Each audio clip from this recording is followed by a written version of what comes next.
Chapter 127. Everyone in the room chatted for a while before Li Zixuan took his leave. Qing Yaojin also followed him out. Li Zixuan and Qing Yaojin walked side by side on the main road. He suddenly remembered that the Qing family was also one of the shareholders of the winery. He didn't even ask for the Qing family's permission to cooperate with Wang Renbiao in the morning. Thinking of this, Li Zixuan said somewhat embarrassedly, "Uncle Qing, there's something I forgot to tell you today. I'll tell you now, but you can't be angry." Qing Yaojin waved his hand carelessly and laughed. "Haha, you gave this old man a jar of strong wine just now. This old man won't be angry with you." Li Zixuan was speechless, but he also knew that Qing Yaojin was making fun of him. After thinking for a moment, he told Qing Yaojin about his cooperation with Wang Renbiao to open up the market of immortal drunken wine and gentle village in other regions. After hearing this, Qing Yaojin became serious for once. He pondered for a long time and looked around. After confirming that there was no one around, he said to Li Zixuan, "Little Xian, this old man actually doesn't want you to get involved in the affairs of the aristocratic families. In today's world, apart from the imperial family, the 6 aristocratic families have tens of thousands of direct descendants. There are also countless officials, scholars and Jianghu wanderers who rely on the aristocratic families. This has already formed a huge force that is enough to threaten the stability of the Tang Empire. His Majesty is already thinking of weakening the aristocratic families.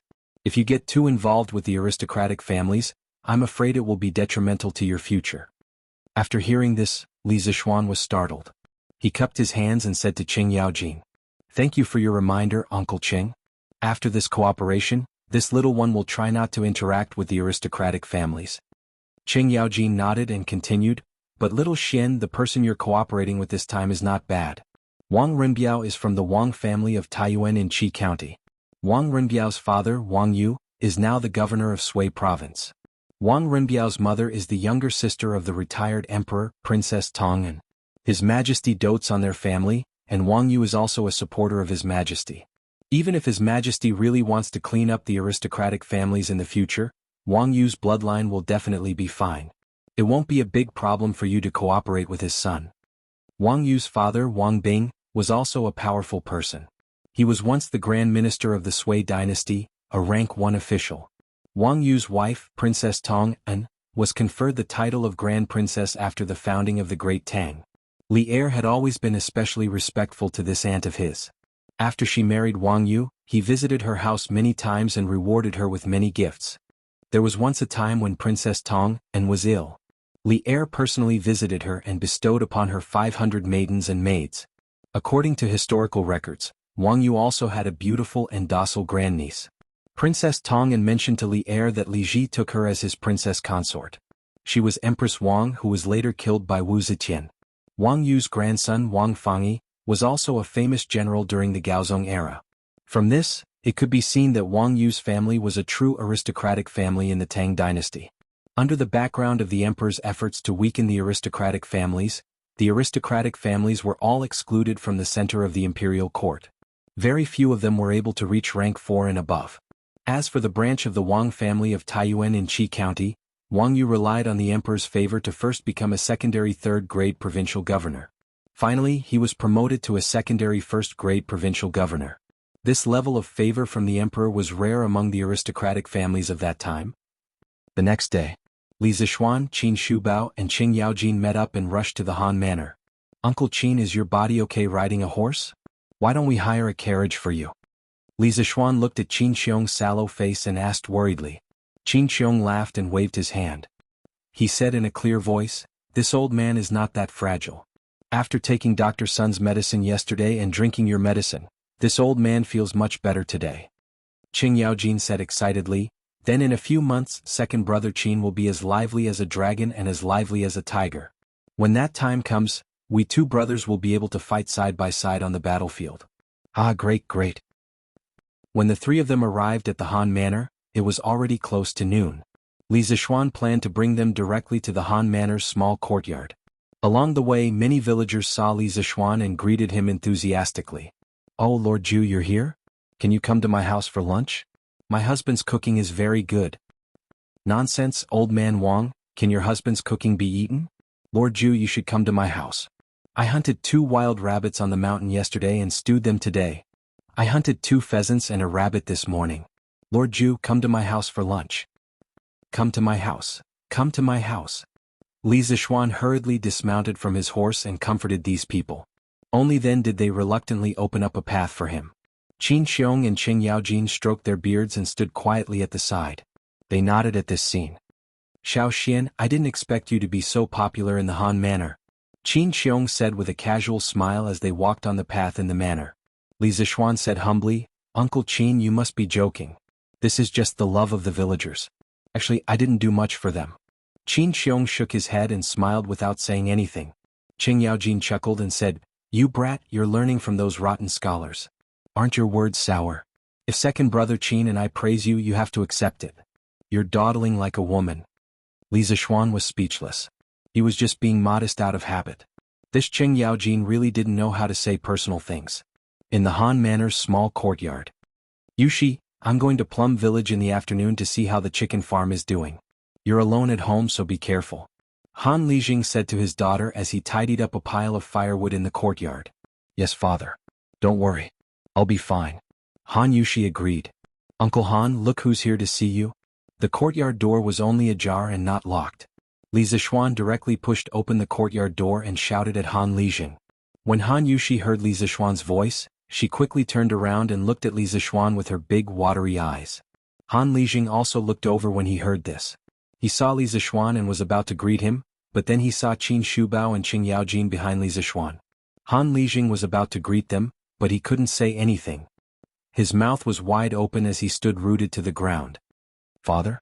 Han Yushi saw that her father was rooted to the ground for a while, so she reminded him in confusion. Han Lijing immediately came back to his senses. He hurriedly got up and limped over to greet them. He first greeted Li Zishuan, then looked at Qin Shubao. His lips kept trembling and he was so excited that he didn't know what to say. In the end, he knelt on one knee and made a military salute. He said loudly, I'm sorry. Deserter Han Tianhu greets General Qin and General Cheng. Unlike those ordinary villagers, Han Lijing had been in the army for many years, so of course he knew Qing Yaojin. When Qin Shubao came in earlier, he saw the dilapidated courtyard and the father and daughter who depended on each other. He felt a little suffocated. When he heard Han Lijing call himself a deserter, Qin Shubao couldn't hold it in anymore. He pulled Han Lijing up from the ground and shouted, Han Tianhu, you're not a deserter. Who dares to say that you're a deserter? I, Qin Xiong, would rather give up the title of duke and make him kneel down and apologize to you. I, Qin Xiong, have never had weak soldiers, let alone deserters. Yes, who dares to say that you, Han Tianhu, are a deserter? I, Qing Yaojin, will be the first to disagree. Qing Yaojin immediately jumped out and echoed loudly. Han Lijing couldn't hold it in anymore. He knelt on the ground and cried, General. Back then he was seriously injured and one of his legs was disabled. In order not to drag down the army, he left the camp without permission. Although it was with good intentions, it was still not allowed by military law. All these years, the imperial court didn't convict him of desertion, and the government never issued a warrant for him. Han Tianhu knew that it was Qin Shubao who mediated for him and helped him get off the hook. Every night when he woke up, his ears would ring with endless shouts of killing.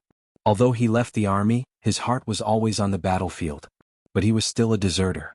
He didn't dare to meet his fellow soldiers, and even more so, he didn't dare to meet Qin Shubao. He was afraid that he would embarrass Qin Shubao. Now that Qin Shubao had personally cleared his name and said that he wasn't a deserter, the demon that had been lingering in his heart for many years had finally dissipated. How could he not be emotional? Qin Shubao's eyes were also wet. He squatted down and pressed on Han Lijing's shoulder, comforting him. Tianhu, you have suffered all these years. Han Lijing choked and said, I didn't suffer. As long as the general doesn't think that I am a deserter, I am satisfied and can die without regrets. These incomparably sad words deeply touched Qing Yaojin and Qin Shubao, who had been on the battlefield for a long time. The two of them couldn't help but cry. The three men hugged each other and cried bitterly, reminiscing about the years of killing each other. Li Zishuan stood at the side and saw this scene. He was also very touched. At this time he really wanted to sing Lu Tianwang's, It's Not a Crime for a Man to Cry. But after all, he had never been on the battlefield.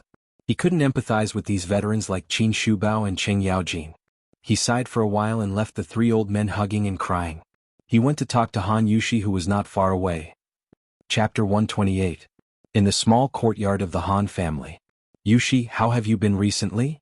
Standing side by side with Han Yushi under the parasol tree in the courtyard, Li Zixuan had a lot of things he wanted to say, but he could not bring himself to say them.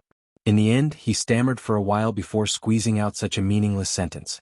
When Han Yushi saw Li Zixuan walking straight towards her, she was very shy and happy. Now that she heard this meaningless sentence, she could not help but secretly roll her eyes. She cursed Li Zixuan's slow EQ in her heart. She felt that she had already made it very obvious, but Li Zixuan just could not understand her feelings. She had also suspected that Li Zixuan already had someone he liked. However, later on she saw that Li Zixuan had always been alone and liked to stick to her. This proved that Li Zixuan did not like anyone and did not hate her. After thinking about it, Han Yushi could only attribute it to Li Zixuan's slow EQ. I've been doing well recently. It's just that I kind of miss. Han Yushi was not careful and almost blurted out her true thoughts.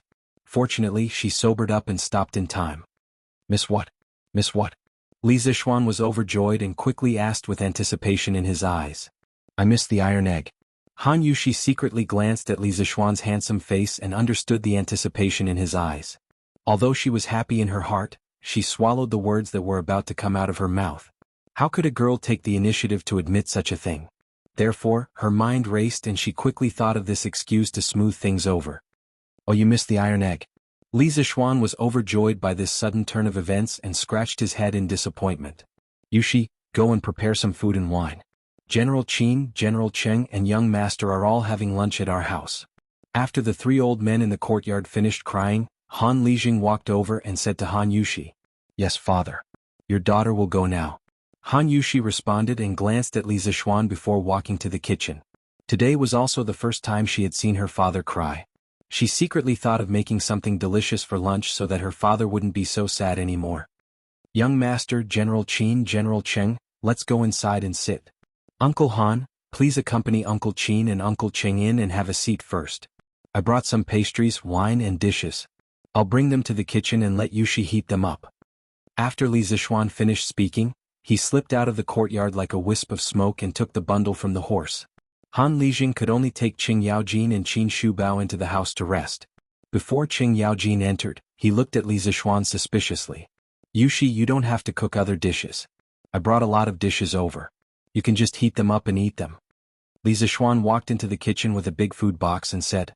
He came today not only to bring 2 pots of wine for Qing Yaojin, but he also asked the cook at home in advance to make a few dishes that could only be eaten by the Li family and brought them over. Because he knew that Qin Shubao and Qing Yaojin would definitely eat at Han Lijing's house when they came over. At that time, Han Yushi would be busy preparing a big table of dishes. He didn't want her to work too hard, so he did this. Young master, how can this be? Isn't it too rude? Han Yushi was a little hesitant. The 2 people who came today were both founding dukes. It was really unreasonable to heat up the dishes that had been cooked before for them. Hey, there's nothing rude about it. Yushi, listen to me. It's okay. Uncle Qin and Uncle Cheng definitely won't have any objections. Li Zixuan said affirmatively. Qin Xiong and Qing Yaojin probably hadn't eaten braised pork, braised lion's head and other pork dishes. It would be strange if they had any objections to this. Han Yushi saw that Li Zixuan said firmly and finally nodded. Yushi, let me help you. Li Zixuan wanted to stay here for a while longer. The air smelled especially good when he was with a beauty. Young master, get out quickly.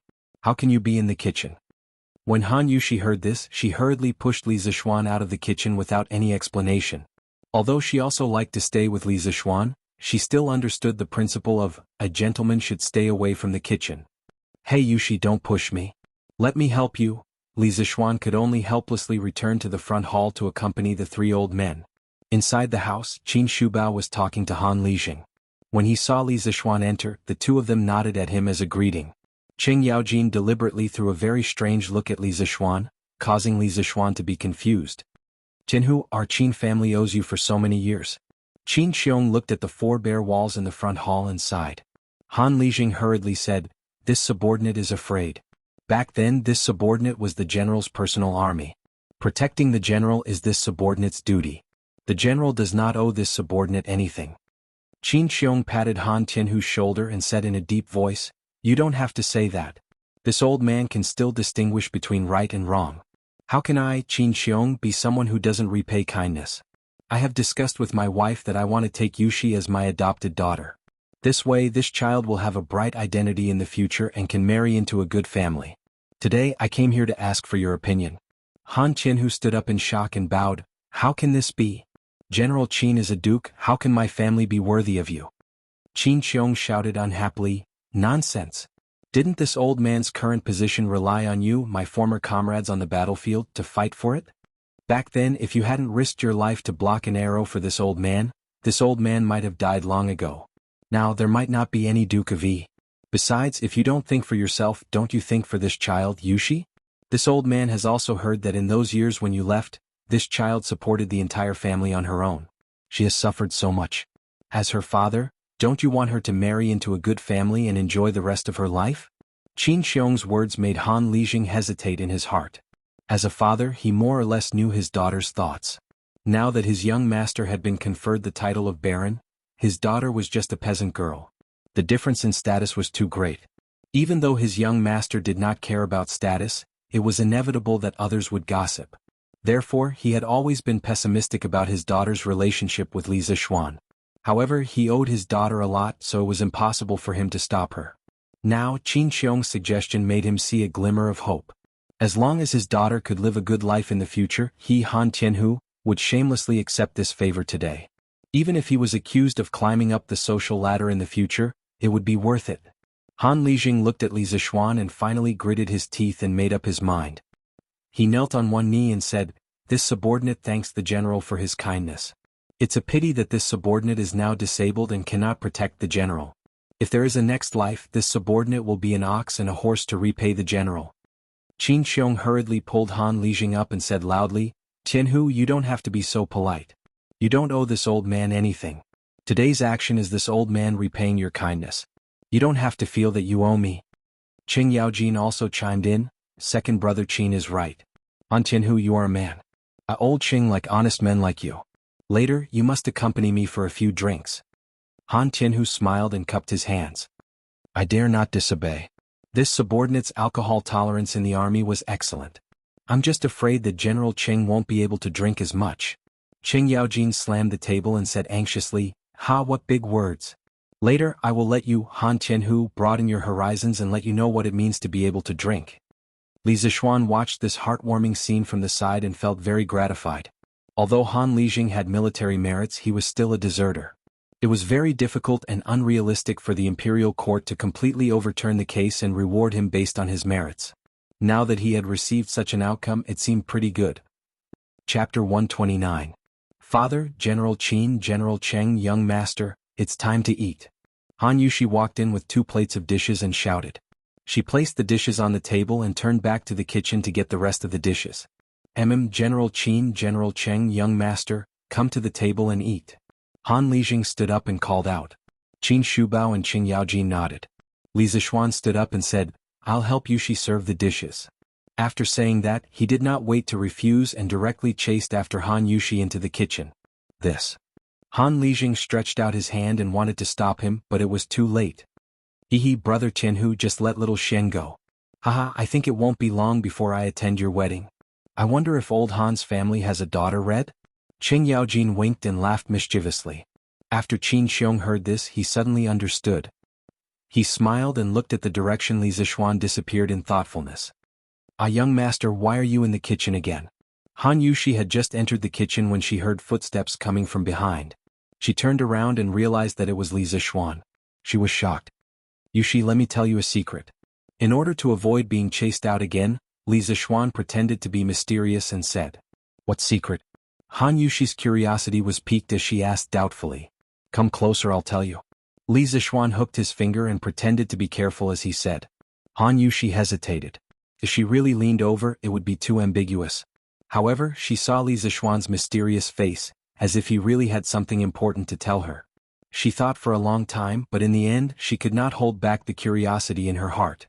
She leaned her ear over and said shyly, "Young master, tell me quickly. My father and the others are still waiting to eat." Li Zixuan was about to speak when he smelled a charming fragrance. He thought to himself that there was no shower gel or shampoo in ancient times. He did not know where the fragrance on Han Yushi's body came from. He caught a glimpse of Han Yushi's tender and fair neck and sparkling earlobes. For a moment he could not help but feel a little moved. He really wanted to kiss her neck and earlobes. Han Yushi was tickled by Li Zixuan's hot breath beside her ear, but she waited for a long time and did not hear Li Zixuan speak. She thought that Li Zixuan was deliberately teasing her, and she could not help but feel a little embarrassed. When Li Zixuan saw that Han Yushi was about to turn her head, he hurriedly swallowed the saliva in his mouth. He forcefully suppressed the thoughts in his heart and said in a low voice, "Yushi, in a moment, Dookie wants to recognize you as his adopted daughter. You have to be mentally prepared." What? When Han Yushi heard this, she did not care about the shyness in her heart and asked in disbelief. Li Zixuan smiled and said, "What I said is true. Let's take the dishes out quickly." After saying that, he did not care about Han Yushi, who was still in a daze at the side. He carried 2 plates of dishes and went out. Sigh. Han Yushi reacted and was about to ask Li Zixuan to put down the dishes, but Li Zixuan had already walked far away. She stomped her feet in anger, but she felt a little sweet in her heart. When the dishes were served, Han Lijing said to Han Yushi, "Yushi, father wants to tell you something." "Tianhu, let me say it." Qin Xiong waved his hand and interrupted. Then he looked at Han Yushi and asked, "Yushi, my wife and I want to take you in as our adopted daughter. We just discussed it with your father and he agreed. What do you think?" Although Han Yushi had just heard Li Zixuan mention this in the kitchen, she still could not hide her surprise when she heard Qin Shubao say it himself. She looked at her father hesitantly, hoping to get some pointers from him. Seeing Han Lijing gently nod his head, Han Yushi bowed and said, "Yushi greets foster father." "Ha, good child, quickly get up." Qin Xiong laughed heartily, but it was not appropriate for him to pull her up. He could only tell Han Yushi to get up quickly. Han Yushi stood up and poured a cup of tea for Qin Xiong. She raised it with both hands and bowed as she said, "Foster father, please have some tea." Qin Xiong was grinning from ear to ear. He took the teacup, took a sip and put it down. He said, "Good child, go to the Qin manor to visit your foster mother another day. She likes a sensible daughter like you very much." "Yes, foster father." Qin Xiong said with a smile, "All right, you will be my daughter from now on. If anyone dares to bully you, just tell me. I will definitely uphold justice for you." Han Yushi's heart warmed as she thanked him sincerely. "Thank you, foster father." "Ah, second brother Qin, you have taken in an adopted daughter today. This is a joyous occasion. We must drink to our heart's content. Brother Tianhu, don't you think so?" "Ah." Qing Yaojin laughed heartily. He looked at the delicious food on the table and thought of the wine Li Zixuan brought. He could not help but want to eat. General Qing is right. I must toast to the 2 generals today. Han Lijing smiled. Qing Yaojin could not wait and said, "Ha, Xiaoxian, quickly take out the good wine you brought." Li Zixuan smiled as he went to take 2 pots of wine and put them on the table. He said to Qin Shubao, "Bad wine will hurt your stomach. Uncle Qin, your old injury has not healed yet. You should not drink this kind of strong wine. You should drink the fruit wine." Qin Shubao opened his mouth and looked depressed. However, in his opinion, Li Zixuan was equivalent to half a doctor. He could not refute and could only nod helplessly. Qing Yaojin glared and said, "Xiaoxian, the medicinal wine you took before, second brother Qin was fine after drinking it. Why can't he drink it now?" Qin Shubao's eyes lit up when he heard this. He looked at Li Zixuan. Li Zixuan still shook his head and said, "Uncle Qing, these are 2 different things. The wine in the medicinal wine is just a catalyst. The main body is still medicine. Uncle Qin's old injury is very bad for his recovery if he drinks this kind of strong wine. Yushi, go and get some fruit wine. I will drink with Uncle Qin." Han Yushi responded and went to the inner room to get the fruit wine. Qing Yaojin could only say gloomily, "Forget it. Brother Tianhu, let's drink a few cups today." "Ah, I dare not to." After the meal, Qing Yaojin and Han Lijing were both drunk. After all, the immortal drunk was too strong. The other 3 people in the room looked at the 2 drunk people and smiled bitterly at each other. Alas, there was no other way. Li Zixuan could only do this kind of hard work himself. He could not let the sick Qin Shubao and the weak Han Yushi go. Li Zixuan dragged the 2 into the room and threw them on the bed to let them rest. "Xiaoxian, Yushi, go to your work. I will walk around the Han family manor. When Jijia wakes up, we will go back to Chang'an." Qin Xiong remembered the strange words Qing Yaojin said and wanted to matchmake them. He also felt that Li Zixuan had a good character. If he could be together with Han Yushi, it would be a good thing. Li Zixuan quickly said, "Uncle Qin, please be careful." Han Yushi also said with concern, "Godfather, your body is not well yet. Why don't I go with you?" Qin Xiong quickly waved his hand and said, No, your godfather is much better now. It's okay. If he let Han Yushi come, wouldn't his efforts be wasted? So he quickly left the courtyard after saying that. P.S. The subscription data is terrible.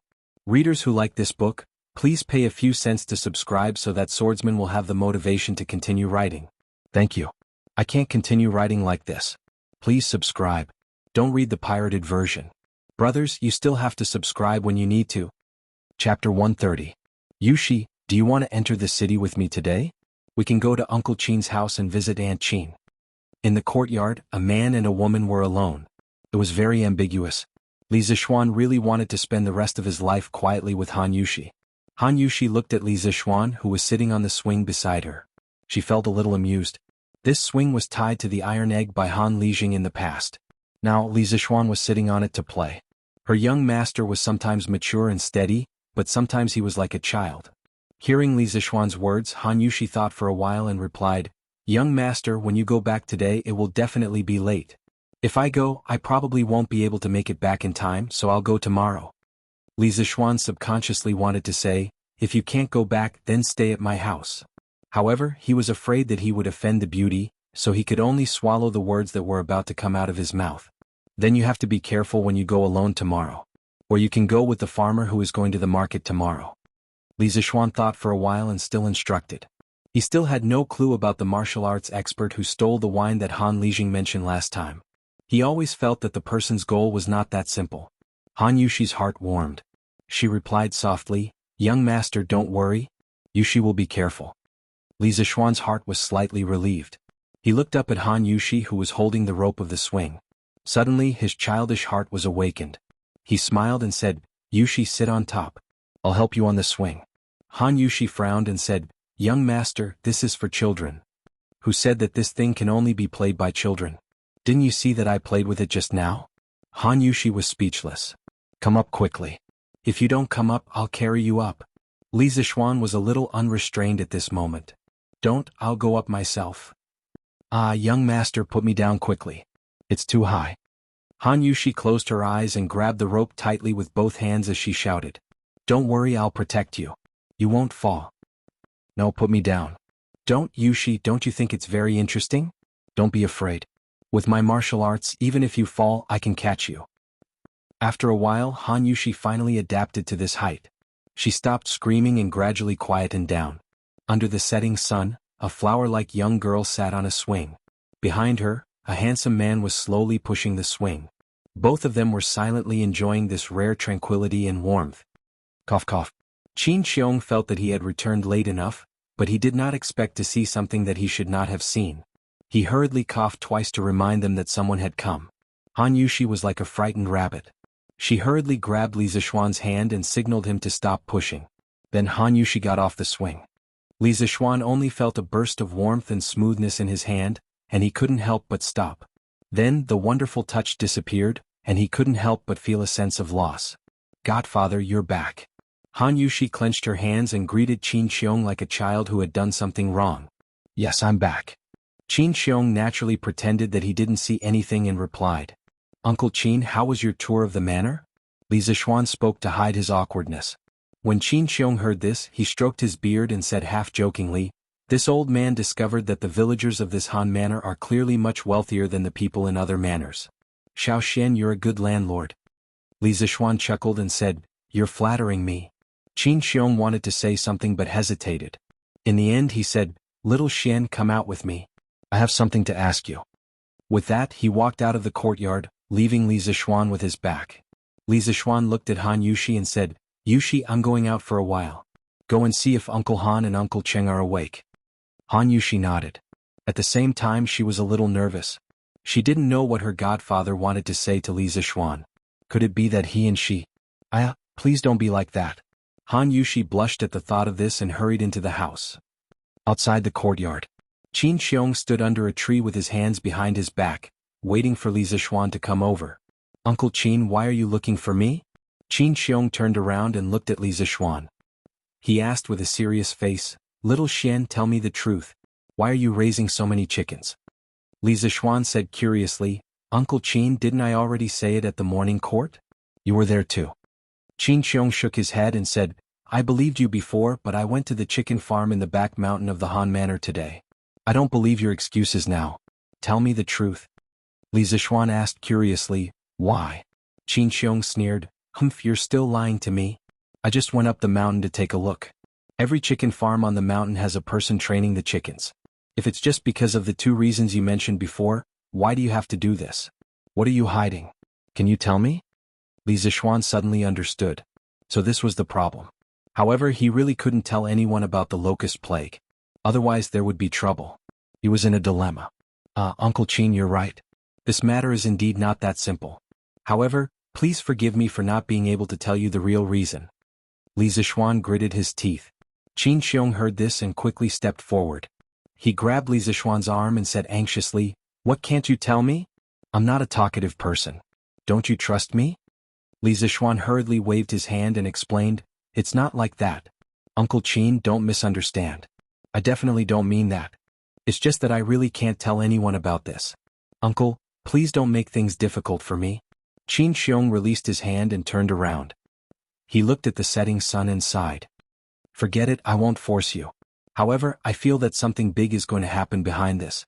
This old man joined the army when he was young, and after many twists and turns he finally joined the Great Tang. After hundreds of battles, the world was finally at peace. Even if this old man fell ill, this old man has no regrets, because the Han people can finally settle down and recuperate.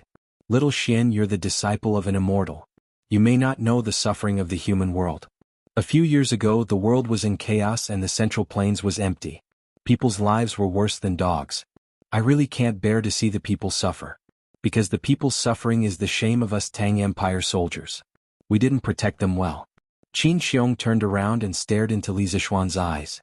He said seriously, I've heard that spiritual master Ling Su is one of the immortals.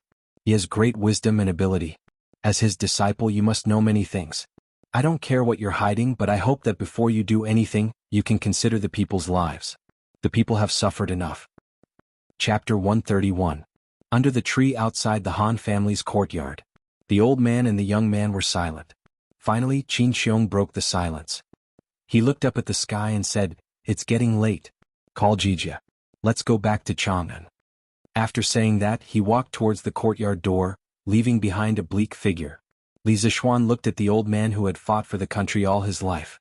He couldn't bear it. Seeing that Qin Xiong was about to reach the door, he said, Uncle Qin, please wait. I'll tell you the truth. Qin Xiong stomped his feet, turned around and then walked over. He looked at Li Zishuan and nodded with gratification. After saying, Good child, he quietly stood to the side and listened to Li Zishuan continue. Li Zishuan thought for a moment and said, Uncle Qin, the reason I have so many chickens is because of a prophecy my master left behind. My master said that in June next year, there will be an unprecedented plague of locusts in the Tang Empire. As Li Zishuan spoke, Qin Xiong's face grew more and more serious. After Li Zishuan finished telling his father the story he had told that night, Qin Xiong couldn't help but point at Li Zishuan and scold him. You bastard! Why didn't you tell His Majesty about this earlier? Can you bear to watch the people of the other provinces starve to death when the plague of locusts comes? I only realized today that you, Li Zishuan, have such a heart of stone. What good will it do you to let the people starve to death? Could it be that you, the son of an immortal, really want to become an immortal? Qin Xiong's words pierced Li Zishuan's heart, and Li Zishuan was instantly covered in wounds. He thought of all the hard work he had done in the past few months, only to be criticized by Qin Xiong as selfish. The grievance and anger in his heart immediately gushed out. He could no longer hold it in and roared angrily. Do you think I want to hide it? If I told His Majesty the truth, would His Majesty believe me? They might even punish my family and implicate my nephew's parents. Moreover, once this matter spreads out, it will surely cause panic among the common people. At that time, countless people will madly fight for food, and it will surely cause the price of food to soar. How can this nephew bear such a crime? Qin Xiong was stunned. Li Zishuan took a deep breath and continued. The plague of locusts is only my master's prophecy. If the plague of locusts doesn't come when the time comes, wouldn't the people of the world have worried for nothing? When that time comes, I will definitely be condemned by everyone and be cursed for eternity. I'll be fine. At worst, I'll be like my master back then, living in seclusion and living a carefree life. But what about my father, mother, and sister? They still had to continue living on the land of the Great Tang. Moreover, do you really think this nephew can bear to watch the common people suffer? If that was really the case, Then why did that brat bother to raise 150,000 chickens in the Han village and Plum village? Do you think this kid has a heart of stone? Like you, this nephew loves the land of the Great Tang and deeply loves the people of the Great Tang. This nephew also wants to save them very much. After Li Zishuan finished speaking, he let out a long sigh and leaned against the tree trunk dejectedly. He closed his eyes and said no more. If one looked carefully, one could see that there were tears in his eyes. Qin Xiong stood there with a complicated expression. His expression changed for a while before he finally sighed. He walked over and patted Li Zishuan's shoulder lightly. Little Xian, this old man misunderstood you just now. Please don't take it to heart. Li Zishuan hurriedly said, Uncle Qin, what are you saying? I know that you truly care about the country and the people, and your heart is for the common people. This nephew's tone just now was very offensive. Please don't take it to heart. He had suppressed the matter of the locust plague in his heart for a long time. He knew that what he was doing now could only save a portion of the common people. When the time came, there would still be tens of thousands of common people who would suffer. He felt very uncomfortable, but he had no other choice. Call him selfish or cold-blooded, but he had to consider his family before doing anything. Today he finally found someone to vent his feelings, but he was criticized. The negative emotions that he had suppressed for a long time finally erupted. Although he felt much better now, he also realized that his tone just now was too harsh. Qin Xiong shook his head and said, It's normal for young people to be angry. This old man will not blame you. But little Xian, is there really no other way? Li Zishuan thought for a while and replied, Since ancient times, haven't the kings of the past been helpless in the face of the locust plague? I also want to save more common people, but this nephew's ability is limited. There really is no other way. Qin Xiong was silent for a long time. Then he sighed deeply. At this moment he seemed to have aged 10 years. He angrily punched the tree trunk and said unwillingly, This old man will go back today and draft a secret report. Tomorrow I will present it to His Majesty. If His Majesty has any blame, this old man will bear it. Li Zishuan was shocked. He waved his hand to stop him and said, Absolutely not. The locust plague is only a prophecy. There is no conclusive evidence. Uncle Qin, please think twice. Don't be rash. Qin Xiong shook his head and said, Little Xian, it's better to believe in this kind of thing than not. Otherwise, when the locust plague really comes, all we can do is wait for death. Moreover, the weather this year is so abnormal. It's just May and it's already so hot. This old man estimates that there will be a drought this year. As the saying goes, after a drought, there will be locusts. Your master's prophecy is not without reason. Your strength is limited. If you want to save all the common people of the Tang Empire, you have to rely on the power of the imperial court. But Li Zishuan wanted to continue dissuading him, but Qin Xiong waved his hand and stopped him. Little Xian, you don't have to persuade me anymore. This old man has been on the battlefield all my life. It's not easy to see the world at peace and the common people living and working in peace. I will not watch them starve to death because of the locust plague. My hands are already stained with the blood of countless people. I should have been taken away by the heavens long ago and fallen into the cycle of reincarnation. Now, I can still use this broken body to do something for the common people.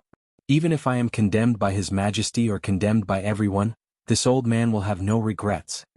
Li Zishuan was moved by the old man's sad words. He felt that he was so small compared to Qin Xiong.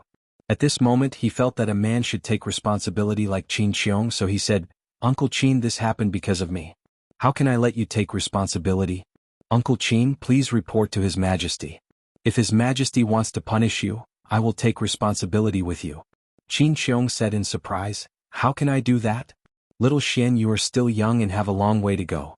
Don't let your emotions affect your decisions. Li Zishuan said firmly, I am not letting my emotions affect my decisions. This is a decision I made after careful consideration. If Uncle Qin does not agree, I will write to His Majesty alone. Qin Shubao saw that Li Zishuan had made up his mind, so he could only nod and say, All right, I will also write your name in the secret memorial. The two of us will write together. It's getting late now. Call Jijia and let's go back to the city. Li Zishuan returned to the small courtyard and found Han Yushi waiting for him in the courtyard. He smiled at her, indicating that he was fine. Qing Yaojin sat in the courtyard with his eyes slightly closed. He probably hadn't completely recovered yet. He didn't see Han Lijing. He was probably still drunk. Li Zishuan went over to say a few words to Han Yushi and reminded her again to be careful when she entered the city tomorrow. Then he pulled Qing Yaojin, who was slightly sober, and called Hu Jing and his brother over. Anyway, they were just 2 children and weren't heavy. Each of them could sit on one more. Just like that, the 5 of them rode 3 horses and left the Han family village. Under the setting sun, they rushed towards Chang'an City. Chapter 132. In the evening, the 5 of them finally returned to Chang'an. After parting with Qing Yaojin and Qin Xiong at Yanxing Gate, Li Zishuan dismounted from his horse and walked home with Hu Jing and his brother. He had the servants settle the siblings in 2 rooms on the west side of Mingyue Pavilion. At this time, Wang Zhong came to find him. "Young master, this is the account book that shopkeeper Lu sent over today. He said he wants you to take a look." Wang Zhong handed over a small booklet and said respectfully. Li Zishuan nodded and took the booklet curiously. He was shocked when he opened it. It turned out that it was the profits of the Drunken Immortal restaurant for the past few days. The day before the launch of the Drunken Immortal restaurant, the Drunken Immortal restaurant earned a total of 352 strings of cash. On the day of the launch of the Drunken Immortal restaurant, the Drunken Immortal restaurant earned a total of 672 strings of cash. On the second day, they earned 956 strings of cash. On the third day, they earned 1,167 strings of cash. Today they earned 1,450 strings of cash. Li Zishuan was shocked. The profits were too terrifying. They earned more than 1,000 strings of cash in a day. The Drunken Immortal restaurant had become a money tree. It seemed that he only needed to lie at home and count money in the future. Li Zishuan thought happily. "Ah, not bad, not bad. Uncle Wang, tell shopkeeper Lu to do well." Li Zishuan chuckled as he handed the account book back to Wang Zhong. After thinking for a moment, he said, "Uncle Wang, bring Hu Jing and his brother to the Imperial Physician Bureau tomorrow and hand them over to Dr. Sunday. I'll go take care of some matters first and then go take a look." Wang Zhong smiled and nodded. "Yes, young master." Yunshi Pavilion. "Young master." Xiaoying trembled as he bowed to the young master by the window. Just as he was about to say something, he saw a ball of paper flying towards him. He didn't dare to dodge and could only let the paper ball hit his head. "Trash, I left the Yunshi Pavilion to you to manage. Look at what it's become now.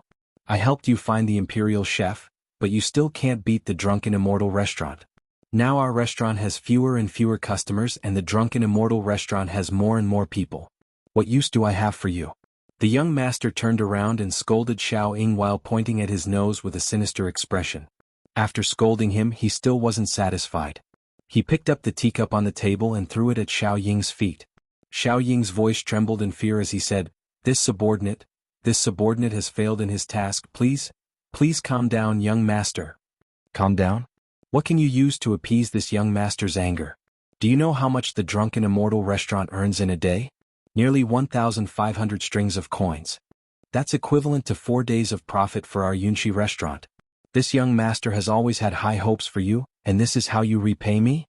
What a waste." The more the young master spoke, the angrier he got. In the end, he couldn't help but kick Xiaoying twice.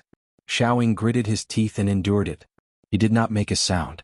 He immediately got up from the ground and cupped his hands. "Young master, I've investigated. The reason the Immortal Indulgence has been so popular recently is mainly because they've launched 2 new wines, the Immortal Drunken Wine and the Paradise of Warmth. These 2 wines have unique concocting methods and extremely unique tastes, so they've attracted batch after batch of returning customers." The young master calmed down a bit and ordered, "Then send someone to their winery and steal the secret recipe for their new wine. We also want to imitate this new wine." Xiaoying awkwardly said, "Young master, I'm afraid this won't work." Li Zishuan placed his new wine in Duke Lu's winery to brew it. There are many guards from the Cheng residence around the winery. Those people used to be soldiers and their skills are not bad. If we force our way in, I'm afraid we'll get into big trouble. After all, in Jingguan Great Tang, the title of Demon King Qing Yaojin was very intimidating. No one was willing to provoke this old demon. "Then who else knows the secret recipe?" the young master helplessly asked. Replying to young master, "The craftsmen of the winery naturally know the recipe, but they have signed a contract with the Cheng family. I'm afraid they won't easily reveal it. But according to what this subordinate knows, there should be another person who knows the recipe." "Who? Speak quickly." Xiaoying cautiously said, replying to young master, "That person is Han Tianhu's daughter. According to this subordinate's investigation, Han Tianhu's daughter is very likely to have participated in the brewing of the new wine. Moreover, she's one of the earliest participants." "Oh." The young master raised his brows in surprise. Then he paced back and forth in the room with his hands clasped behind his back. Xiaoying hesitated for a moment before he clenched his teeth and cupped his fists. Young master, this subordinate has another matter. I don't know. The young master unhappily waved his hand and said, Speak. Yes, young master. The subordinate reported that Miss Leng Yuyao has also arrived in Chang'an. Yesterday, she and eldest young master went to Li Zishuan's residence and stayed there for a total of 2 hours. As for what they discussed, this subordinate doesn't know. The young master halted his steps upon hearing this. His expression changed before he finally scolded with a cold expression. It's this little bitch again. Send someone to investigate what my big brother discussed with Li Zishuan yesterday. This young master feels that this matter isn't simple. Xiaoying cupped his fists and replied, Yes. This subordinate will arrange it now. Wait. The young master muttered, There's no need to investigate. According to my big brother's usual style, I reckon that he most likely went to find Li Zishuan to cooperate. It's too late to investigate now. The immortal drunken wine's profits are huge. No matter what agreement they reached, it's extremely disadvantageous to us. We must find a way to turn the situation around as soon as possible. Otherwise, this young master will definitely lose this clan's trial. Xiaoying softly said, I'll follow young master's instructions. The young master thought for a moment before saying to Xiaoying, Come closer. Xiaoying hurriedly did as he was told. The young master whispered a few words in his ear before returning to his normal voice. Do you understand? Xiaoying replied, This subordinate understands. Young master, please rest assured that nothing will go wrong. The young master coldly said, If there are any more mishaps, you don't need to live anymore. Xiaoying's body trembled as he cupped his fists and said, Yes. The young master continued, This immortal drunken wine's profits are so huge. We're definitely not the only ones keeping an eye on it. You have to move quickly and pay attention to propriety. Don't kill anyone. If this matter gets out of hand, this young master won't be able to explain. Do you understand? Xiaoying nodded and said, This subordinate understands. The young master nodded with satisfaction and instructed, To ensure that nothing goes wrong, you'll go this time as well. But if this matter is exposed, you must not reveal your identity. This time, all of you should avoid Han Tianhu as much as possible. Don't cause any trouble. This subordinate understands. The young master waved his hand and said, Go. The faster the better. Xiaoying slowly retreated. In the room after a long time, the young master's muttering voice could be heard. Since young, you've always been better than me in everything. Everyone looked down on me. This time, I definitely won't lose to you again. However, no one noticed that a black-clothed man on the roof lightly flew away. Chapter 133. Azure Dragon District, Wang Renbiao's residence. Young lord, that's all Yu Yao heard. As for what second young lord said to Xiaoying, Yu Yao doesn't know. Leng Yu Yao softly reported to Wang Renbiao in an exquisitely decorated room. Wang Renbiao stood up, closed his fan and gently tapped his left hand.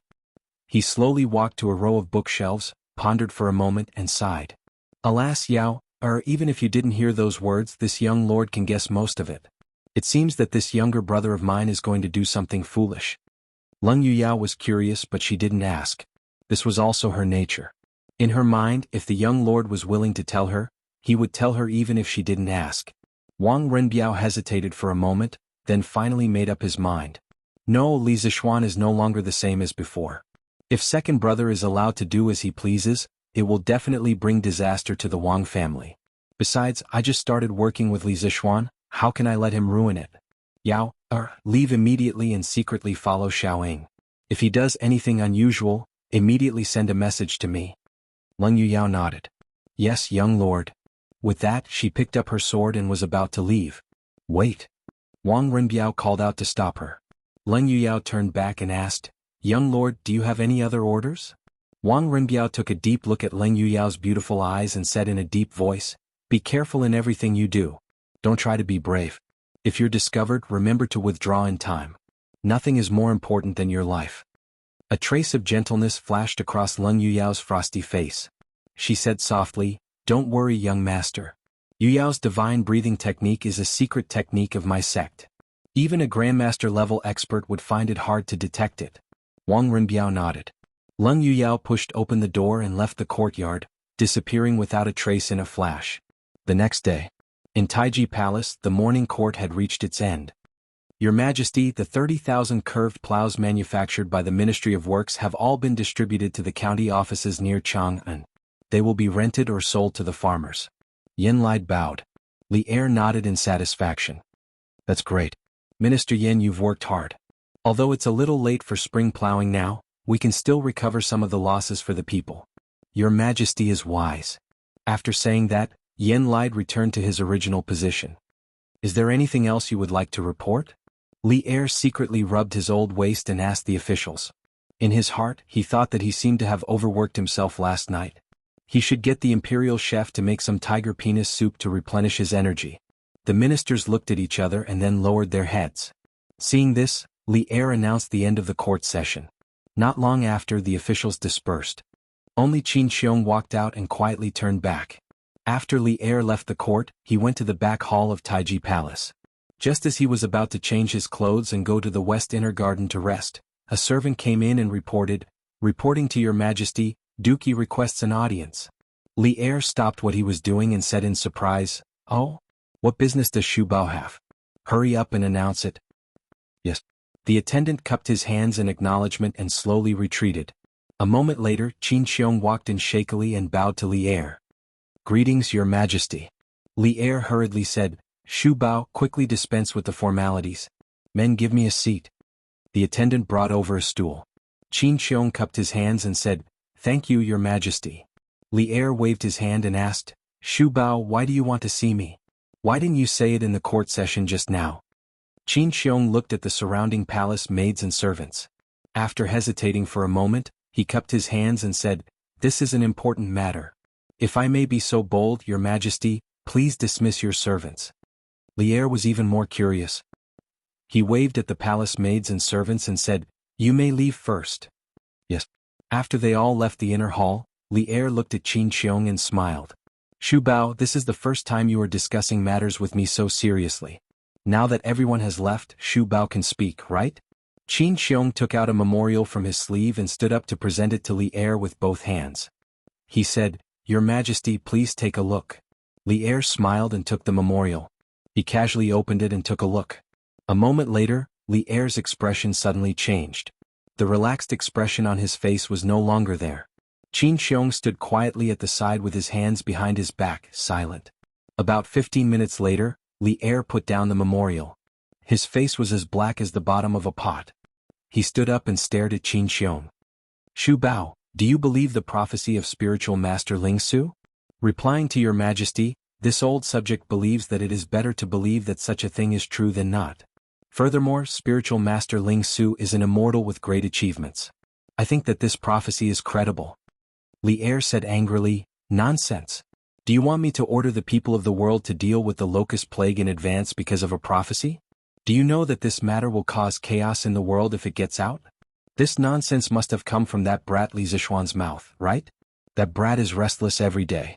I think that he has had enough of his leisurely days." Qin Xiong hurriedly said, "Your Majesty, this matter was brought up by me. Li Zishuan did not intend to speak of this prophecy. He was forced by me to speak of the truth. My personal honor is irrelevant. I only hope that the people of the world will suffer less. I am willing to bear the consequences of this matter." Qin Xiong bowed deeply to Li Er. Although he and Li Zishuan had agreed yesterday that they would jointly sign the memorial and share the responsibility when something happened, Qin Xiong had thought about it and decided not to write Li Zishuan's name when he was writing the memorial last night. In his opinion, Li Zishuan was still young and had a long road ahead of him. As for himself, he was already a crippled person. He would just take it as sharing the burden for the younger generation. Only then did Li Er's expression change. He hurriedly helped Qin Xiong up and said, "Shu Bao, why do you have to do this? You are dedicated to the country and the people. How can I not distinguish right from wrong? But Shu Bao, are you so sure that this prophecy will come true?" Until now, Li Er was still unwilling to believe that there would be a locust plague. Because once the locust plague happened, there would definitely be people spreading rumors that the ruler was heartless and that this was a punishment from the heavens. Qin Xiong said, "Your Majesty, have you noticed that this year's weather is really abnormal? It is just May and it is already so hot. In the history books there have been several locust plagues. The first year was a drought. So when I heard this prophecy I felt that something would happen next year." Li Er touched his chin and said in disbelief, "But there have been countless years of drought. I have never seen so many locust plagues in history." Seeing that he could not persuade Li Er, Qin Xiong hesitated for a moment and gritted his teeth. Your Majesty, according to Li Zishuan, spiritual master Ling Su had another prophecy a few years ago. Li Er instinctively asked, what prophecy? Your Majesty, that prophecy came true on the 4th of June last year at the Xuanwu Gate. Silence. The entire hall suddenly fell into a strange silence. Only Li Er's heavy breathing could be heard. Qin Xiong frowned and held his breath. His expression was serious as he stood to the side with his head lowered and did not speak. Li Er's eyes were red as he stared fixedly at Qin Xiong. The Xuanwu Gate change. There was someone who dared to mention the Xuanwu Gate change in front of him. If it was someone else in front of him, Li Er would definitely not hesitate to have someone drag him out and behead him. But the person in front of him was Qin Xiong, the second brother Qin who had saved him from danger many times in the past. Qin Xiong was the only general among Li Er's trusted aides who did not participate in the Xuanwu Gate change. Later the court officials all thought that Li Er would completely ignore Qin Xiong because of this. But they did not know that Qin Xiong's position in Li Er's heart had never been shaken. After a long time, Li Er flicked his sleeves and turned around. He shouted coldly, come, summon Li Zishuan into the palace. Yes. Chapter 134. Li Residence. After Li Zishuan finished his breakfast, he called for Hu Jing and her brother. After the two children came yesterday, they had been very careful and well-behaved, afraid of causing trouble for Li Zishuan. Mrs. Li had heard about the two children's experience from her son and was very sympathetic to them. She personally went to Mingyue Xian to give them many exquisite pastries. Li Zishuan looked at Hu Jing and said, you and Guoji follow Butler Wang to the Imperial Physician Department to find Daoist Sunday. I'll go out to do something and then come see you. Don't worry, Daoist Sun's medical skills are superb, he will definitely be able to cure you too. Hu Jing smiled sweetly, thank you young master. Don't worry young master, my brother and I will be fine. Hu Guoji scratched her head and laughed, hee hee young master, don't worry Guoji, we'll take good care of sister. Li Zishuan patted Hu Guoji's head with a smile. When this chubby child giggled, Li Zishuan couldn't help but think of Da Bai from the movie Super Land Troopers, in his previous life. This kind of giggle was always able to bring an inexplicable warmth to one's heart. Uncle Wang, please take good care of them. Wang Zhong clasped his hands and said, young master, don't worry. Li Zishuan nodded and Wang Zhong left with the two siblings. Hu Jing turned around and waved goodbye to Li Zishuan with a smile. Li Zishuan smiled with relief and turned back to the west courtyard. He changed his clothes and prepared to go out. He planned to go to the workshop today to see how the carriage was doing. This carriage took him a lot of effort. Just as he walked to the door, he saw Cheng Chumo and Li Qingqian walking together. The two of them met at the entrance of the workshop by chance. Li Qingqian came today mainly to thank Li Zishuan for giving him the new wine. This helped him a lot in front of Li Er. Of course, he was also helping to pass on his father's decree a few days ago. Although this decree was a bit of a scam, he could not come. The reason why Cheng Chumo came to look for Li Zishuan was very simple. This guy had nothing better to do, so he came out to play. These days, the drunken immortal and the land of warmth and tenderness were extremely popular, which made him and his father extremely happy. Today he came over to drag Li Zishuan to a restaurant to celebrate. Who knew that he would meet Li Qingqian so coincidentally? Because of his relationship with Li Zishuan, Cheng Chumo wasn't as estranged as before. They even chatted with each other on the way. Of course, the center of their conversation was always about Li Zishuan. When Li Zishuan saw the two of them, he hurriedly greeted them, Your Highness Chonyo, you're here. Please come in. Inside the room, Li Zishuan expressed his gratitude. Li Zishuan smiled and said, Your Highness, there's no need to be so courteous. It's just a few jars of fine wine. It's not worth mentioning. However, Li Zishuan's next sentence made Li Zishuan unable to smile anymore. Oh right, my father also said that in the future, the palace's wine will be purchased from your winery. It's just that the price will be 50% off according to the market price. Li Qingqian hesitated for a moment but still said it. After saying it, he felt a bit embarrassed and felt that he couldn't stay any longer. When Li Zishuan heard it, his old face immediately darkened. This Li Er was really an old hoodlum. 50% off the market price? Why didn't he just rob a bank? Cheng Chumo also almost jumped. His family had 10% shares in the winery. The atmosphere in the room suddenly became very awkward. In the end, Li Qingqian said embarrassedly, how about I ask my father to take back the order? Li Zishuan rolled his eyes and waved his hand saying, Your Highness, there's no need for that. Our winery will provide new wine to the palace as scheduled. This matter didn't only have disadvantages. It also had advantages.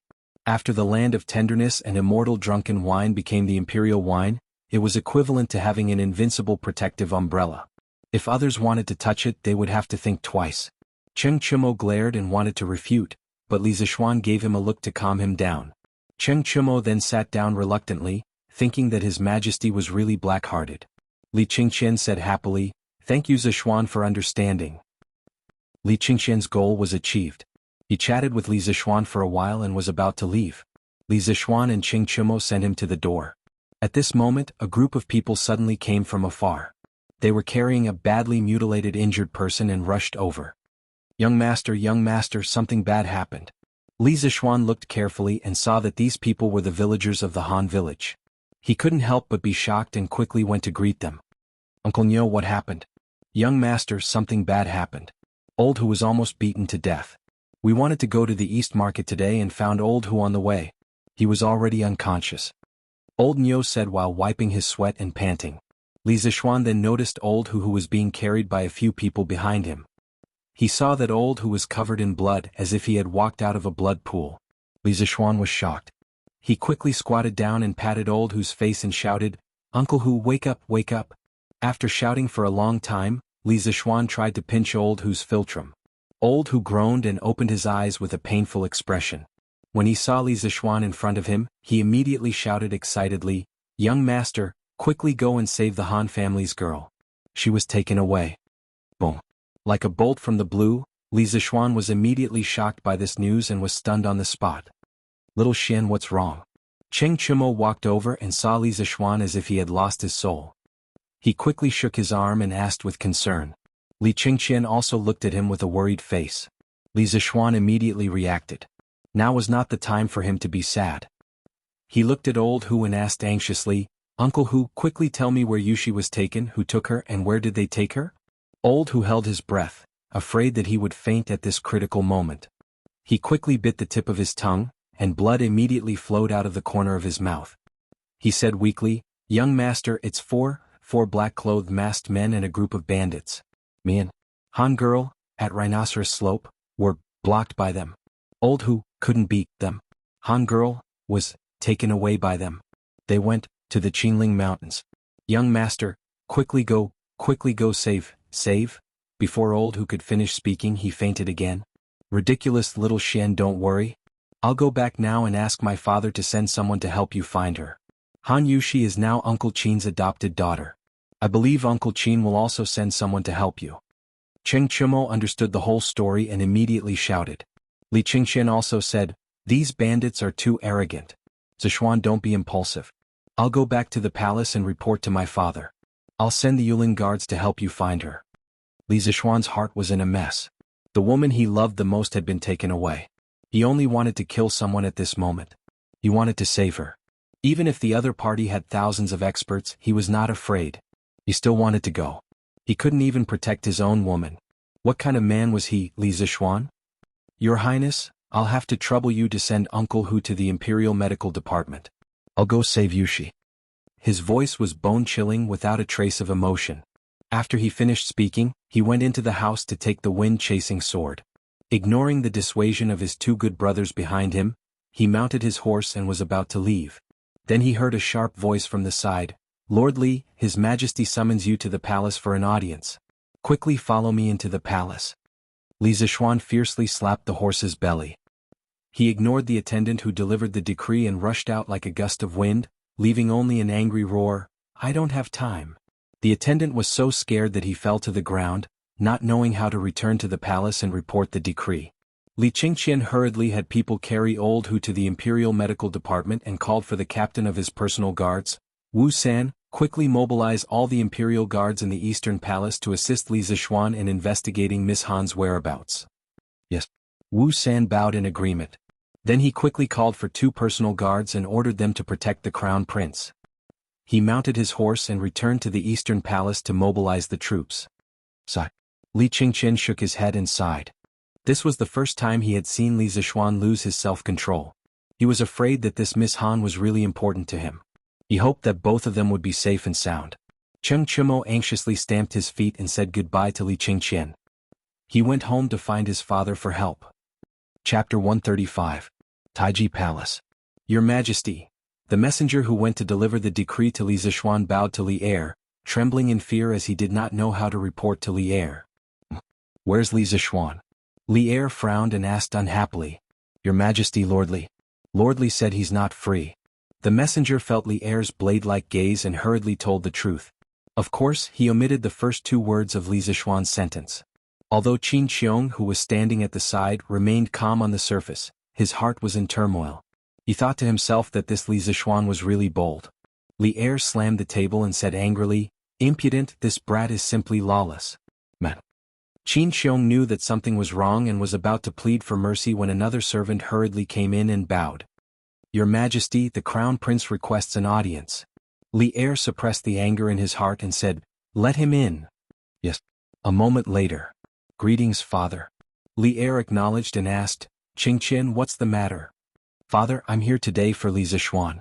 Li Zishuan had just left. As a friend, he naturally had to help him clean up his mess. Otherwise, the consequences would be unimaginable. You still dare to mention that brat to me. I summoned him, but he didn't even dare to come. He's getting bolder and bolder, Li Er said angrily. Li Qingqian hurriedly said, Father, please calm down. Li Zishuan has a reason for this. Father, please listen to me slowly. Li Qingqian told him everything that had just happened. When Qin Qiong heard that something had happened to Han Yushi, he immediately rushed forward and said, Your Majesty, this Han Yushi is the adopted daughter that I just adopted. I didn't expect that she would be captured by criminals today. I beg Your Majesty to allow me to bring people to rescue her. Li Er said in surprise, Shu Bao actually adopted a daughter? Qin Qiong nodded anxiously and said, Your Majesty, I just acknowledged it yesterday. Li Er saw the anxious expression on Qin Qiong's face and knew that now was not the time to ask for details. He said, Shu Bao, you are injured and cannot go. Men summoned Duguxan. Greetings, Your Majesty. Duguxan, clad in radiant armor, cupped his fists at Li Er. Li Er ordered, Duguxan, take 1,000 featherwood guards and immediately search for Han Yushi's whereabouts in the vicinity of Mount Qinling. If you encounter bandits who resist stubbornly, you can kill them without mercy. Duguxan said awkwardly, Your Majesty, I don't know Han Yushi. Li Er thought for a moment and said, Go to the Imperial Physician's office and bring an uninjured Han village villager with you. Have him search with you. Yes. Duguxan cupped his fists and left. Wait. Li Er glanced at Qin Qiong and added to Duguxan, You must ensure the safety of Han Yushi and Li Zishuan. Although he was angry at Li Zishuan, he did not want Li Zishuan to die. He also admired Li Zishuan's talent. Yes, Your Majesty. Your Majesty, I wish to return home and send my men to search. Your Majesty, please allow me. Qin Qiong said with a sorrowful expression. At this time, there was no time to continue discussing the locust plague. Thus Li Er nodded and said, Shu Bao, take care of yourself. Go. Soon only Li Er was left in the hall. After thinking for a long time, he shouted, Summon Li Junxian. Then a valiant young man in martial attire entered the hall. He bowed and said, This General Li Junxian greets Your Majesty. Li Er nodded and told Li Junxian about Han Yushi's capture. Then he ordered, Junxian, take 500 cavalry and investigate the background of these bandits. How dare they cause trouble near the capital? This general obeys the decree. At the same time in the Qing residence, what? You said that Han Yushi was captured? Qing Yaojin's eyes widened as he exclaimed. Yes, Father, quickly send someone to search for her. Your son is about to go crazy from seeing little Xian. Qing Chumo said anxiously. Qing Yaojin said, Of course we have to search for her. She is the adopted daughter of second brother Qin. In the end she is half my adopted daughter. How can I just stand by and watch? After saying that, Qing Yaojin rushed outside the house and shouted, Zhuang Qi. A few seconds later, a man came in and bowed. Master. Qing Yaojin said, Zhuang Qi, immediately take all the guards in the residence and search for Li Zishuan in the Qinling Mountains. If he needs your help, do as he says. Yes, Master. Zhuang Qi cupped his hands and accepted the order. He was about to go out to search for him. Wait, Father, I'll go with them. Qing Chumo said anxiously. He remembered how cold-blooded and violent Li Zishuan was like a demon from hell. He was worried about his good brother.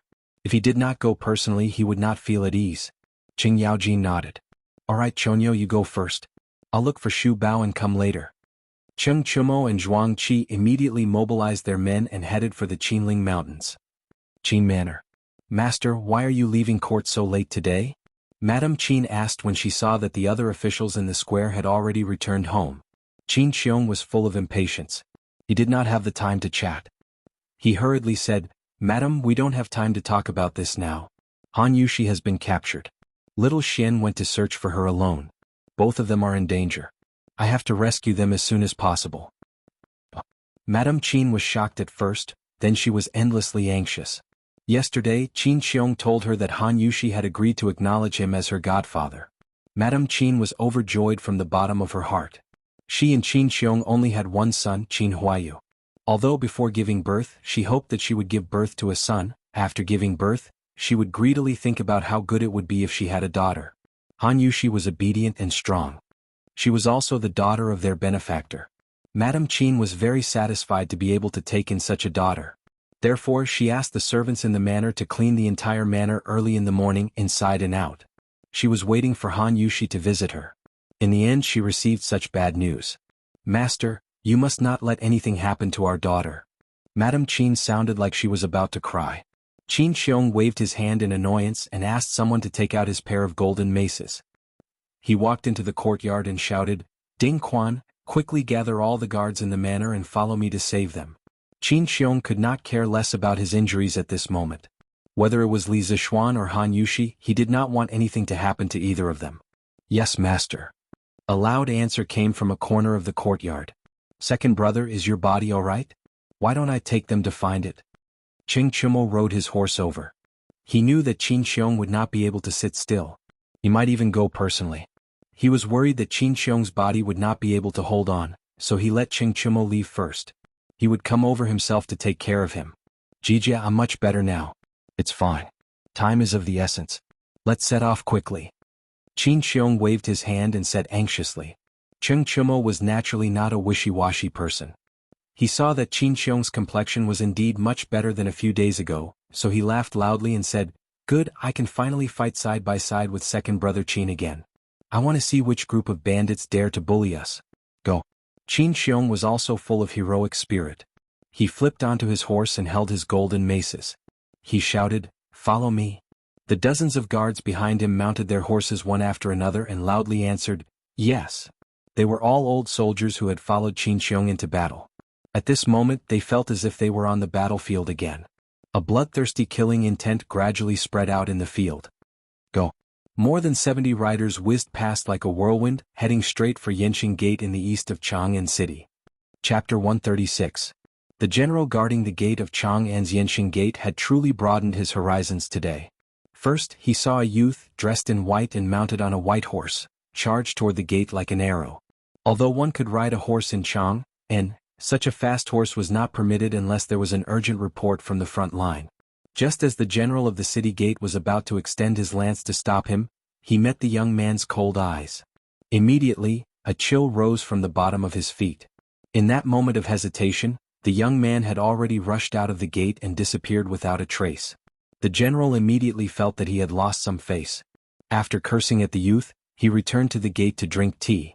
A little while later he saw another group of soldiers, several hundred in number, charging toward him. Upon questioning them, he realized that they were Eastern Palace guards. Frightened, he hastily let them pass. 15 minutes later, a large group of soldiers, led by a young general, charged toward Yanqing Gate. The general took a closer look and estimated that there were around 1,000 soldiers. He couldn't help but be shocked, wondering if there was another battle going on. Why would the imperial court send so many soldiers? Only when the group entered did the general realize that the leader was a Featherwood Guard commander.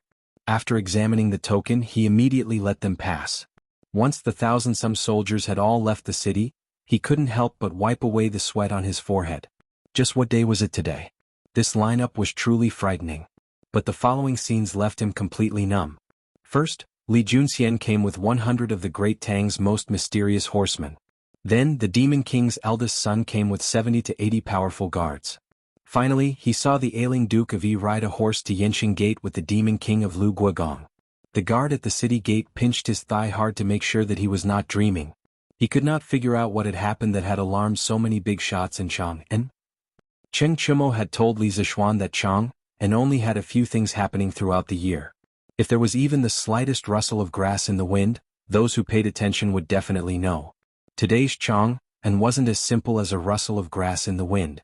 Those with a little status would immediately find out what was going on. Buzheng Fang Yuqi Jingda's home. Jingda, I heard that Shu Bao and Jijia went out of the city together. It seems they are going to search for Li Zixuan and a girl. Yuqi Jingda stroked his large beard and said solemnly. Niu Jingda nodded and said, I've also heard about it.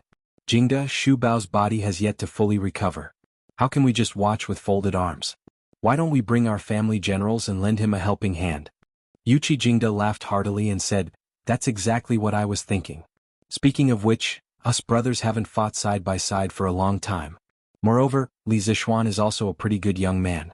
Who knows how many people have been saved by the curved plow he invented. Azure Dragon District. Young Master, the army in Chang, and has been deployed everywhere. His Majesty has even sent out hundreds of riders. Li Zixuan was the first to leave the city, followed by the Eastern Palace Imperial Guards of the Crown Prince. Then, Qing Yaojin, Qin Xiong, Yuqi Jingda, Niu Jingda, and other military generals have also led their families out of the city. In the courtyard, Lu Yun reported the unusual movements in Chang and city to Wang Renbiao. Hearing this, Wang Renbiao's face turned ashen. He frowned in disbelief and shouted, How did this matter become so big? Han Yushi is just a peasant girl. It's fine if Li Zixuan is crazy about her, but why are these military generals also?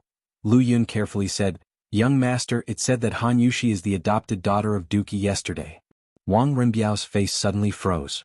After a long while, he said in a deep voice, We can't let second brother continue to mess around like this. He's going to harm our entire Wang family. Where is Yaoer now? Young Master, Miss Yu Yao is following Xiaoying and the others. They are going to the Bloodwind stronghold. Wang Renbiao's face changed and muttered, Second brother is actually mixing with such desperados. This is simply ruining the family's reputation. Quickly send a message to Yao and ask her to do her best to assist Li Zixuan and save Han Yushi. Yes, young master. Lu Yun responded and hurriedly left. On the mountain road outside the eastern city of Chang, Li Zixuan was burning with anxiety as he galloped wildly on his horse. Although the big white horse under him was a famous horse in the western region, it couldn't withstand such a wild gallop. However, Li Zixuan couldn't care less about the horse now. He just wanted to find Han Yushi quickly. If he had known that something like this would happen today, he would have taken Han Yushi back to Chang, and yesterday even if he had to forcefully snatch her. Unfortunately, there was no medicine for regret in this world. Thinking of Han Yushi's gentle personality and peerless appearance, Li Zixuan only hated himself for not taking the initiative to pursue Han Yushi earlier. Then she would have stayed in the Li residence and this kind of thing wouldn't have happened. In less than a quarter of an hour, Li Zixuan had already arrived at the Rhinoceros Slope, which was 10 miles away from Chang'an City. He saw 4 or 5 pools of blood on the ground and many traces of a fight. It was enough to show that the battle was fierce. Previously, he had heard from Han Lijing that old who had also been a government soldier a few years ago. Judging from the traces of the battle, old whose kung fu was probably not weak. It was just that 2 fists couldn't fight against 4 hands. Before old who fainted, he said that the group of thieves took Han Yushi and fled in the direction of the Qinling Mountains. Li Zixuan raised his head and looked at the vast Qinling Mountains in the north. He couldn't help but feel despair in his heart. Where could he start looking for such a large mountain range? The more delay, the more danger Han Yushi would be in. Li Zixuan had never been so desperate and anxious as he was at this moment. He was unwilling to give up and shouted to the north, Yushi, where are you? The roar lasted for more than a mile before it gradually subsided. The pedestrians on the road heard the roar and stopped to look in this direction. Li Zixuan vented the depression in his chest, adjusted his mood and mounted the horse. No matter how big the Qinling Mountains were, even if he had to search for a lifetime he would find Han Yushi. At this moment, a ball of object flew towards Li Zixuan's face. Although the speed was fast, Li Zixuan didn't feel any killing intent. He tilted his head and used his strength to grab the ball of object in his palm. Who is it? Li Zixuan looked around and saw that there was nothing around except trees and weeds. He paused and looked at the object in his hand suspiciously. He saw that it was a silk cloth wrapped around a stone. Li Zixuan threw away the stone and opened the silk cloth. He saw the words on it, If you want to save Han Yushi, go to the Bloody Wind Stockade of Mount Mang quickly. Li Zixuan was suddenly shocked and hesitated. He didn't know if the person who delivered the letter was purposely making a diversion to distract him or was sincerely helping him. After hesitating for a moment, Li Zixuan gritted his teeth. He had to risk it. Having a specific location was much better than him running around like a headless fly. He threw away the silk cloth and walked to an open area. He found a passerby and asked for the location of Mount Mang. He rode his horse and galloped over. Chapter 137. Giddy up. On the mountain path to the southeast of the Qinling Mountains, Li Zixuan whipped his horse and galloped wildly. The white horse beneath him seemed to have sensed his master's anxiety. Its four legs were crisscrossing at an extremely high frequency, kicking up a trail of dust. Li Zixuan's mind kept thinking about Han Yushi's smile and the words on the silk cloth. Blood wind stockade, blood wind stockade. He could not help but murmur. At this time he felt that blood wind stockade sounded very familiar. Suddenly he quivered. Wasn't the previous owner of this body accidentally knocked off the cliff to save a woman from the bandits of blood wind stockade? According to his memory, these bandits were extremely vicious. They even dared to kill people. If Han Yushi fell into their hands, wouldn't she be in great danger? Thinking of this, Li Zixuan became more anxious. The horse was urged faster and faster by him. Suddenly, the white horse under him neighed tragically and fell forward. Li Zixuan quickly flew down from the horse. After stabilizing himself, he saw that the white horse was panting heavily and its front legs were retracted. It seemed to be injured. Li Zixuan quickly went forward to check carefully. He found that the horse's front hooves were nailed with thorny vines. Li Zixuan touched the white horse's ears and said softly, "You've worked hard today. From now on you can follow me and enjoy your life. You stay here first. When I'm done I'll take you home." The white horse seemed to understand his words. It shook its head on the ground and gently touched Li Zixuan's palm with its nose. Li Zixuan gave a knowing smile and patted its head. Using the cloud-piercing steps, he rushed towards Mt. Mang in the north. Time was of the essence and he did not have the time to find another horse. He could only rely on his Qinggong to hasten his journey. At the foot of the North Mang Mountain, a group of bandits in ragged clothes were escorting a flower-like girl up the mountain. "Boss, this little girl is crying and walking so slowly. Why don't you let this little one carry her?" a wretched young man flatteringly said to the leader. After he finished speaking, he couldn't help but glance at Han Yushi's stunning face. "If you dare to touch me, I will immediately bite my tongue and commit suicide." Han Yushi's eyes reddened when she heard this. She had been sad for the dead old Hu the whole way. After all, old Hu had been beaten to such a state. Han Yushi thought that old Hu must be dead. That family, which was already very unfortunate, had now lost its pillar of support because of her. Thinking of this, she could not help but feel a wave of grief in her heart. She cried all the way, almost forgetting the dangerous situation she was in. Along the way she also discovered that although these people were ferocious, they didn't seem to dare to force her too much, especially the leader of the bandits. He was very wary of the black-clothed middle-aged man beside him. The bandit leader slapped the young man's head and scolded him. "Put away your tricks. Do you think I don't know what you're trying to do? If this juicy little girl could do it, would it be your turn? Get lost." After saying that, he kicked the wretched young man twice. The middle-aged masked man next to the bandit leader nodded when he saw this. He turned around and said in a suppressed voice, "Han Yushi, you'd better hurry up. Don't stall for time. You should get rid of your unrealistic thoughts as soon as possible. No one will come to save you in this wilderness. My patience is limited. You'd better not force me." Han Yushi's body trembled when she heard this. The reason why she walked so slowly was because she wanted to stall for time and wait for Li Zixuan to save her. She didn't expect that the other party would still see through her. Han Yushi was also worried that the masked middle-aged man would do something excessive next, so she could only reluctantly speed up. Next to the masked middle-aged man stood a very thin and weak masked man. Han Yushi couldn't tell whether he was a man or a woman along the way. At this moment she heard that person say softly, "I, Master Xiao. You see, I'm not interested in women. Why don't you let me carry this fair and tender little girl up the mountain?" After saying that, he used his orchid fingers to poke the masked middle-aged man's shoulder. He saw that Master Xiao was obviously shocked. He was probably disgusted. He quickly frowned and said, "Don't talk nonsense. Hurry up and don't complicate things. If you ruin Master's plans, Master won't forgive you." That thin masked man used his orchid fingers to stroke his cheek and snorted unhappily. He twisted his butt and walked in front of the crowd with enchanting steps. The bandits either lowered their heads to count ants or pretended to block the sun with their hands to cover their eyes. If they had also transmigrated from the modern world like Li Zishuan, they would definitely say 3 words at this moment: my eyes hurt. On the other side. Reporting. General, there's a piece of silk cloth with words and horse hoof prints ahead. Dugu Xian took the silk cloth. On it was written, if you want to save Han Yushi, quickly go to Mount Mang's Bloodwind stronghold. After reading it, Dugu Xian's face was dignified. He said to himself, Bloodwind stronghold. It's actually Bloodwind stronghold. In the past few years, the imperial court has sent troops to clean up the mountain bandits, but the bandits of Xiefeng Stockade have not been eradicated. This time I will uproot you and see if you can still harm the people. Hey Wooden Face, did you find little Xian's whereabouts? Not far away there was a sudden shout. The person who spoke was Cheng Chumo. Although the Cheng family soldiers were old soldiers who retired from the front line, after all, they had slacked off for so many years. They naturally could not compare with the elite Yulin Guards. Therefore they arrived a little later than the Yulin Guards. As the second-generation leader of the military, Cheng Chumo certainly knew Dugu Xian. However, this person often put on an indifferent expression that kept strangers away.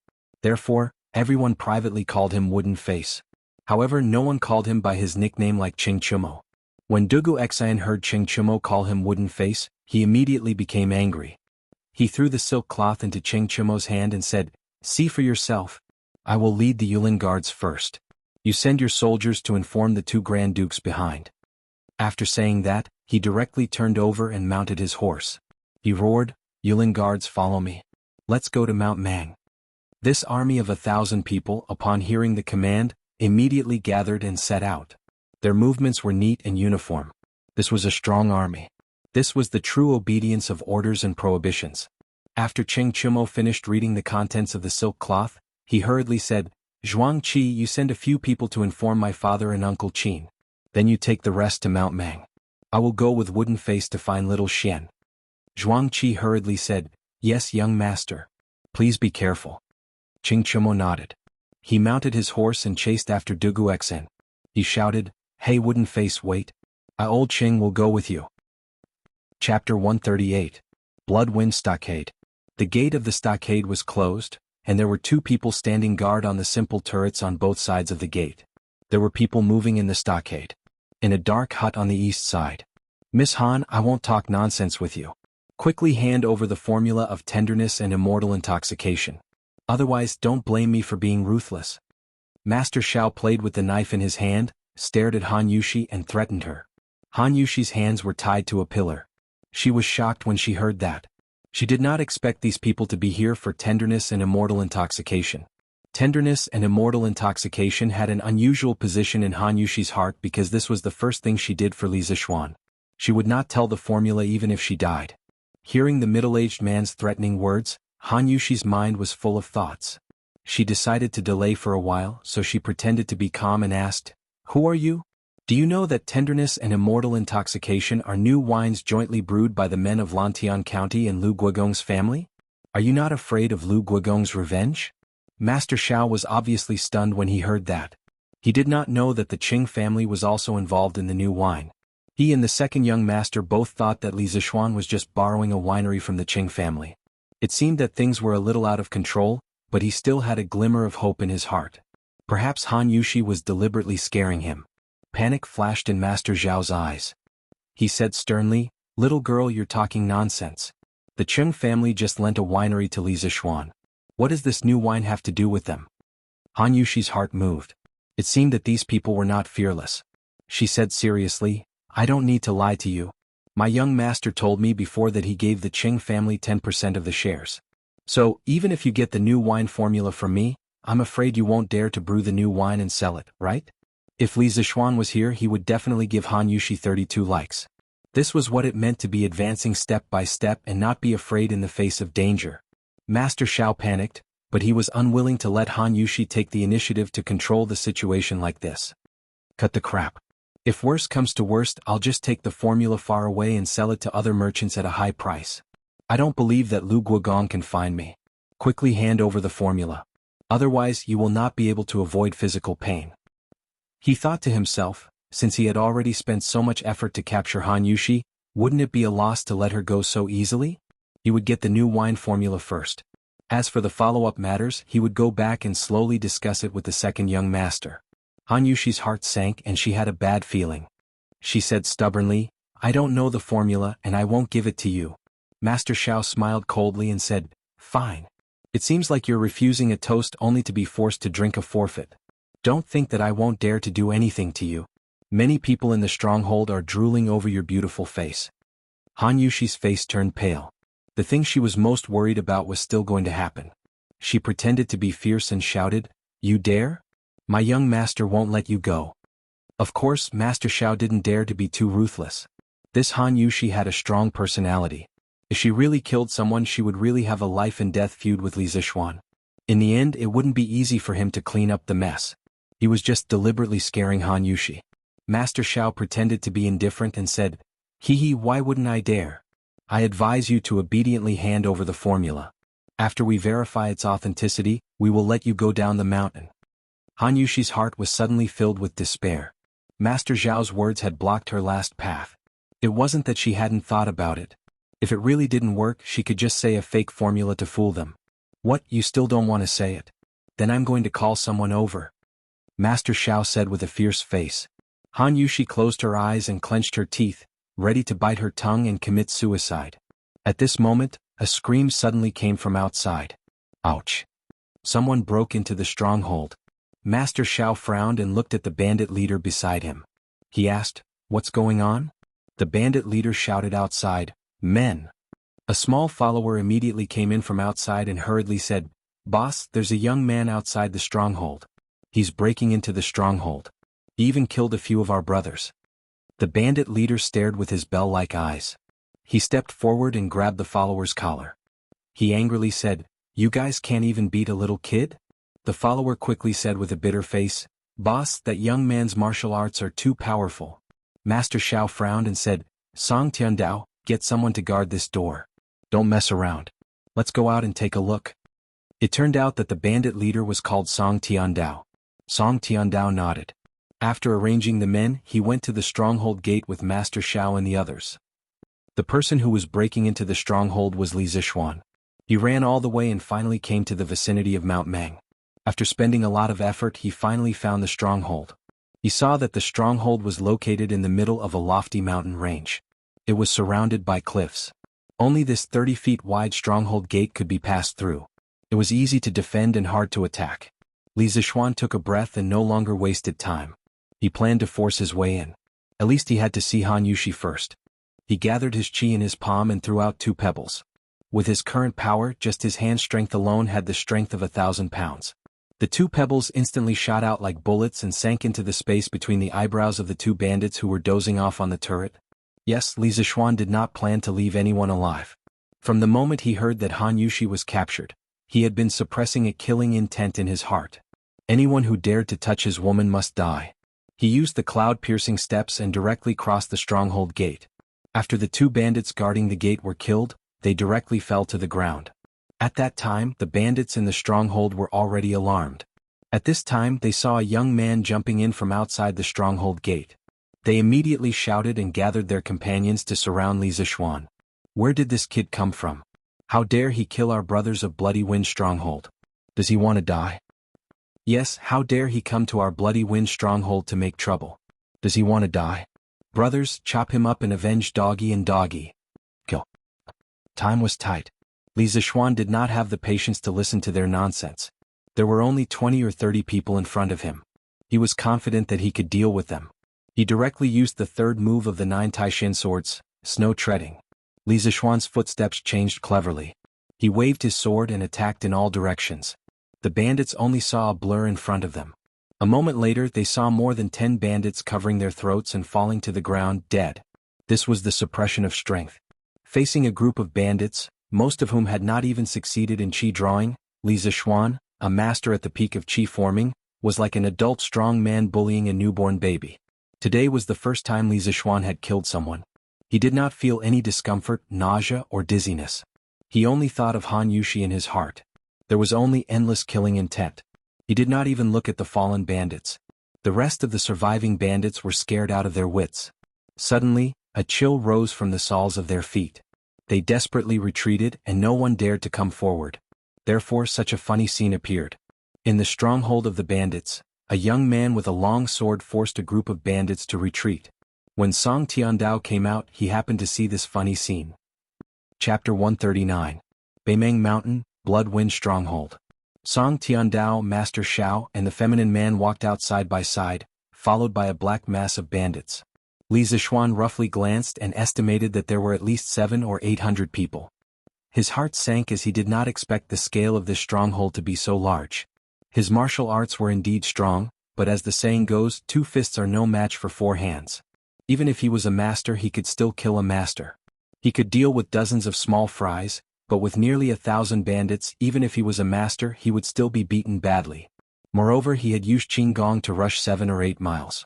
The true qi in his body was seriously consumed, which made things worse. I was wondering who it was. It turned out to be you, little bastard. I did not expect you to not fall to your death and dare to take the initiative to come to my door. But you came just in time. I, Song Tiandao, will avenge my second brother and third brother today. It was Song Tiandao who came to the front of the crowd. When he saw Li Zishuan, he suddenly felt a little familiar. Looking carefully, wasn't this the little kid who ruined their Blood Wind Stronghold's business 2 months ago in the Zhongnan Mountains? New hatred and old hatred surged in his heart. Song Tiandao stepped out of the crowd and pointed at Li Zishuan and scolded. Master Xiao and the feminine man had not seen Li Zishuan before, but they often heard of him. At this time they looked at Song Tiandao suspiciously. They did not expect Song Tiandao to have an old grudge with the young man in front of them. Li Zishuan smiled contemptuously. Loser, how dare you be arrogant? If you know what's good for you, quickly let Han Yushi go. Otherwise, I will flatten your stronghold today. When Song Tiandao heard Li Zishuan call him a loser, his face could not help but flash a trace of anger. 2 months ago, the robbery in the Zhongnan Mountains was the shame of his life. Not only did he not get the beauty, money, and goods, but he also lost his men and was ridiculed by the Lulin people. When he heard Li Zishuan threaten to flatten the stronghold, Song Tiandao laughed angrily. Oh, I did not expect the little kid to be a lord. I don't know which Java country you are a lord. You are really a ha, don't yawn. What a big tone. We have more than 1,000 brothers, you want to try to flatten one? Has this little brat watched too many dramas? That's right, that's right. How dare you come to our bloody wind stockade when you haven't even grown your hair? There was a burst of laughter among the bandits. Li Zishuan frowned. He exerted his strength to the tip of his foot and gently kicked the ground under his feet. Several stones shot out and flew towards Song Tiandao and the others. He had just taken the opportunity to recover his true qi. Although he had not recovered to his peak, he was almost there. He had not seen Han Yushi for so long, and the ominous premonition in his heart was getting stronger and stronger. He could not wait any longer. No matter how many bandits there were in front of him, he had to kill his way out. Song Tiandao, Master Xiao, and the feminine man easily avoided Li Zishuan's sneak attack. However, the bandits behind them did not have time to dodge. 4 or 5 bandits were instantly killed and fell to the ground. When the rest of the bandits saw this, they glared at Li Zishuan, but did not dare to say a word. Of course, Li Zishuan did not expect to kill the bandit leader with just this. His goal was only to enrage him. When people were angry, they would often lose their rationality. Perhaps the bandit leader would come out and fight him one-on-one in a fit of rage. In his previous life, when he read The Legend of the Sui and Tang Heroes, he often saw that when 2 armies faced each other, they usually liked to fight the generals first. Although he was not sure if there would be such a thing in the real Tang dynasty, he still wanted to try. In a one-on-one fight, he was certainly not afraid of the defeated general. At that time, he might be able to capture him and save Han Yushi. Song Tiandao saw that Li Zishuan dared to kill his men under his nose. As expected, he was furious. He shouted angrily. How dare you? Men, take my broadsword. Little child, you'd better tell me your name first. Otherwise you'll be a nameless ghost after you die. Li Zishuan saw that Song Tiandao was indeed enraged and wanted to fight him one-on-one. He was delighted. At this moment, he looked at the hundreds of thatched cottages behind the bandits. He did not know where Han Yushi was locked up. He shouted loudly. I am Li Zishuan, the man of Lantian County who was personally conferred by the emperor. You gathered in the forest and kidnapped my fiancée. If you don't want to die under the encirclement of the imperial army, immediately put down your weapons and hand over my fiancée. I will spare your lives. His shout contained a bit of true qi and traveled far. His purpose was to tell Han Yushi that he was here and to tell her not to do anything stupid. Han Yushi was in the house like a lamb waiting to be slaughtered. Her heart was filled with despair. Suddenly she heard Li Zishuan's voice. Her desperate heart was instantly filled with joy. When she heard Li Zishuan say, "My fiancé," Han Yushi could no longer hold it in and cried emotionally. She had waited for this sentence for a long time. Finally it came. In front of the stronghold, Master Xiao was obviously stunned. He never expected that Li Zishuan could find Han Yushi so quickly after he captured her in the wilderness. He also did not expect that Li Zishuan would dare to break into the stronghold alone.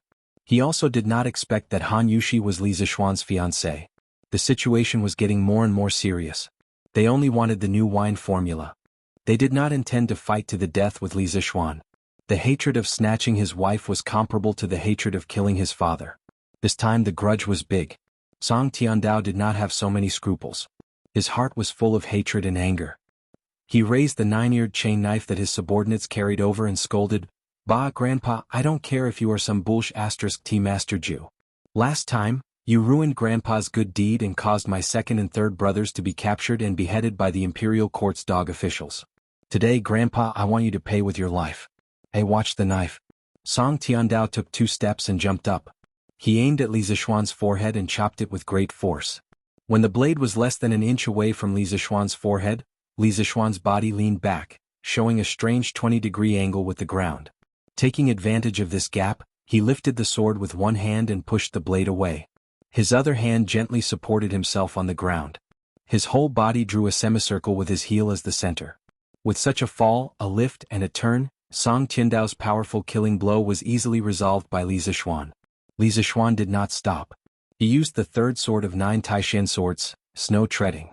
Song Tiandao suddenly felt his eyes blur. Then he felt that every part of his body was about to be attacked. Song Tiandao was shocked. He did not understand why this little boy's skill had improved so much in just 2 months. He desperately waved the big knife, trying to protect the vital parts of his body. However, he was only at the peak of body refining and had not yet reached the Qi transformation realm. How could he be Li Zishuan's opponent? After a while he could not hold on anymore. His body had suffered more than 10 minor injuries. Li Zishuan saw that the time was right. He poured genuine qi into his feet and used the orchid butterfly steps, ready to capture Song Tiandao. At this moment, Li Zishuan saw a strange black shadow suddenly flash in front of Song Tiandao. Its speed was so fast that it was not inferior to his orchid butterfly steps in the slightest. He saw the black shadow reach out and pull Song Tiandao out of the battle. Li Zishuan was furious. This person did not follow the rules. He directly used his fastest sword, the 5th sword of 9 Taishan swords, parting the dust. The sword parted the dust and was bleak and cold. It went straight for Song Tiandao's back. Since he could not capture him, he would kill him. After killing so many people, Li Zishuan's killing intent was getting heavier and heavier. Song Tiandao only felt a cold chill piercing his back. He secretly said, "My life is over." The feminine man next to him had no time to save him. The main reason was that Li Zishuan's sword was too fast. At the critical moment, Master Xiao flung his sleeve. An iron ball flew out and hit Li Zishuan's sword. This sure-kill sword finally deviated from its trajectory and only cut off Song Tiandao's left arm. A thick and heavy arm fell to the ground with a clang. Even though Li Zishuan hurriedly retreated, he was still splashed by the blood from Song Tiandao's shoulder. Suddenly his white clothes turned red. The elegant young master turned into a demon god. Chapter 140. Silence. The bandits were cheering for their leader's bravery, but in the blink of an eye, Song Tiandao's arm was cut off and he almost died. They were all scared out of their wits and stood rooted to the ground. Master Zhao's heart was also in turmoil. He and the second young master had focused on Li Zishuan's ability to make money, but they didn't make a correct assessment of Li Zishuan's strength. They didn't expect this weak youth to have such high martial arts. It was really unexpected. Li Zishuan returned to his original spot and secretly used the Taishan Sutra to recover his internal energy. In the battle just now, he had used up 20 to 30% of his qi. "Leader Song, you can't beat him one-on-one, so you plan to fight together?" Li Zishuan said sarcastically. Song Tiandao covered his right arm and his face was pale. Facing Li Zishuan's sarcasm, he had nothing to say and could only stare back angrily. On the other hand, the skinny man who had just rushed and walked out with one hand on his waist and the other hand on his thumb and middle finger. He said in a sweet voice, "Io, our Lord Li is young and has a high position. His martial arts are also so good. My little heart is beating fast. Lord Ju, why are you so angry? Why don't I accompany you to the front of the flowers under the moon?" Ugh, Li Zixuan was disgusted. He quickly jumped away and scolded, "Damn transvestite, stop. You're neither yin nor yang, hiding your head and tail. I don't think you're a good person either." He didn't expect to meet a transvestite in ancient times. It was really disgusting. The transvestite pointed at Li Zixuan with his thumb and middle finger and said unhappily, "Humph? How can you say that to me? I'm so sad. Do you think I'm willing to cover my face in such hot weather? I'm just afraid that you guys won't be able to walk if I take off my veil. Also, what's a transvestite? Why do you say I'm a transvestite?" A cough cough. Master Xiao couldn't help but retch. He shouted, "Flying snake, come back. Don't mess around." Flying snake? This person was actually the flying snake who went to the Han village to steal wine last time. Flying snake waved his hand discontentedly and said, "Master Xiao, let me interact with this handsome young man." Li Zixuan was furious. He pointed his sword at the flying snake and cursed, "What bullshit, flying snake? You just disturbed my duel with Song Tiandao. Now I will turn you into a dead snake."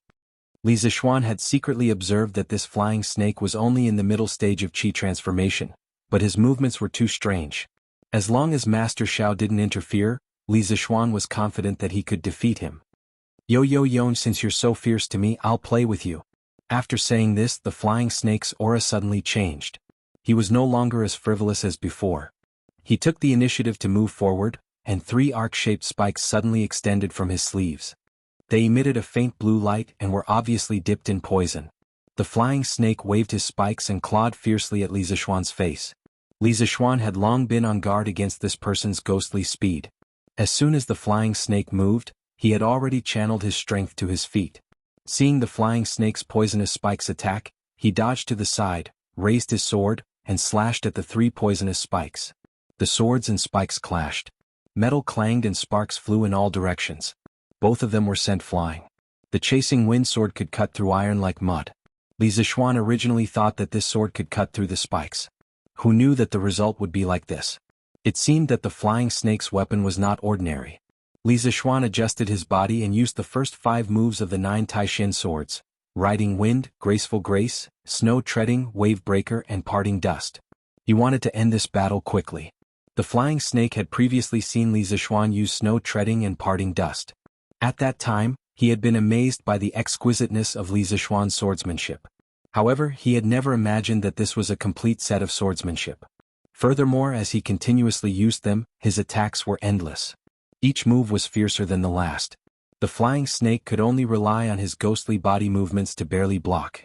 However, when Li Zixuan used his final move, Parting Dust, the flying snake could clearly see that this move was exactly the same as the one that had cut off Song Tiandao's left arm.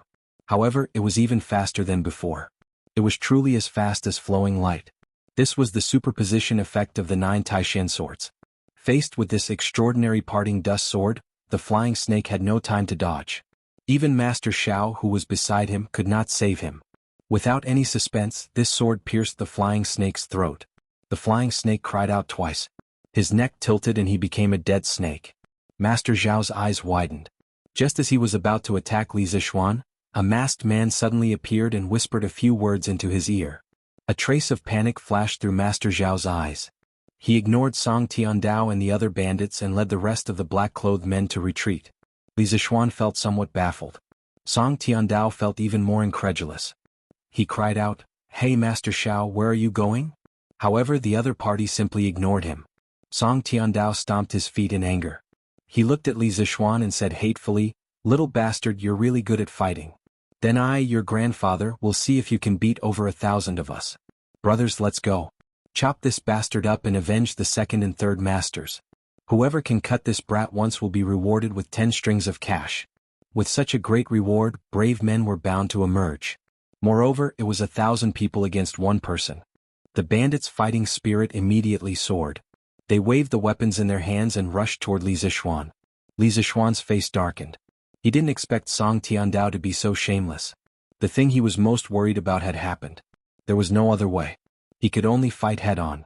Li Zixuan gritted his teeth and took the initiative to attack. He used his body to his advantage in the crowd. While constantly dodging attacks, he used the wind-chasing sword in his hand to harvest lives. Song Tiandao retreated far away. He looked at Li Zixuan in the crowd and sneered. He didn't believe that this brat would never run out of strength. Song Tiandao was right.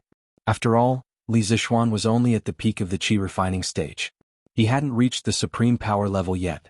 After half an hour, although he had killed 70 or 80 bandits, his genuine qi had been almost exhausted.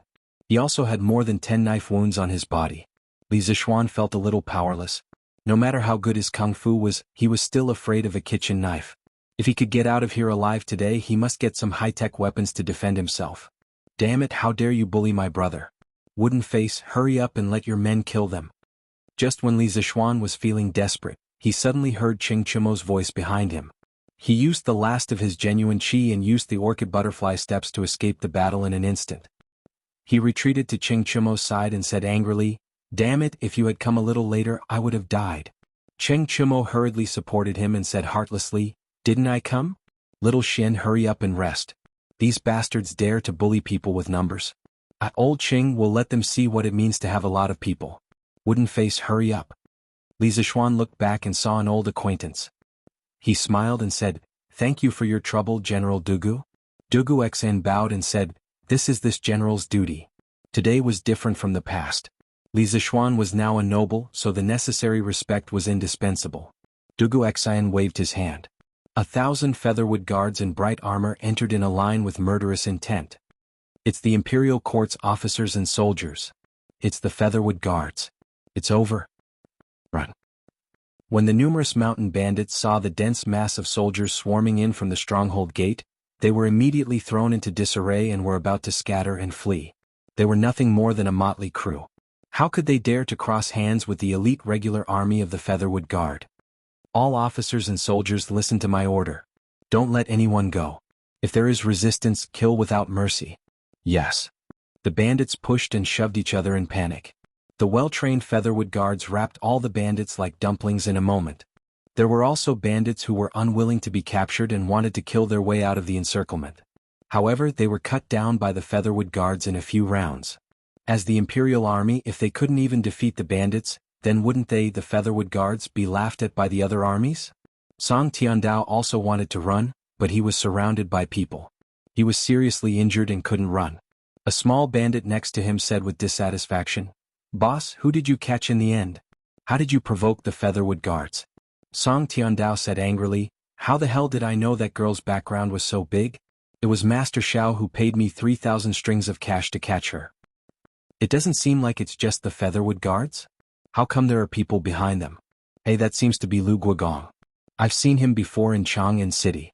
First Master, you've put us in a lot of trouble. Why did you provoke that madman Lu Guogong?" Song Tiandao said with displeasure, "Motherf asterisk her, you were more active than anyone else when it came to splitting the money. Now you have the face to say this? Hey, that's Yi Guogong. And Wu Guogong." It turned out to be the Eastern Palace Imperial Guards following behind the Featherwood Guards. Qing Yaojin, Qin Qiong, Yuqi Jingda, Niu Jinda, and the others all rushed over one after another. The bandits were scared out of their wits. They never thought that they would alarm so many important people. Now their legs were weak. How could they dare to run? They could only pray that they would suffer less after being caught. Ching Chimo laughed arrogantly at the bandits. "Haha, you want to compete with Lousy in terms of numbers? Motherf asterisk her, come out and fight again." Li Zixuan ignored that fool. After he thanked Qing Yaojin and the others, he quickly called a bandit to take him to find Han Yushi. People often don't know how precious they are until they lose something. He really wanted to see Han Yushi right now. He didn't want to wait a moment longer. Chapter 141. The underling led Li Zixuan through many twists and turns before arriving at a small, shabby hut. Then he respectfully said, "Lord Ju, it's here." Li Zixuan nodded and said, "Go squat in front of the stockade by yourself. Don't think about running away. As long as you haven't committed murder or arson, I'll get someone to give you a lighter punishment." The henchman immediately bowed excitedly and said, "Thank you, Lord Ju. Don't worry, Lord Ju. I definitely won't dare to run away." Li Zixuan waved his hand and sent him away. Then he pushed the door open and entered. He saw Han Yushi's hands tied to the pillar. She was looking at him with tears in her eyes. Li Zixuan hurriedly went forward and helped Han Yushi untie the rope. He grabbed her shoulder and asked with concern, "Yushi, are you okay? They didn't do anything to you, right?" Han Yushi shook her head. She looked at Li Zixuan's tattered and blood-stained clothes. She thought of the person in front of her running dozens of miles alone and ignoring the danger. He went deep into the nest of thousands of bandits to save her. She could not help but say sadly, "Young master, why are you so seriously injured?" "It's all my fault.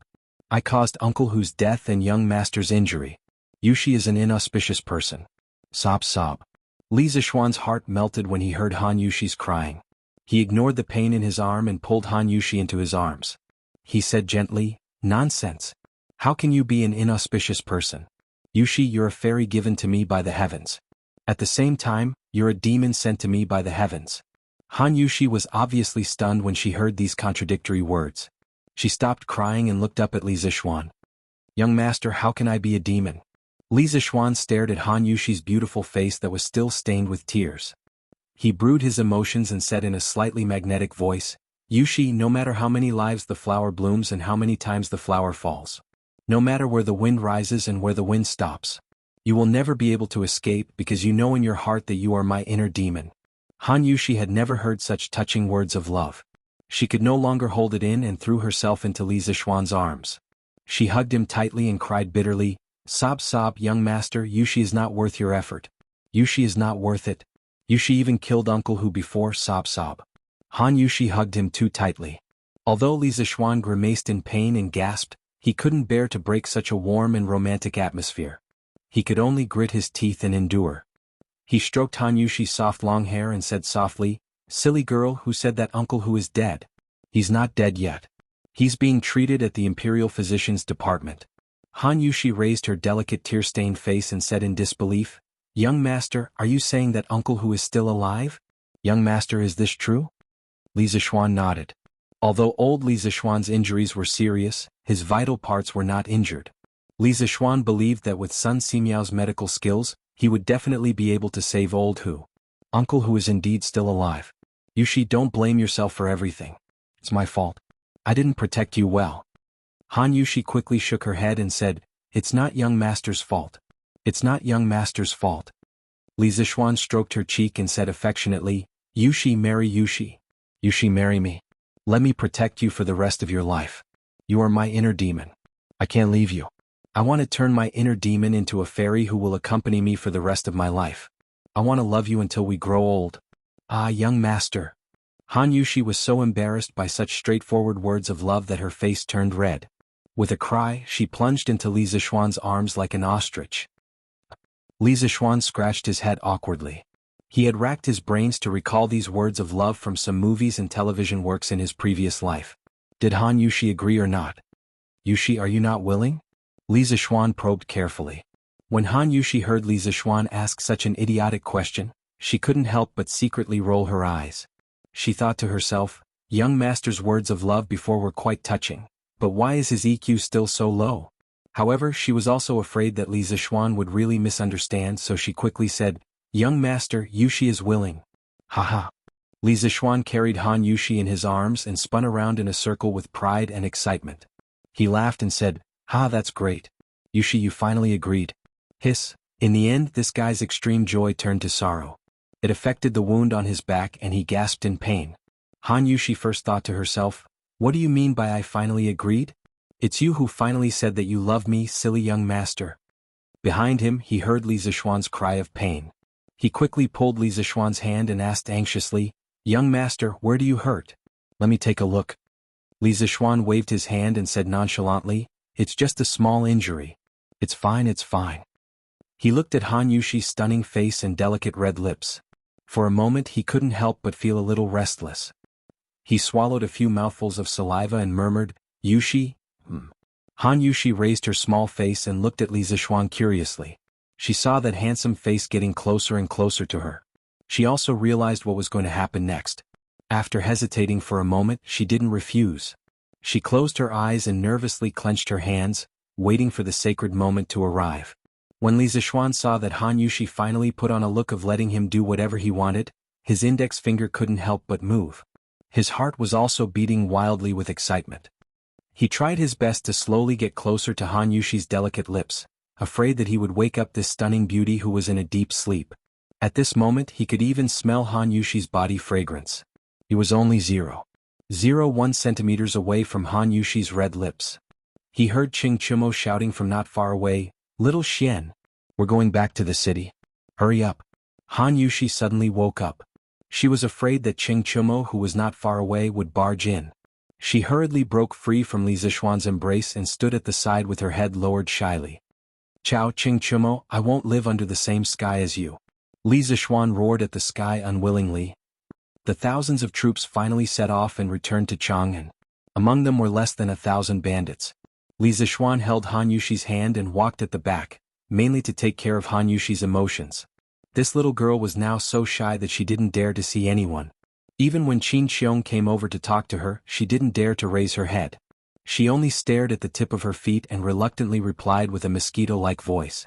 Qing Yaojin, Qin Xiong, and the others all laughed knowingly. They let the accompanying military doctor treat Li Zixuan's wounds simply and let the young couple show off their love sweetly at the back. Qing Chumo also wanted to come over and be a troublemaker before, but he was slapped back by Qing Yaojin and scolded, "You little bastard, why don't you hurry up and find a good girl to marry into the family? Why are you running over there blindly to meddle? Look at little Xian. He's so young but he's already kidnapped a beautiful little girl."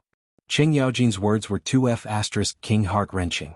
Qing Chumo's expression suddenly looked as if he had eaten a pile of shit. He secretly hated Li Zixuan for not being a good brother.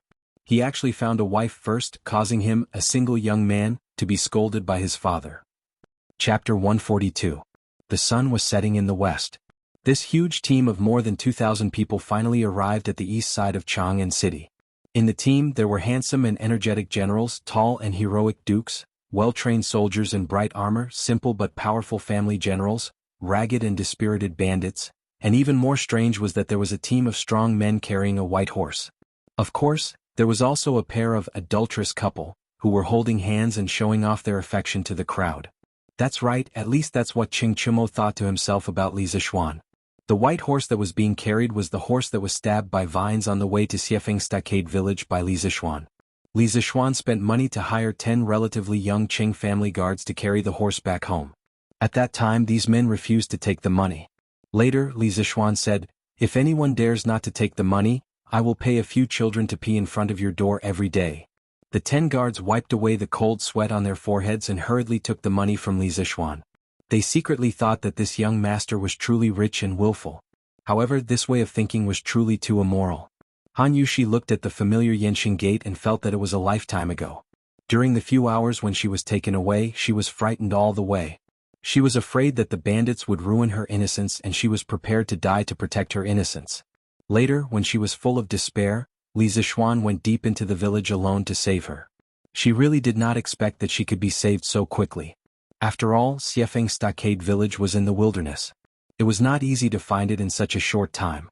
Thinking of this, Han Yushi could not help but hold his hand tighter, as if this would make her feel safer. They were about to enter the city. Han Yushi did not intend to let Li Zixuan let go of her hand. Although it was embarrassing to be pointed at by so many people, she thought that since the young master liked to hold her hand, then let him hold it.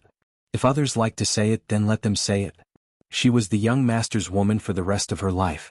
Even if the young master wanted her to die now, she was willing to do so. Holding hands was a small matter and she could just follow the young master's temperament. As for Li Zixuan, ever since this fellow held Han Yushi's smooth and soft little hand, he could not bear to part with this wonderful touch.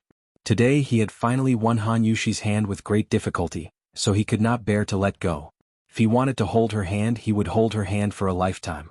It had to be said that after experiencing life and death, Han Yushi and Li Zixuan's attitude towards each other had changed greatly. When the citizens of the city saw such a complicated and strange team, they couldn't help but discuss among themselves. Where did so many troops come from?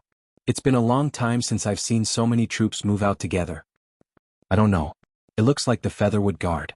Could it be that there's a war somewhere? Hey, why did the Featherwood Guard send so many people? Do you think these people are bandits? I think they are quite similar. Hey, isn't that Duke Lu? There's also Duke Yi and Duke Wu. Heavens, where are these bandits so powerful that they can even alarm these dukes to personally suppress the bandits? Hey, who said they weren't? These bandits really don't have eyes. How can they casually provoke these people in Chang'an City? When Song Tiandao heard these people's discussion, he felt so wrong that he was about to cry. Was he willing to provoke the Featherwood Guard, Qing Yaojin and other big shots? How could he know that a little country girl would have such great power behind her? Song Tiandao was now cursing Master Shao in his heart. If it weren't for him, he would still be the head of the carefree camp in the mountain stronghold. As a result, not only did he not get the 3,000 string of cash, but he also became a prisoner. Thinking about how Li Zishuan was alone among thousands of people in the mountain stronghold, as if he was in a no-man's land. With a long sword, he killed people like cutting melons and vegetables. Thinking of this, Song Tiandao felt goosebumps all over his body. This was not something a 14 or 15-year-old child would do. This was much more ferocious than the authentic bandits. Song Tiandao looked at Qing Yaojin, Qin Xiong and other big shots in front of him, and then secretly glanced back at Li Zishuan who was talking about love. He couldn't help but feel despair in his heart. He didn't know what kind of cruel punishment was waiting for him. Yushi, let's go to the Imperial Medical Department to see Uncle Zhang first, and then turn back home. Li Zishuan thought about it and suggested. The main thing was that he was now injured all over. When he went back, his mother would definitely be distressed. Moreover, she might even resent Han Yushi because of this. After all, her son was seriously injured in order to save her. Li Zishuan was sure that according to his mother's personality, this kind of thing could really happen. In order to avoid affecting their relationship, Li Zishuan decided to go to the Imperial Medical Department to see Old Hu first, treat his wounds, and change his clothes before going home. Han Yushi didn't know that Li Zishuan had secretly thought so much for her. Hearing this, she raised her head and said, "Young master, you're going back so late. Will master and madam be worried? Why don't you go home first while Yushi goes to see Uncle Hu?" Li Zishuan smiled and said, "It's okay. I'll send someone back to report that I'm safe." He brought Han Yushi to the front of the group, bowed to Qin Xiong, Qing Yaojin, Yuqi Jingda, and Yo Jinda and said sincerely, "I thank all of you for your help today. In 2 days I will hold a banquet at the Drunken Immortal restaurant. I will use the strongest wine and the most delicious dishes to entertain all of you." Qing Yaojin laughed loudly and said, "Ha, good boy, I like hearing these words." Yuqi Jingda and Yo Jinda nodded with a smile. Although part of the reason they came today was because of Li Zishuan, it was mainly because of Qin Xiong. Qin Xiong smiled and said, "Little Xian, you don't have to be so polite to me. Yushi is my adopted daughter. You went to save her alone. I should thank you." Li Zishuan repeatedly said that he didn't dare. He thanked Dugu Xian again and asked him to investigate the person behind this group of bandits. Then he bid farewell to Qin Xiong and said, "Uncle Qin, I'll bring Yushi to the Imperial Medical Department to see Uncle Hu first." Qin Xiong nodded and said solemnly, "Speaking of which, this Hu Hanyun was injured because of Yushi. It's already late today so I won't go over. Little Xian, you have to thank him on my behalf. I'll visit him personally another day." Li Zishuan replied, "Don't worry, Uncle Qin. I will." Qin Xiong looked at Han Yushi and said, "Yushi, you have to visit your adoptive mother tomorrow. She has been talking about you. When she heard that something happened to you, she was worried sick at home." Han Yushi bowed and said, "Yes, adoptive father. Yushi will definitely visit adoptive mother tomorrow." Qin Xiong smiled and waved his hand. He said kindly, "Good child, quickly go to the Imperial Medical Department." Chapter 143. Uncle Hu, are you all right? Li Zishuan and Han Yushi came to the Imperial Physician's office and asked about Old Hu's room. They pushed the door open and entered. They saw that Hu was indeed serving Old Hu, who was wrapped up like a dumpling, medicine. He quickly walked over and asked. When Old Hu saw Li Zishuan come in, he quickly pushed the medicine bowl away and smiled at Li Zishuan. "Young master, you're here. I'm here today to thank you for helping Zhenjing and Zhenjing find a miracle doctor. Sai, it's great that you saved the Han family's girl so quickly. Otherwise Old Hu would never have the face to return to the Han family village." Hearing this, Han Yushi said with red eyes, "Uncle Hu, please don't say that. It's all Yushi's fault that you're so seriously injured. If anything happens to you, Yushi won't have the face to see Aunt Lu." Old Hu said indifferently, "Sai, this injury is nothing. When I was fighting in the early years I was injured more seriously than this several times, but I'm still fine. Han girl, young master, don't worry. Old Hu have a tough life." "What do you mean by fine? You broke 12 bones and lost more than half a liter of blood. If your injuries were more serious, I'm afraid you would have died." At this moment, Sun Simiao walked in and said angrily. Behind him, Hu Zhen, who had a white cloth wrapped around his eyes, followed. When Old Hu heard Sun Simiao scolding, he laughed embarrassedly and didn't say anything else. Patients were always in awe of doctors. Seeing Sun Simiao come in, Han Yushi bowed to him. Then she went to pull Hu Zhen to the side. Li Zishuan stood up and cupped his hands to Sun Simiao. "Daoist son, is Uncle Hu's injury serious?" He was shocked when he heard Sun Simiao say that it was so serious. He secretly thought that Old Hu was really tough. If it were someone else with such a serious injury, they probably wouldn't have been able to hold on. Sun Simiao said with a serious expression, "The injury is very serious. I'm afraid it will take at least 3 months to recover. Xiao Xian, your injury isn't light either. I'll get someone to bandage it for you first." Li Zixuan breathed a sigh of relief. As long as they were fine, everything was fine. He nodded and said, "Thank you, Taoist Sunday." Sun Simiao summoned 2 doctors from the Imperial Physician Department. He planned to clean and bandage Li Zixuan in this room. Han Yushi quickly brought Hu out of the door. "Taoist son, how is your illness?" Inside the room, Li Zixuan gritted his teeth as he endured the doctor's bandaging while looking at Sun Simiao, who was examining Old Hu's injuries. If it weren't for what happened today, he would have come to see Sun Simiao treat Hu Jing and his younger brother in the morning. In the end, he didn't come. Instead, he sent Old Hu over. It could be said that the family of 3 was reunited in the Imperial Medical Department. Sun Simiao replied, "As expected, Hu is only born with a stutter. He is not mentally retarded. I will perform acupuncture on him for a few days and prescribe him some special medicine. In less than 10 days he should be able to speak fluently." Li Zixuan looked at Hu Jing next to him with joy. The little fatty scratched his head and smiled gratefully at him.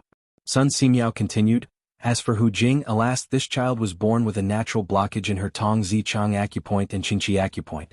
I previously performed acupuncture on her, but I didn't manage to open these 2 blocked acupoints. I can only supplement it with herbs and acupuncture." Old Hu, who was lying on the bed, said worriedly, "Dr. Sun, can my daughter's eyes be cured? This child can't see at such a young age. What will she do in the future?" Sun Simiao thought for a moment and nodded. "It can definitely be cured. As the saying goes, a rope can cut a wood, and dripping water can penetrate a stone. Her blocked acupoints are not unbreakable, but it will take a lot of time to cure her eyes." Old Hu's eyes widened in surprise. He pleaded excitedly, "Dr. Sun, please save my daughter. I beg divine Dr. Sun to save my daughter. This child has suffered too much since she was young. Every time I see this child's eyes, I, Old Hu, feel heartache. As long as you can help my daughter see the light again, I, Hu Han Yun, am willing to do everything I can and serve you for the rest of my life." Li Zixuan also said, "Priest Sun, since this child's eyes can be cured, please help. You can use whatever herbs you need. All the expenses will be on me." Old Hu said in surprise, "Young master, how can I do that?" Sun Simiao patted Old Hu on the shoulder with a smile and said, "Why not? Xiao Xian is so rich. Who else can pay for him? Don't worry. How can I not save a dying child? This penniless Taoist will definitely save this child." Old Hu said happily, "Thank you, Dr. Sunday. Thank you, young master." Sun Simiao nodded and said, "It's just that it will take a long time to cure this child's eyes, and I have to do acupuncture every day without stopping. But I can only stay in Chang, and for a month. If you want her to see the light again, this child must leave Chang, and with me in a month. After her eyes are cured, I will send her back to Chang'an." Old Hu lowered his head and thought for a moment. Sun Simiao was really a person of virtue and prestige. If his child went with him, he should be at ease. So he cupped his hands and said, "Then I will leave my daughter to you, Priest Sunday. I can't repay your kindness. If you need me in the future, I will not hesitate." Li Zixuan suddenly remembered a conversation with Hu Jingjing. He suddenly had an idea and said to Sun Simiao, "Priest Sun, since she will follow you from now on, why don't you teach her some medical skills? I have talked with her before and found that this child is quite interested in medical skills. You have cured countless people in your life, but your strength is limited. Why don't you teach a few disciples and pass down your medical skills so that more people can benefit?" Hearing this, Sun Simiao's eyes lit up. He stroked his beard and said, "This child is indifferent. She is quite suitable to learn medicine. I will teach her some basic medical knowledge in the next 2 days.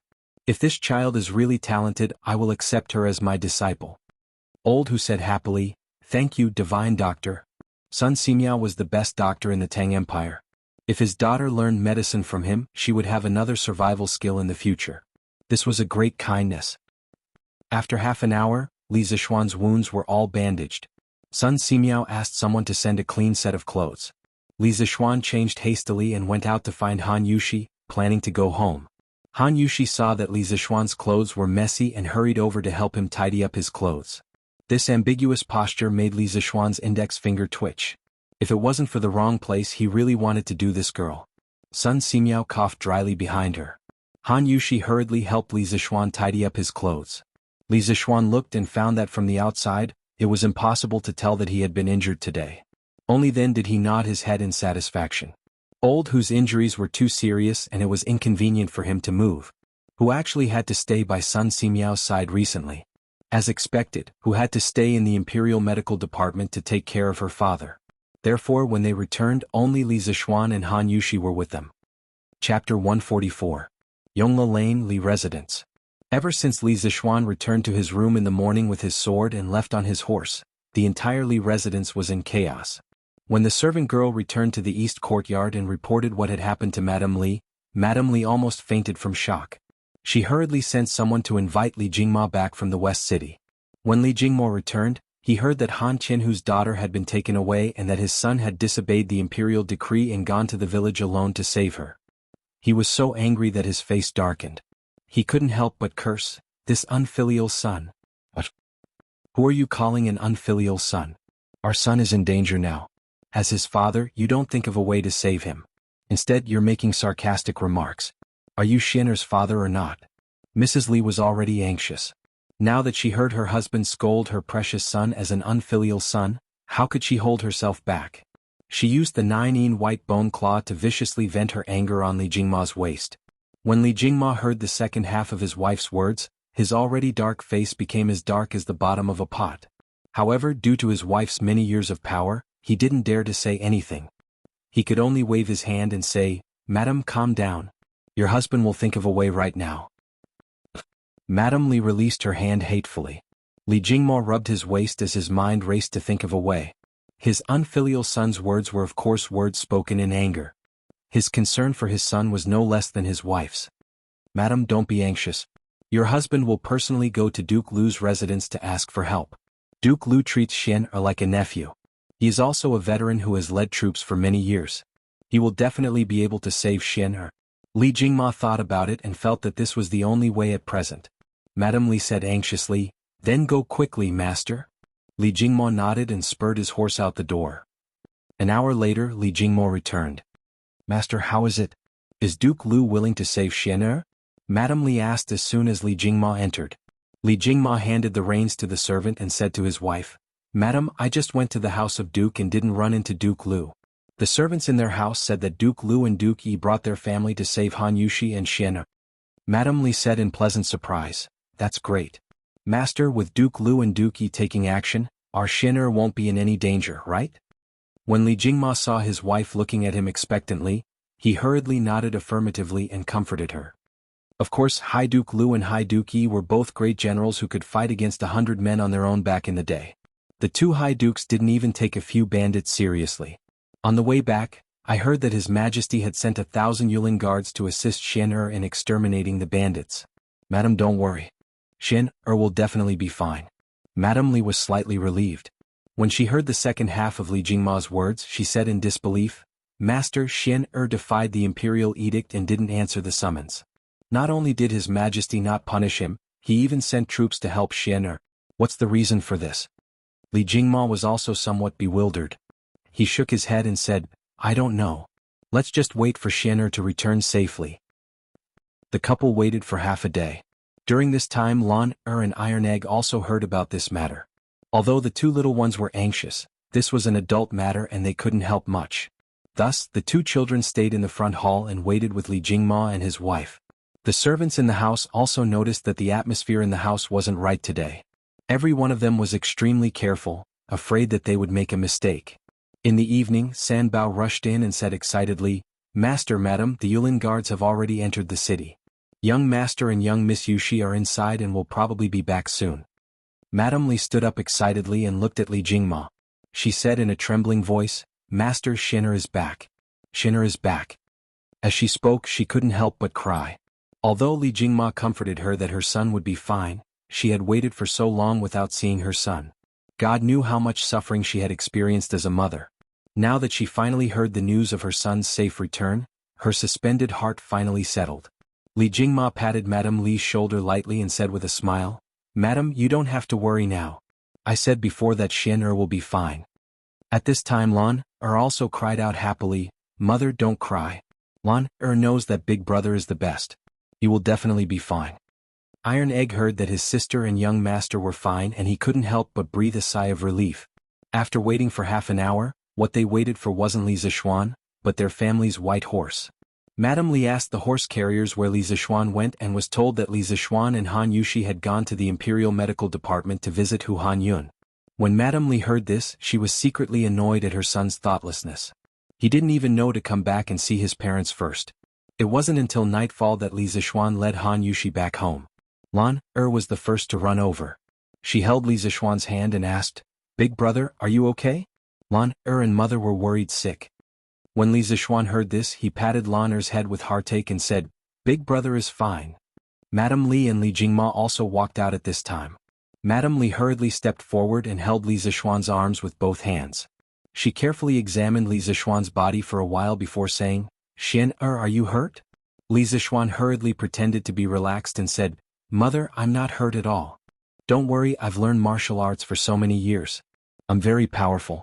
Lan interjected, "Mother, you see Lan already said that Big Brother's martial arts are the best. He'll definitely be fine." At this time, Iron Egg ran over to greet Li Zishuan first. Then he went to Han Yushi's side and asked softly, "Big sister, are you okay?" Han Yushi shook her head and whispered, "Big sister is fine." At this time, Madame Li looked at Han Yushi with a complicated expression. Every mother was selfish when it came to their children. She did like Han Yushi before, but today her son was in danger because of her. Madame Li's heart more or less had a knot in it. "Miss Han, it's good that you're okay." Madame Li thought for a long time, but still said this in a neutral tone. Han Yushi's pretty face turned pale when she heard these obviously distant words. She immediately realized that Madame Li had distanced herself from her because of what happened today. She was so anxious that tears almost rolled out. She held back her sadness and hurriedly bowed down. "Madam, it's Yushi's fault. Yushi caused young master to be in danger. Yushi has let master and madam down." Li Zishuan also heard the coldness in his mother's words. He secretly thought that it was a good thing that he went to the Imperial Medical Department first. Otherwise, if he came back covered in blood, wouldn't his mother turn the sky upside down? He quickly went over to help Han Yushi up and said to his mother, "Mother, you can't blame Yushi for this. Those bandits kidnapped her mainly to get the formula for our family's new wine from her. In fact, it's still my fault. If I didn't ask Yushi to help me brew wine, she wouldn't have gone through this disaster now." On the way back, Han Yushi told Li Zishuan everything that had happened during the time when she was captured.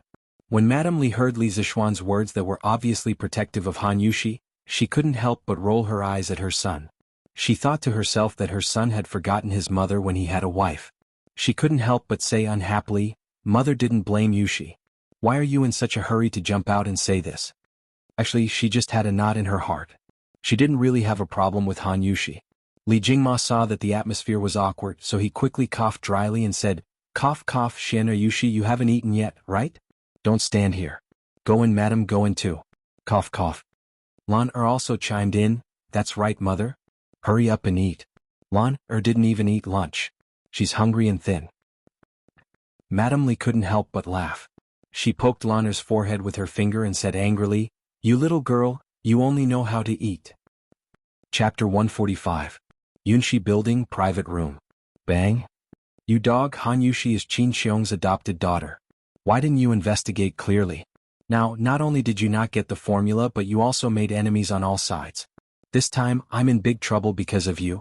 The second young master of the Wang family was no longer as calm and composed as before. At this moment, his eyes were spitting fire and he was like a mad demon. Although the great expert Xiao Ying's head was broken, he still did not dare to make any movements. He could only let the blood roll down from his forehead and down his cheeks. In fact, he felt wronged in his heart. Han Yushi had just become Qin Xiong's adopted father. How would he know? "Young master," Xiao Ying wanted to explain, but the young master waved his hand and said with a dispirited face, "It's over, it's all over. This time, we have offended almost half of the forces of the imperial court and the military. It seems that this young master will directly lose the qualification for this family trial." Azure Dragon Lane. "Young master, this is what happened. The Yulin Guards, the Eastern Palace Guards, Duke Lu, Duke Yi, Duke Wu, and General Niu all came together. In the end, of the 1,128 bandits of the Bloody Wind Stockade, except for the 82 who were killed by Li Zishuan, the rest were captured by the Yulin Guards. Li Zixuan was slightly injured and Han Yushi was safe and sound. In an exquisite room, Leng Yuyao was reporting to Wang Renbiao in detail what happened during the day in the Bloody Wind Stockade. Wang Renbiao gasped after listening. First, he was shocked by the relationship between Li Zixuan and the military leaders in the imperial court. Second, he was shocked by Li Zixuan's shocking fighting strength. Alas, in order to defeat me, my second brother actually came up with such a stupid idea. I'm afraid he can't stay in Chang'an anymore. I'll write a letter and tell my father everything. As for my second brother's punishment, I'll let the family make the decision. But this time it's all thanks to you. If you hadn't told Li Zixuan Han Yushi's location, I'm afraid that Han Yushi would have already met with misfortune. If that happened, it wouldn't be easy to deal with this matter. Our Wang family would also have offended too many powers because of this. Although the Wang clan was one of the 5 clans and 7 watch clans and had a deep foundation, if they were to directly go against these high-ranking military bigwigs, the Wang clan would not be able to withstand it. At this time, the 5 families did not have an absolute advantage in the imperial court. The first reason was that the Guanlong military group was still very powerful at that time. The second reason was that the emperor wanted to suppress it. The third reason was that the imperial examination system was vigorously implemented, which led to the appearance of many concubine court officials. Their only advantage at this time was the public opinion of the world and their unparalleled right to speak as a landowning household. Leng Yuyao shook her head and continued, the Jianghu expert second young master recruited, Flying Snake, was also killed by Li Zixuan with a single sword strike. Li Zixuan's combat strength is infinitely close to the Grandmaster level. If young master wants to be his enemy in the future, you must be careful. Xiaoying heard the news before the imperial court's army arrived and fled in advance. Wang Renbiao said in surprise, Li Zixuan is actually that formidable? This young master really did not expect it. But Yaoer, why do you always think that I will become enemies with Li Zixuan? I am currently working with him, so you shouldn't always look at things based on your personal grudges. Leng Yuyao was still expressionless. She said coldly, young master, Yuyao is not saying this because she hates Li Zixuan. Yuyao is just relying on her intuition that young master and Li Zixuan will become enemies in the end. Wang Renbiao asked curiously, oh? Why is that? Leng Yuyao replied, because young master and Li Zixuan are both equally outstanding people. Wang Renbiao, after a while Leng Yuyao broke the silence. Young master, Li Junxian personally led a group of 100 cavalry out of the city today. Yuyao guesses that it is very likely to be to investigate second young master's kidnapping of Han Yushi. Wang Renbiao's expression became unprecedentedly grave. He stood up and said, it seems like second brother, the mastermind behind the scenes, will be exposed soon. This won't do. If I want to save second brother's life, I'm afraid that I'll have to have my father personally make a trip to Chang'an. Yaoer, grind the ink. I'll write a letter right now. Leng Yuyao frowned unwillingly. Second young master was against young master before. Why are you still helping him now? Wang Renbiao scratched Leng Yuyao's nose in amusement and sighed. Although he doesn't treat me as an older brother, I have always treated him as a younger brother. Leng Yuyao's face turned slightly red. She still said unhappily, young master is so magnanimous, but second young master will definitely not remember your kindness. Wang Renbiao smiled and shook his head, not replying. Taiji Palace. It was still brightly lit. Paying respects to your majesty. Li Junxian bowed. Li Er nodded and asked, Junxian, have you found out who ordered these bandits? Replying to your majesty, according to this general's investigation, the person who contacted the bandit leader Song Tiandao is called Xiao Ying, the shopkeeper of Yunxi Pavilion. He intended to kidnap Han Yushi to obtain the recipe for immortal intoxication and gentle softness. The owner of immortal intoxication is Wang Rini, the bastard son of Sui Province's governor Wang Yu. His birth mother is Cui Qinfang of the Cui family of Qinghe. When Wang Yu married Princess Tong, and Li Yuan was only a duke and had not yet started a rebellion. At that time, Princess Tong, and was still not a princess.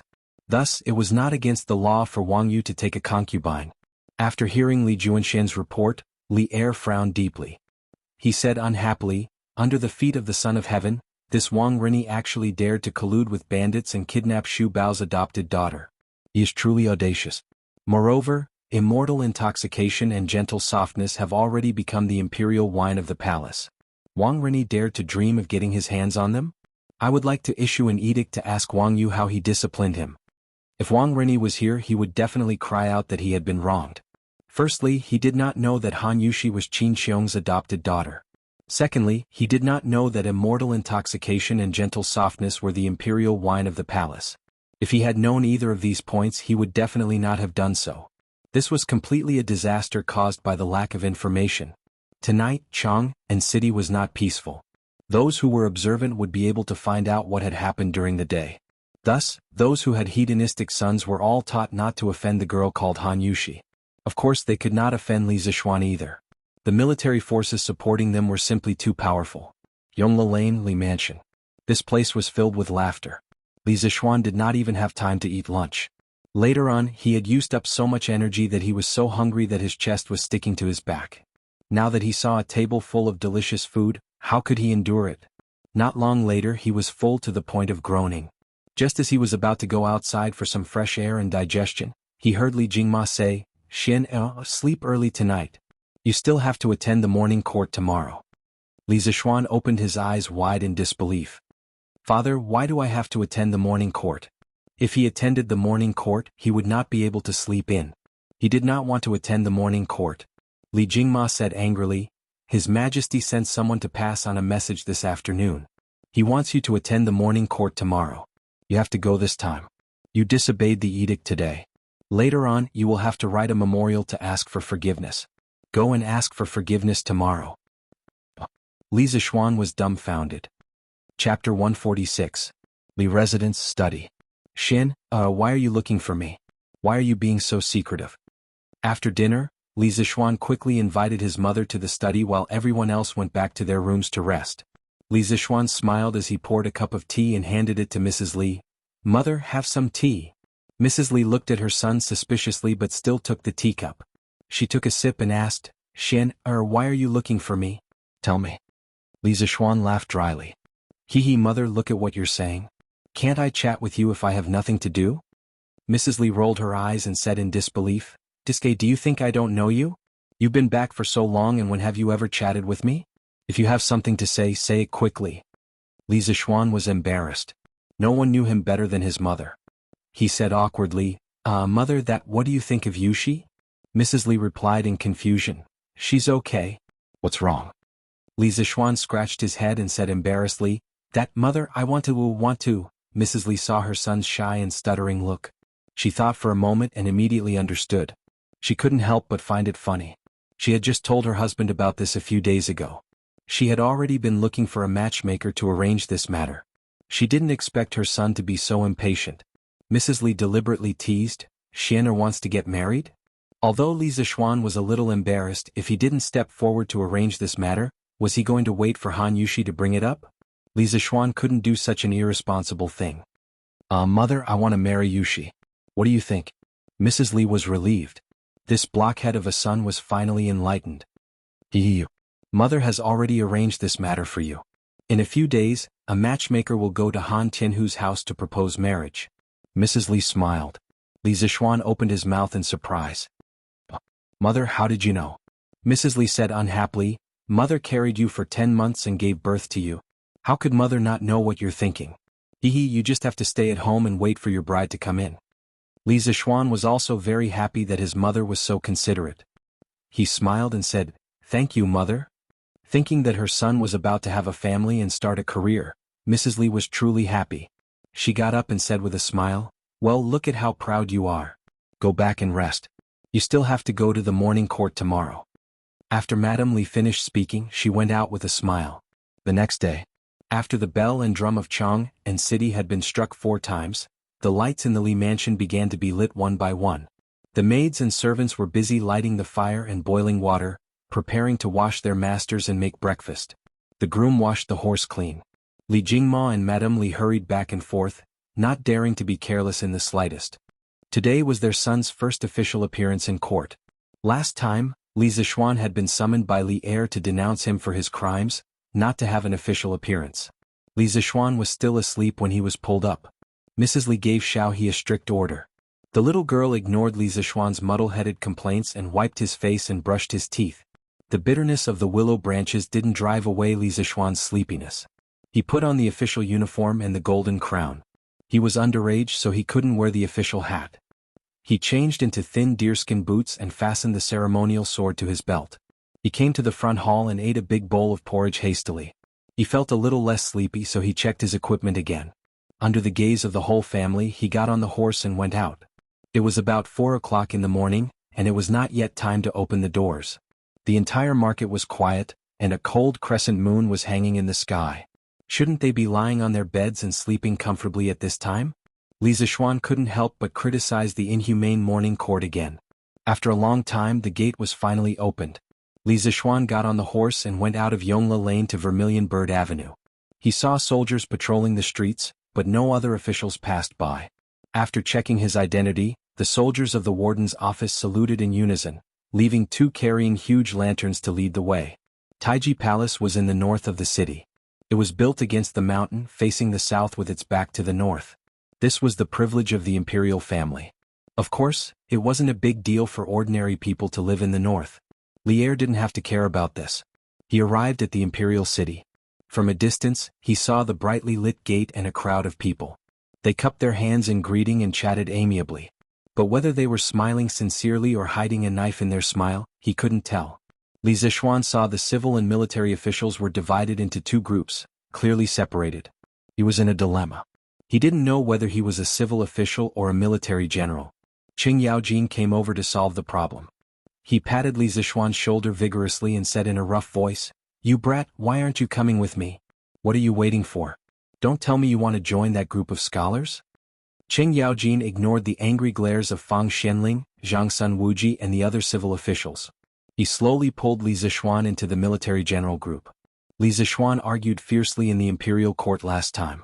He fought with Yuan Wendao and Wei Zheng and was finally conferred the title of Baron Lan Tian. All the military generals knew him. Besides, after the big commotion in Chang and yesterday, everyone had a direct understanding of Li Zixuan's connections in the military. They knew that this young man shouldn't be offended. So they all nodded kindly to Li Zixuan. Li Zixuan was just a loser in his previous life. He had never been an official and wasn't good at socializing. But he adhered to the principle that people shouldn't be offended by too much courtesy. He bowed respectfully to all the big shots. After one round, his face muscles were stiff from smiling and his neck was sore from nodding. Then he returned to Qing Yaojin, Qin Xiong and the others. Li Zixuan went to Qin Xiong and whispered, "Uncle Qin, I didn't answer the summons yesterday. Will His Majesty punish me today?" He heard that Han Yushi was in trouble yesterday and his heart was in a mess. He didn't have time to care about Li Er's summons. Later, when he returned home, he felt a lingering fear. In his previous life, he had seen many historical dramas. In them, it was said that disobeying an imperial decree was a serious crime. So he was very uneasy now. Qin Xiong stroked his beard and smiled, "It should be fine. Yesterday, His Majesty heard that you disobeyed an imperial decree and was indeed very angry. But later, His Highness the Crown Prince and I mediated between them. His Majesty then calmed down.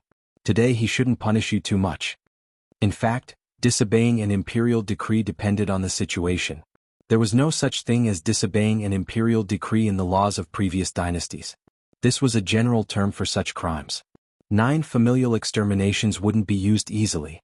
Even the most violent monarchs would use it carefully. If disobeying an imperial decree was disobeying an imperial decree, then there wouldn't be an immortal poet who said that he was a wine immortal. After hearing Qin Xiong's words, Li Zixuan heaved a huge sigh of relief in his heart. He secretly praised Li Qingqian, this brother, and Qin Xiong, this elder, for being too reliable. He bowed deeply to Qin Xiong and thanked him. "Many thanks, Uncle Qin." Qin Xiong waved his hand and didn't care. At this time, a servant came forward and shouted, "Go to court." The officials immediately quieted down and lowered their heads. They carried the imperial decree and slowly entered Taiji Palace. Chapter 147. Following the crowd, Li Zixuan entered the Taiji Palace. It was his first time attending the court, so he didn't know where he should stand. Adhering to the principle of not standing out, he quietly hid at the back of the army, where there was a big pillar. After the officials greeted Li Er, the deacon eunuch announced, "If there's something to report, the court is dismissed." The morning court officially began. The first one to stand out was Fang Xianling. Old Fang spoke a lot of words. Li Zixuan listened for a long time before he understood the general idea.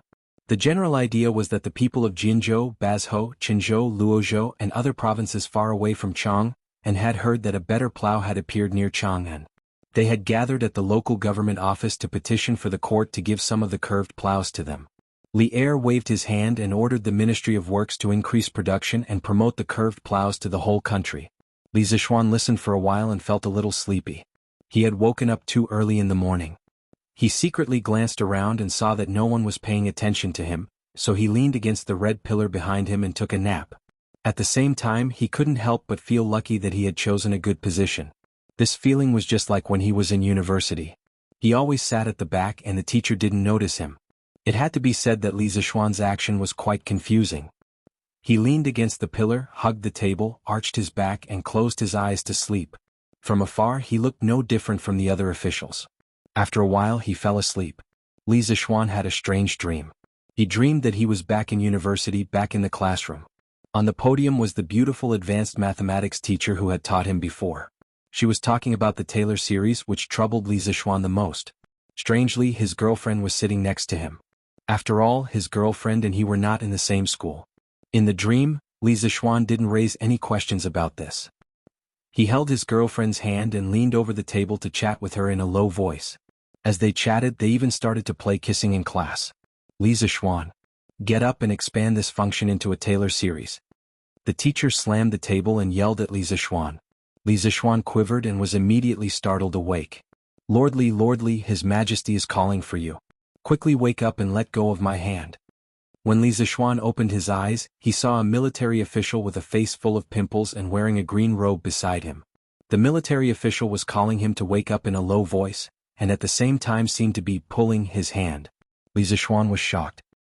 He lowered his head and saw that the hand of his girlfriend in his dream was actually this person's dog paw.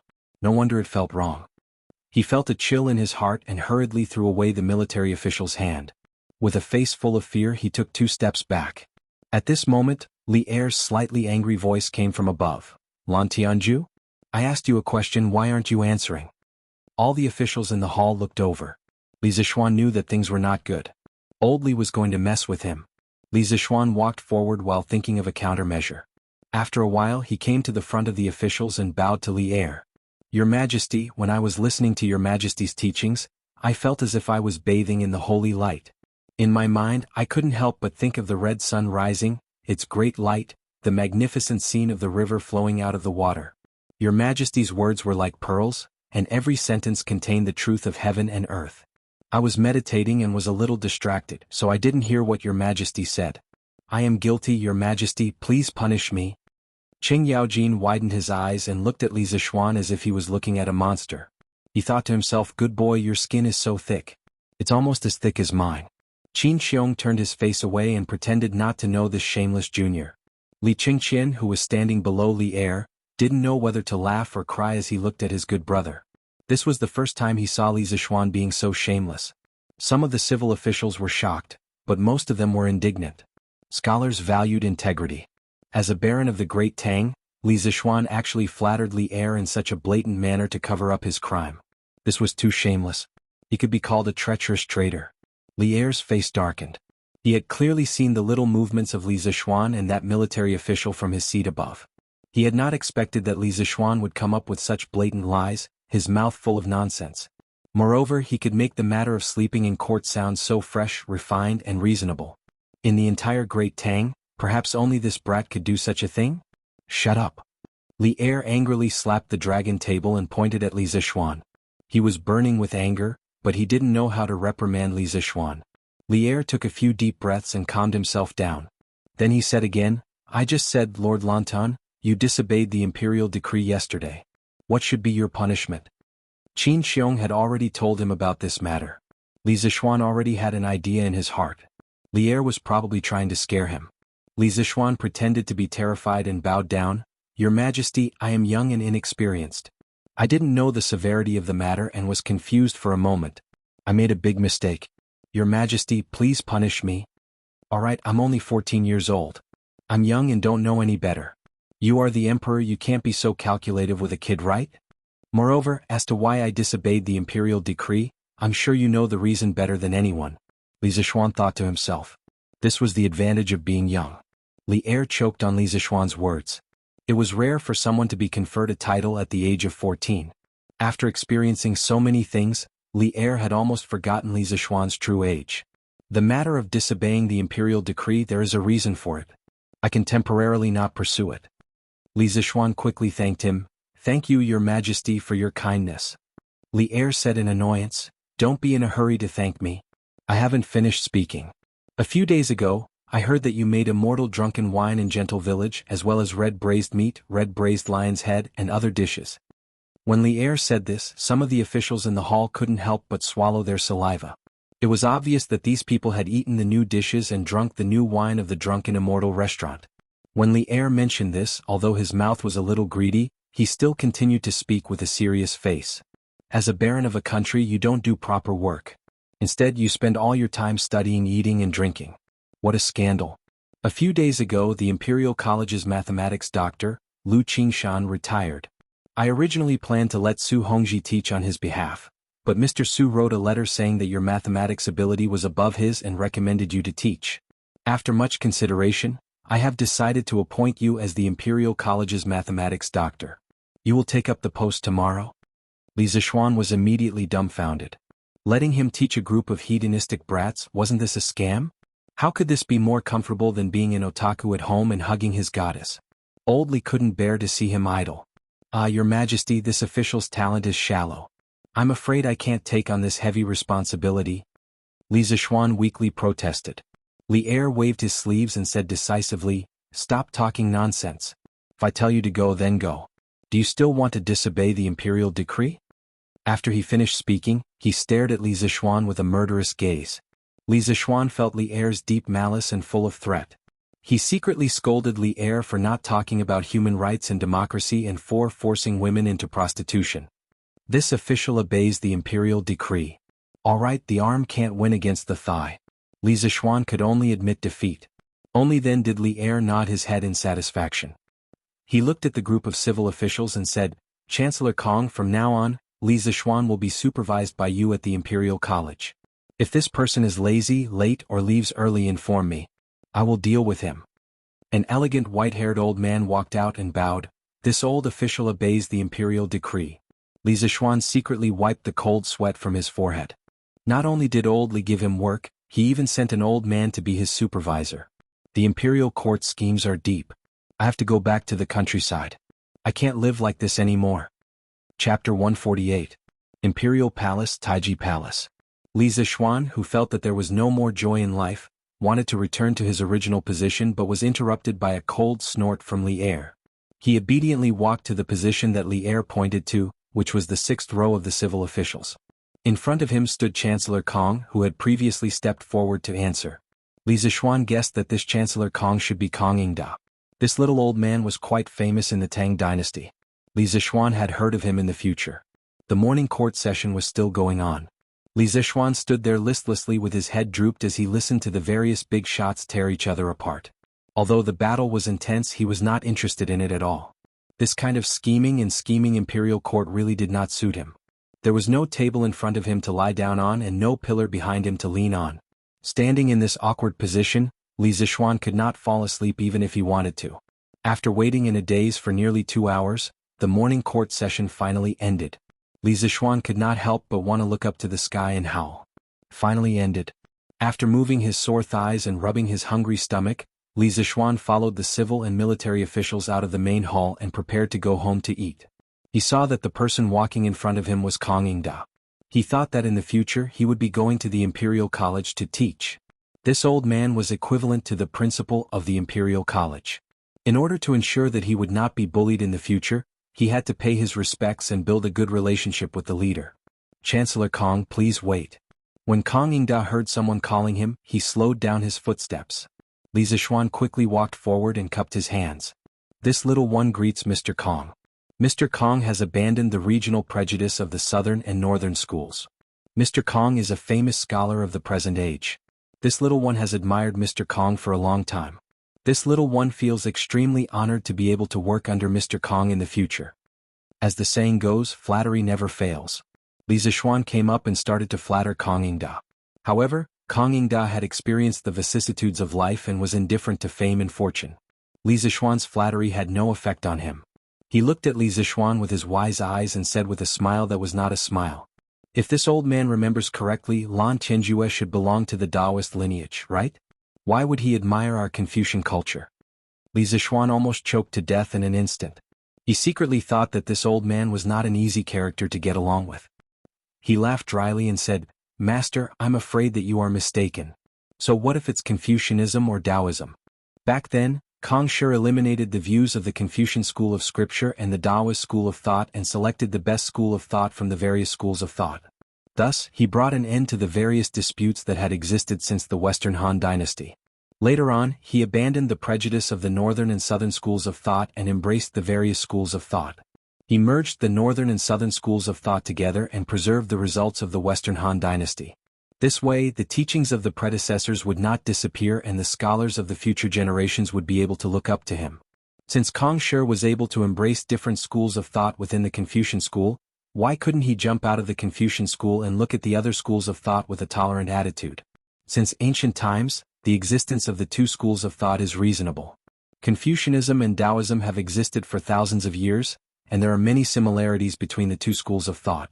Why can't they learn from each other's strengths and make up for their weaknesses? Li Zixuan was just speaking casually.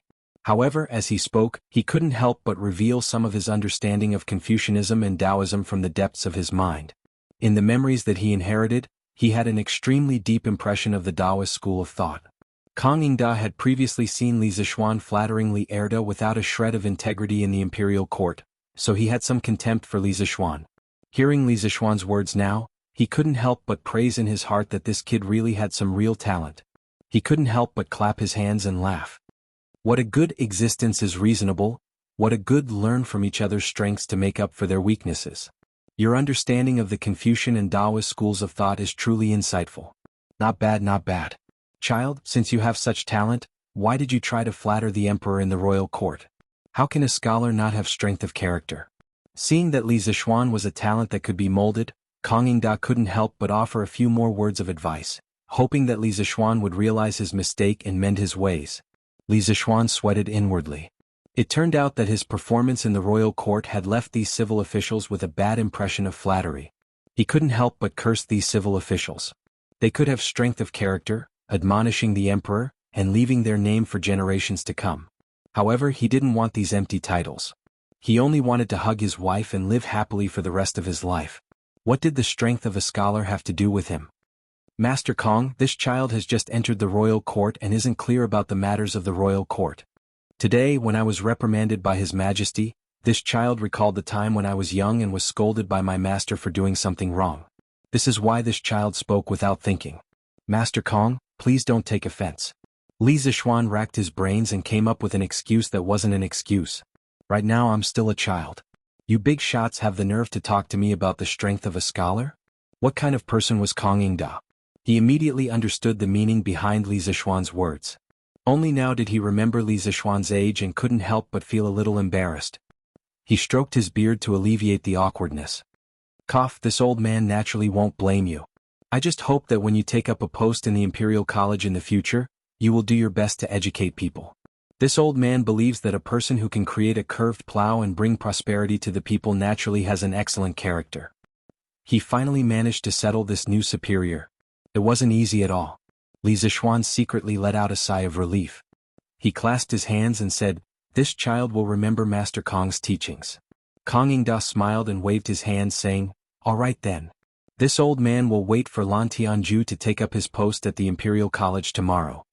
The two of them chatted for a while before parting ways. Li Zixuan wanted to chase after Qin Xiong and the others. Han Yushi was going to visit Madame Qin in the morning so he could bring Han Yushi home while he was at it. Ever since he and Han Yushi revealed their feelings for each other, Li Zixuan always wanted to be by Han Yushi's side. Even if he didn't do anything, just looking at Han Yushi's beautiful face and feeling Han Yushi's gentle personality was also very good. However, Li Zixuan didn't allow him to be idle and always caused trouble for him.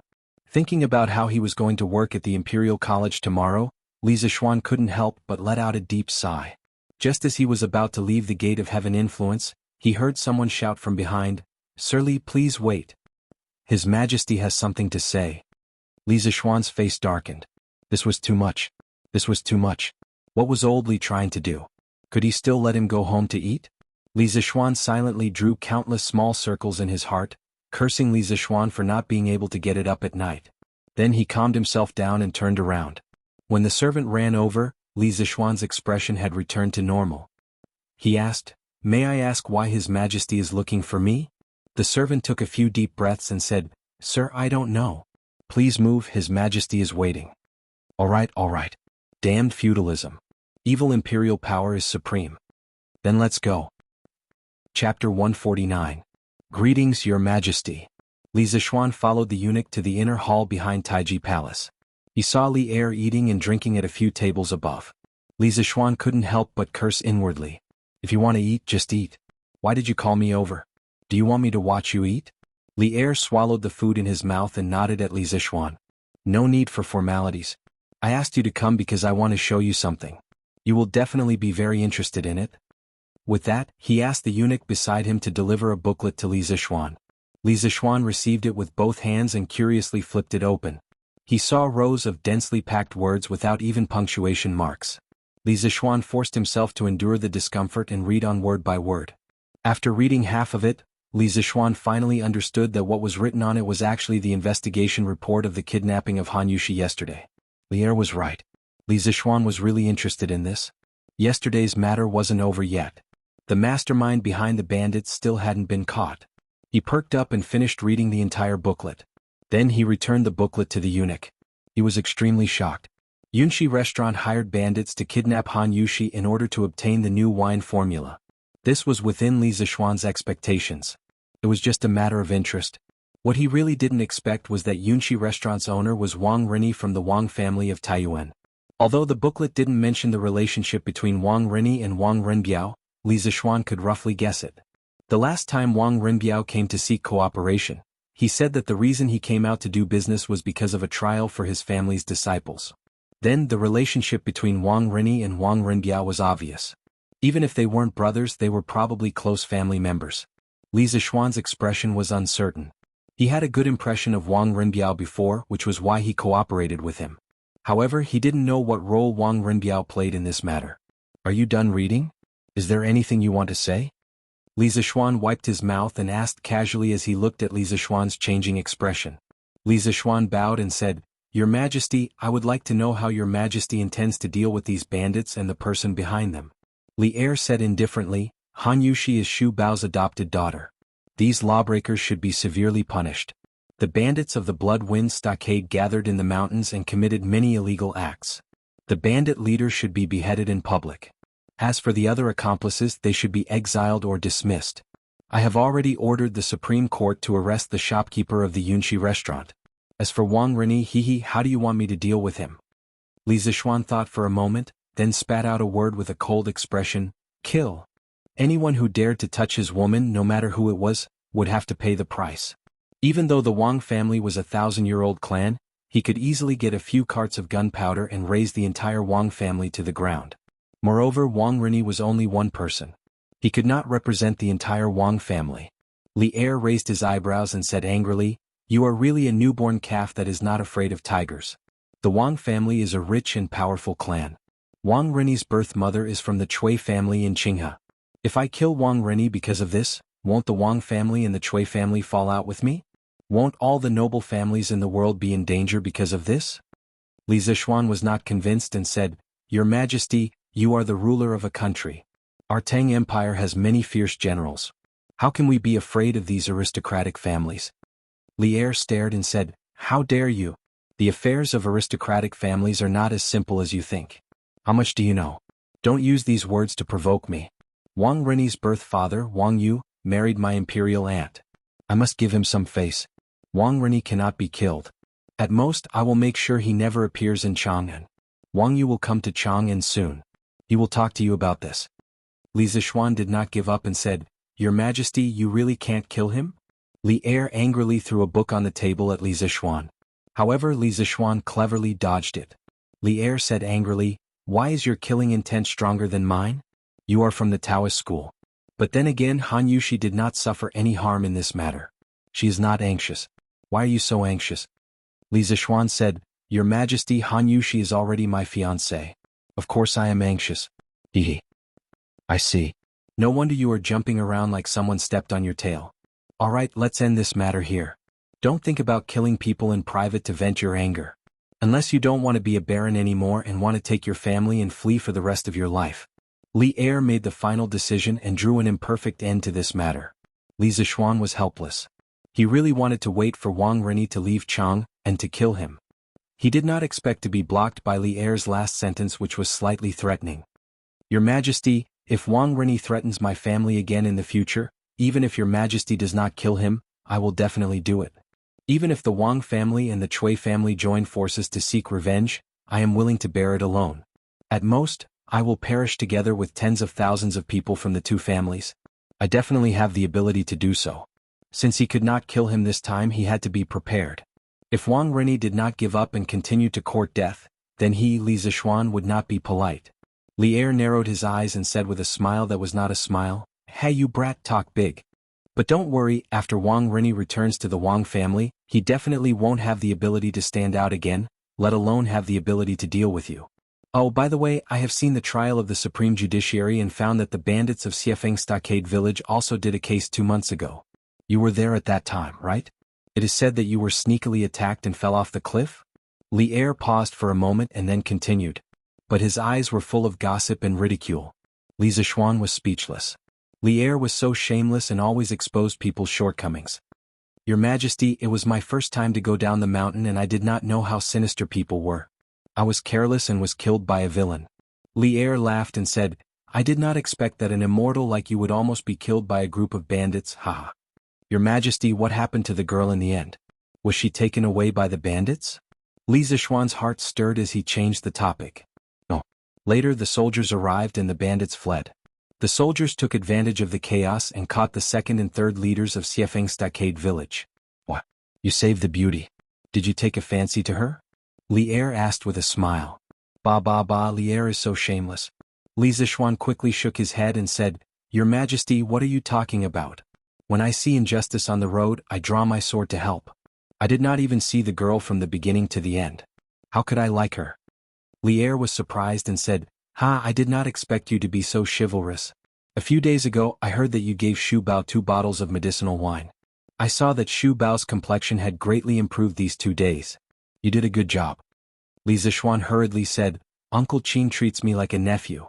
This is what I should do. Li Er nodded with relief and said, Okay, then you can leave. Li Zishuan suddenly thought of something and asked, Well, Your Majesty, I want to ask if the doctor of the Imperial College needs to attend the morning court? Li Er thought that this kid was good, but now he almost spat out blood when he heard this. He really wanted to take him out and chop him up to feed the dogs. Li Er impatiently waved his hand and said, No, get out. The doctor of the Imperial College belonged to the lower 5th rank. Only officials of the 5th rank and above were qualified to attend the morning court every day. Li Zishuan happened to be at the threshold. Hearing that he did not need to attend the morning court in the future, Li Zishuan did not mind Li Er's bad tone at all. He smiled and bowed to Li Er and said, I will leave. Then he retreated out of the room. Li Er looked at Li Zishuan's back. After a long time, he suddenly felt funny and shook his head and murmured, This kid, I have nothing to do. Why should I bother with him? Chapter 150. In the back hall of Taiji Palace. Li Er supported his chin with his hand and was thinking about what Li Zishuan had said. The foundation of the 5 surnames and 7 hopes was too huge, and they had a high reputation everywhere. It was easier said than done to weaken the aristocratic families. The eunuch in the hall picked up the memorial that Li Er had used to hit Li Zishuan and carefully placed it beside Li Er's hand. Then he quietly retreated to the side. Li Er's eyes inadvertently swept over and realized that the memorial was the secret memorial that Qin Qiong had presented to him yesterday. It was over. He was so angry that he forgot about the important matter. Men, quickly summon Li Zishuan back. Li Er hurriedly ordered. Yes. Although the eunuch was puzzled, he did not dare to ask. He quickly retreated and chased after Li Zishuan. Waves. I don't need to go to court and don't wake up early. I'll sleep until daybreak tomorrow. Li Zishuan happily walked on the palace road. Although he was unable to kill the mastermind behind the scenes, Li Er had promised him that Wang Rini would not come to provoke him in the future. More importantly, he would no longer have to attend this damned morning court.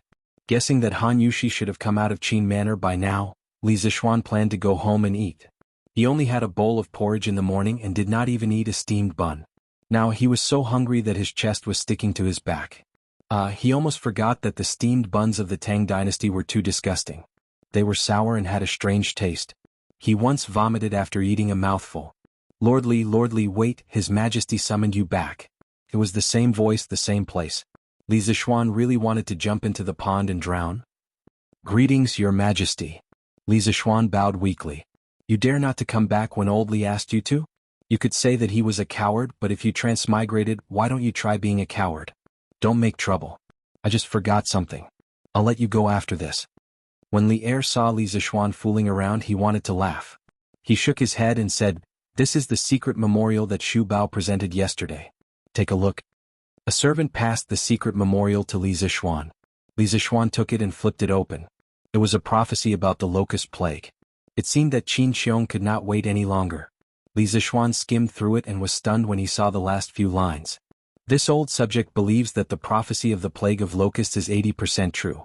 I hope that Your Majesty will make early preparations to prevent the plague of locusts from coming. Every time this old official thought about this, I couldn't bear it and boldly wrote a letter to inform His Majesty. If the plague of locusts does not arrive next year, I am willing to relinquish my title of Duke and hand over all of my family's assets to the National Treasury to make up for the losses suffered by the imperial court. Li Zishuan was deeply touched. At the time, he had agreed with Qin Xiong to write a joint letter and share the responsibility if something happened. However, he did not expect Qin Xiong to go back on his word and take all of the responsibility. Li Zishuan was both angry and touched. This was an old man worthy of his lifetime of respect. Is the prophecy of the plague of locusts true? Li Er saw Li Zishuan finish reading and asked in a low voice. Li Zishuan sorted out his emotions and said seriously, Your Majesty, my master did say that in June next year, there would be a plague of locusts on the Guanzhong plains. I have never doubted my master's words since I was young and am willing to vouch for it. If the plague of locusts does not arrive next year, I am willing to relinquish my title and hand over all of my family's assets to make up for my sins. However, Your Majesty, for the sake of the millions of people in the world, please believe in this prophecy and make early preparations. Since Qin Xiong had bet all of his assets on this prophecy, Li Zishuan had nothing to be afraid of. He had time traveled to the Tang dynasty. Although he had invented some new things, they were not enough to change the course of history, let alone the timing of a natural disaster like the plague of locusts. The plague of locusts next year would definitely arrive as scheduled. When Li Er heard this, he was slightly surprised. He did not expect Li Zishuan, a person who did not want to suffer losses, to say such words that were obviously harmful to him. This made him take this prophecy even more seriously. Since Shu Bao and you are so sure, then I will believe in this prophecy. However, even if I know that there will be a plague of locusts next year, what can I do? Last year, the Turks emptied the Chong and local government's treasury. The imperial court will not be able to take out so much money to store food for millions of people in advance. When Li Er mentioned the Turks, he could not help but hit the table with hatred. Li Zishuan was silent. The Wei River Alliance was indeed a mark of shame on the Tang dynasty. However, in less than 2 years, Li Er would be able to wash away the shame. He thought for a moment and said, Your Majesty, people only store food in advance to survive the plague of locusts.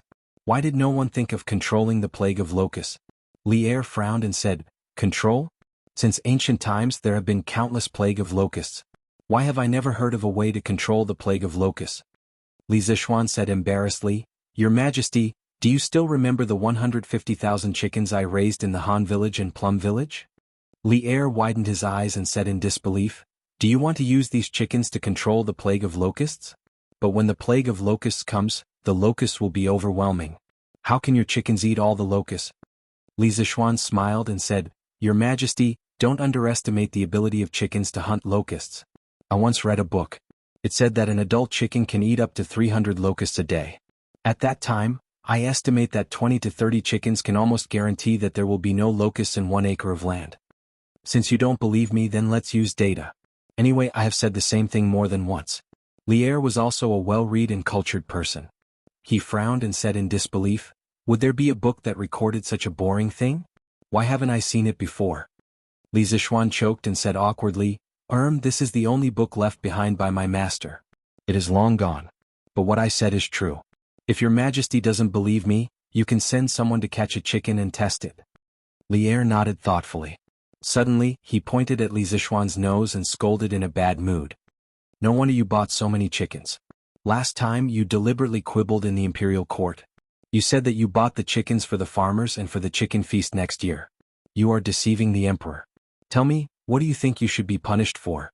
Old Li was really unkind. He actually killed the donkey after it had outlived its usefulness. Li Zishuan was speechless. He cried out in grievance, Your Majesty, the 2 reasons I mentioned are indeed true. As for the locust plague prophecy, this is a matter of great importance. This humble subject would not dare to speak nonsense. Your Majesty, the Empress said that it is time for lunch. At this time, a delicate palace maid came in and said to Li Er.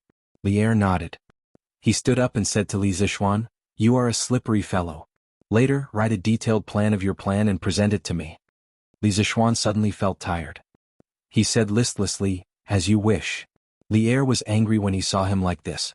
He resisted the urge to slap Li Zishuan on the back of his head.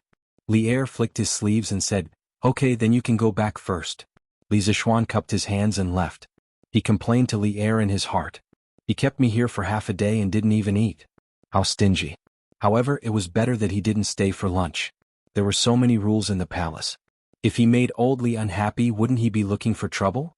Li Zishuan walked out of the palace quickly. He was afraid that Li Er would send someone to call him back again. He came to the palace gate and found his horse. Li Zishuan tidied his clothes and mounted the horse. He rushed towards Yongla Lane. In the palace, Li Er was on the way to Xianyi court. He said to the servant beside him, Go and summon Fang Xianling, Du Ruhui and Zhang Sun Wuji to the palace for a meeting in the afternoon. Yes, Your Majesty. Chapter 151. Yongla Lane, Li Residence. Young master, you're back. San Bao, who was guarding the door, quickly ran over to take the reins from Li Zishuan's hands. Li Zishuan nodded and walked in. When he came to the front hall, he saw Han Yushi at first glance. She had indeed returned. Other than Han Yushi, Lan Iron Egg and his parents, Li Zishuan actually noticed that Han Lijing was also here today. Oh, Uncle Han, you're here today? Li Zishuan greeted him warmly. Han Lijing stood up and cupped his hands to Li Zishuan. Young master, you're back. I went to Plum Village yesterday and heard that Yushi was kidnapped by bandits when I came back. I was very anxious, but the city gate was already closed at that time. This morning I rushed over to inquire about the news. I didn't expect that young master had already rescued my daughter. Young master's kindness to my family is as heavy as a mountain.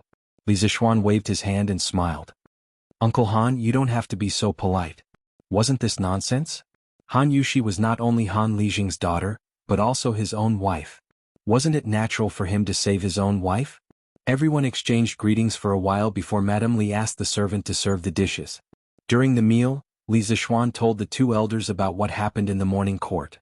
Li Jingma was immediately overjoyed. This Imperial College's doctor was a glorious position. Father Li was excited. He ordered the servants to inform the kitchen to add more dishes and called Han Lijing to drink and eat. For a moment, the meal was very lively. Li Zishuan was speechless. Not only did his parents not sympathize with him, but they were also excited as if they had picked up money. It was really unreasonable. After the meal, other than Li Zishuan, who was eating gloomily, everyone else ate happily and were satisfied. After dinner, Li Zishuan accompanied his parents and Han Lijing to talk for a while. Then he went to Mingyuexian to look for Han Yushi. Han Lijing came here today, so Han Yushi would probably go back with him in the afternoon. He had to cherish this last good time. When he arrived at Mingyuexian, he found Han Yushi, Iron Egg and Lan sitting in the pavilion in the middle of the pond, chatting and laughing. Sister Yushi, quickly tell me, how did my brother defeat that bandit leader? How would I know?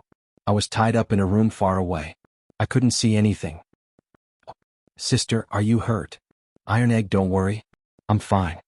Li Zishuan heard their conversation from afar and thought to himself, are these 2 brats done yet? According to their questions, I won't have a chance to be alone with Han Yushi today. He had to think of a way to send them away. Young master. Master. Brother. When the 3 of them saw Li Zishuan coming over, they all stood up and greeted him. Li Zishuan nodded and asked casually, Well, Iron Egg Lan, have you memorized the previous multiplication table? Master, we have memorized it. Well, have you done the exercises after class? Li Zishuan put his hands behind his back and looked like a strict teacher teaching his disciples. Master, not yet. Iron Egg scratched his head and said embarrassedly. Then go and do the exercises after class for the first chapter. I will check it tonight. Tomorrow, Iron Egg, you will go to the Imperial College with me after you finish practicing. Li Zishuan silently gave himself 32 likes for his wit.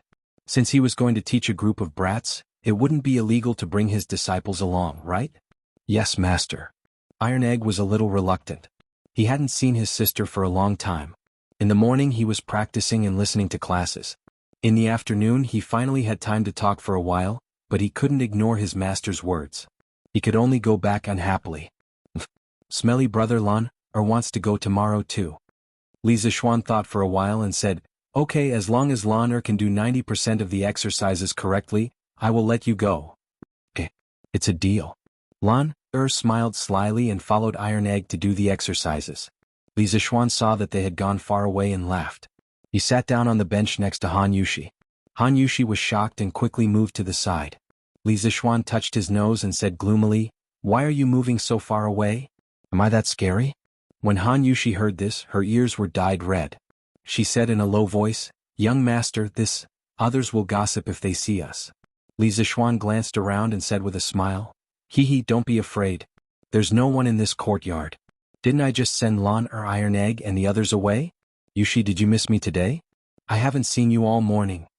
Han Yushi was stunned.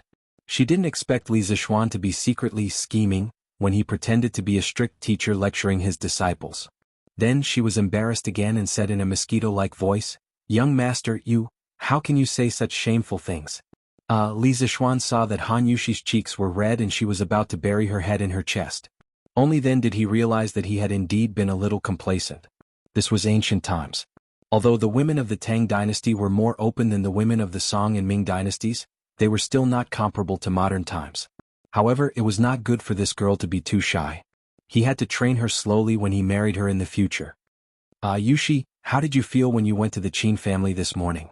It was impossible to train a shy girl into a modern girl in a day. Li Zishuan had to change the topic. Han Yushi looked up at Li Zishuan and said, well, my foster mother treats me very well. She even asked me to visit her often. Oh, that's good. Li Zishuan quietly moved his butt towards her and whispered in Han Yushi's ear, Yushi, I told my mother about us yesterday. Han Yushi was shocked by Li Zishuan, who suddenly came up to her. When she heard his words, her heart couldn't help but tighten. She quickly focused and waited for the rest of the story. Li Zishuan smiled in his heart and continued, my mother said that she would send a matchmaker to your house to propose marriage in the next 2 days. As long as your father agrees, the auspicious date will be set. Han Yushi's heart was immediately filled with sweetness. She ignored her shyness and raised her head to look at Li Zishuan affectionately. She said softly, young master has saved Yushi's life more than once. You don't mind Yushi's humble background and marry Yushi. Yushi will definitely help young master in the future.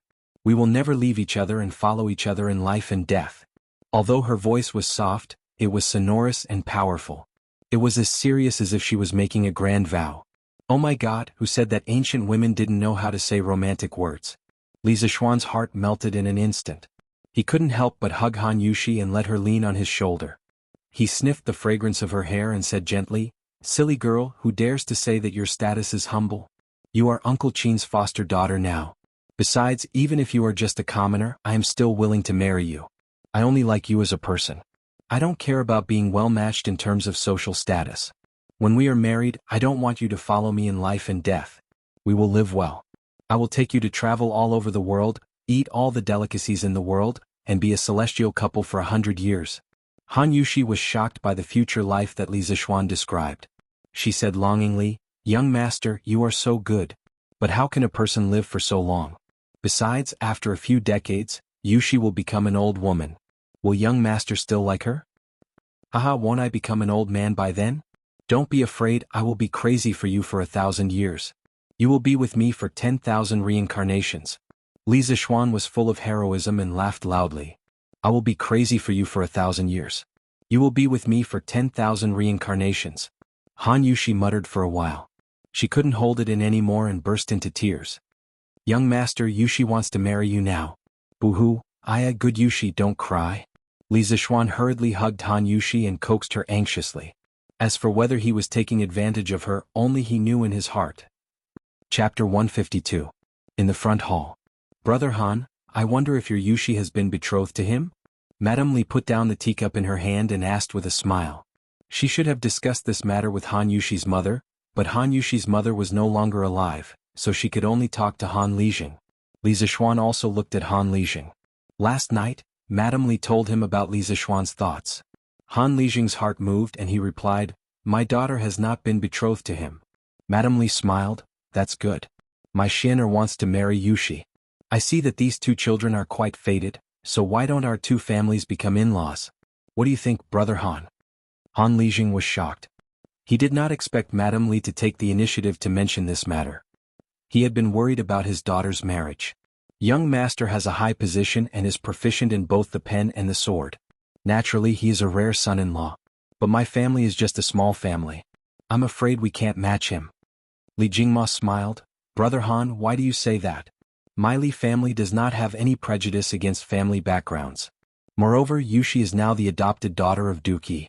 If we are talking about matchmaking, I'm afraid it's our Li family that is matchmaking, right?" Han Lijing quickly stood up and cupped his hands. "What are you saying, old master? Our Han family is just a country family. What matchmaking? Since old master and madam do not mind, and my daughter and young master hit it off, then I have no reason to object." Madame Li slapped the table. "That's good. 2 days later, I will send the best matchmaker in Chang, and to Brother Han's house to propose marriage." Han Lijing was relieved. He cupped his hands and said, "I will definitely wait at home. What should go must go." After all, Han Yushi was not his wife yet. Around 3 p.m. Han Lijing brought Han Yushi and left the Li family. Li Zishuan looked at Han Yushi's beautiful back and felt lost. Shaking his head, he returned to his courtyard and called San Bao over. "San Bao, have you gotten Faubert to make a blackboard and chalk for me?" That day when he taught iron egg in Lan for the first time, he realized that he was not used to not having chalk and a blackboard. Thus, he wrote down the method of using chalk and blackboard and asked San Bao to send it to the workshop. He asked Faubert to make a batch first. San Bao replied, "Young master, it's all done. Yesterday Manager Fu sent someone to send it over. At that time I saw that young master was busy, so I put the blackboard and chalk in the storeroom." In the primitive society, China had discovered the lacquer tree and knew how to use the sap of the lacquer tree to make paint. During the 5 dynasties, Zhu Zundu wrote the Lacquer Classic, which was the world's earliest lacquer monograph. The Tang dynasty also had various colors of lacquer, so it was not difficult to make a blackboard. The key was the chalk. It took Faubert a lot of effort. He did not know how many times he scolded Li Zishuan in his heart for being a prodigal and making useless things. Li Zishuan nodded and went to the storeroom in the south alone. He pushed the door and entered. There were a few blackboards that were about 2 to 3 square meters in size and a few boxes of chalk. There were hundreds of boxes in each box. Other than white, there were also red, yellow, and blue chalk. Li Zishuan stepped forward and took out a piece of chalk. He casually drew a few strokes on the blackboard in front of him and couldn't help but nod in satisfaction. Although the chalk wasn't as fine as the modern ones, the words written were still clear and barely enough. That's right. Li Zishuan planned to bring the blackboard and chalk with him when he went to the Imperial College tomorrow. As for the cost of the materials, he did not ask Li Er for it. For the time being, he would take it as his contribution to the Tang dynasty's education industry. After looking at the blackboard and chalk, Li Zishuan called Xiaoxi over and they went to the study room together. Xiaoxi sensibly helped him grind the ink. Li Zishuan held his chin and pondered for a moment. He then picked up the brush and started to write a lesson plan. Since the fate of being a teacher was unavoidable, then he would be the most awesome teacher. This was Li Zishuan's style of doing things in his previous life. Either he did not do it or he did it well. Teaching mathematics in the Imperial College would definitely not be the same as teaching Iron Egg. He could not guarantee that the students in the Imperial College would be as obedient as Iron Egg. Many people felt that mathematics was very difficult and boring. However, they did not know that this class could also be very interesting.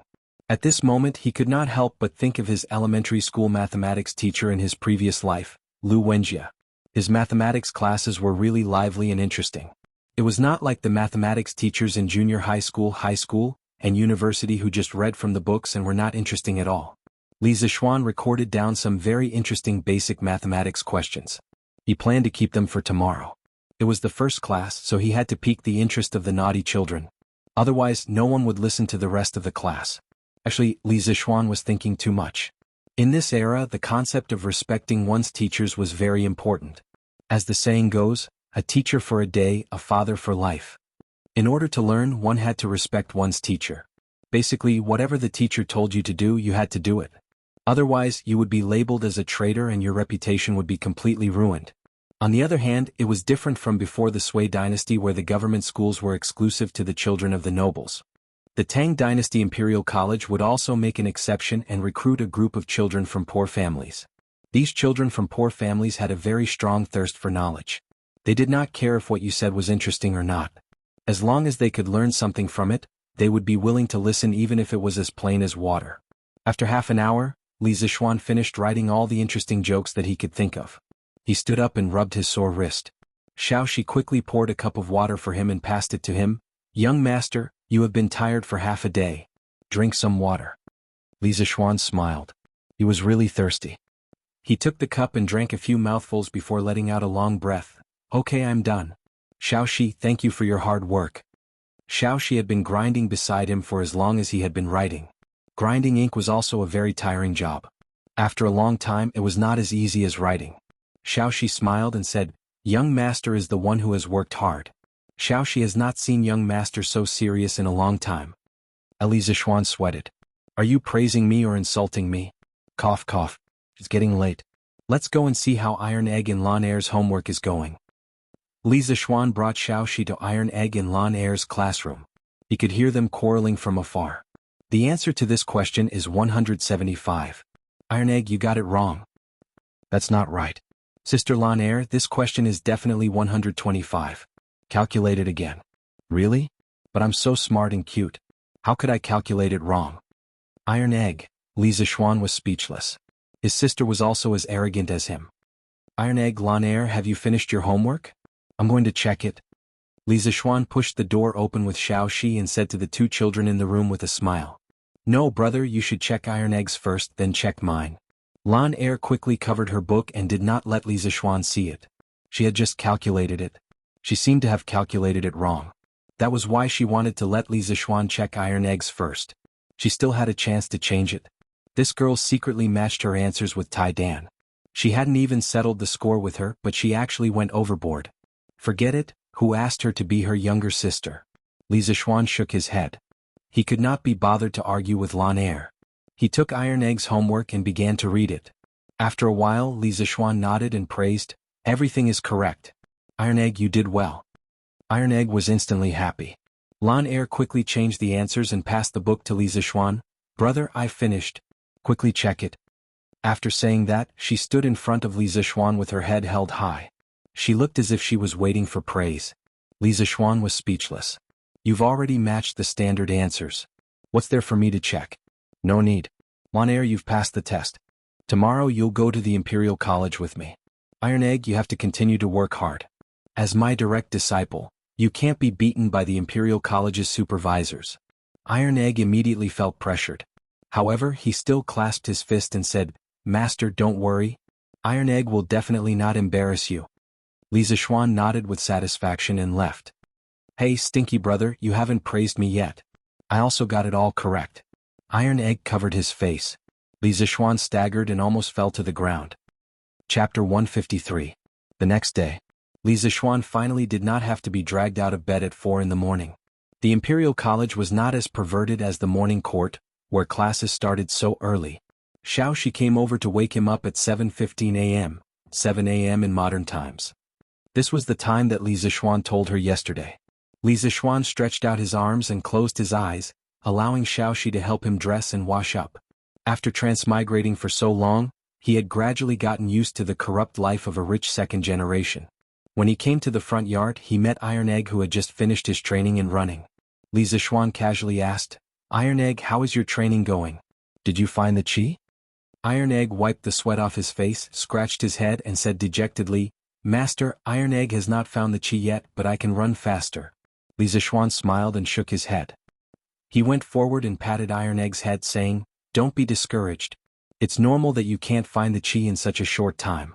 It doesn't matter if you have ordinary talent. As long as you are willing to work hard, you will definitely become an outstanding person in the future." Iron Egg felt warm in his heart. He raised his head and asked, "Master, can someone like Iron Egg become as powerful as you?" Yesterday, Iron Egg heard from his sister that Li Zixuan alone went deep into the stronghold of thousands of people. He fought against thousands of people alone and killed nearly 80 bandits, including a master. Just hearing this made his blood boil. He could not help but hate himself for being too slow in his training. Otherwise he would be able to kill with his master. Li Zixuan nodded affirmatively and said, "As long as you work hard, of course you can. Iron Egg, there are indeed some talented and intelligent people in the world. For example, your master, me."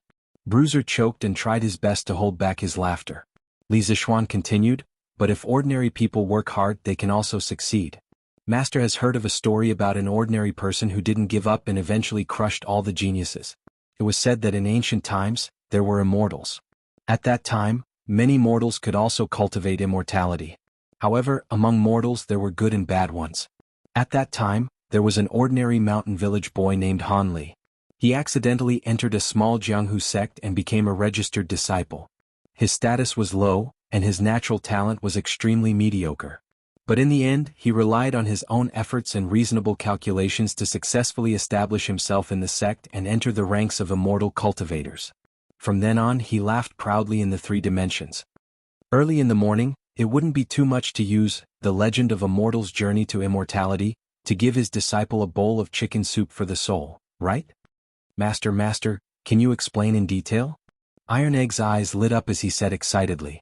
"Well," Li Zixuan said unhappily in his heart, "damn, this novel has a total of nearly 9 million words. If I were to tell you in detail, wouldn't it take 3 days and 3 nights? But why was this boy so excited?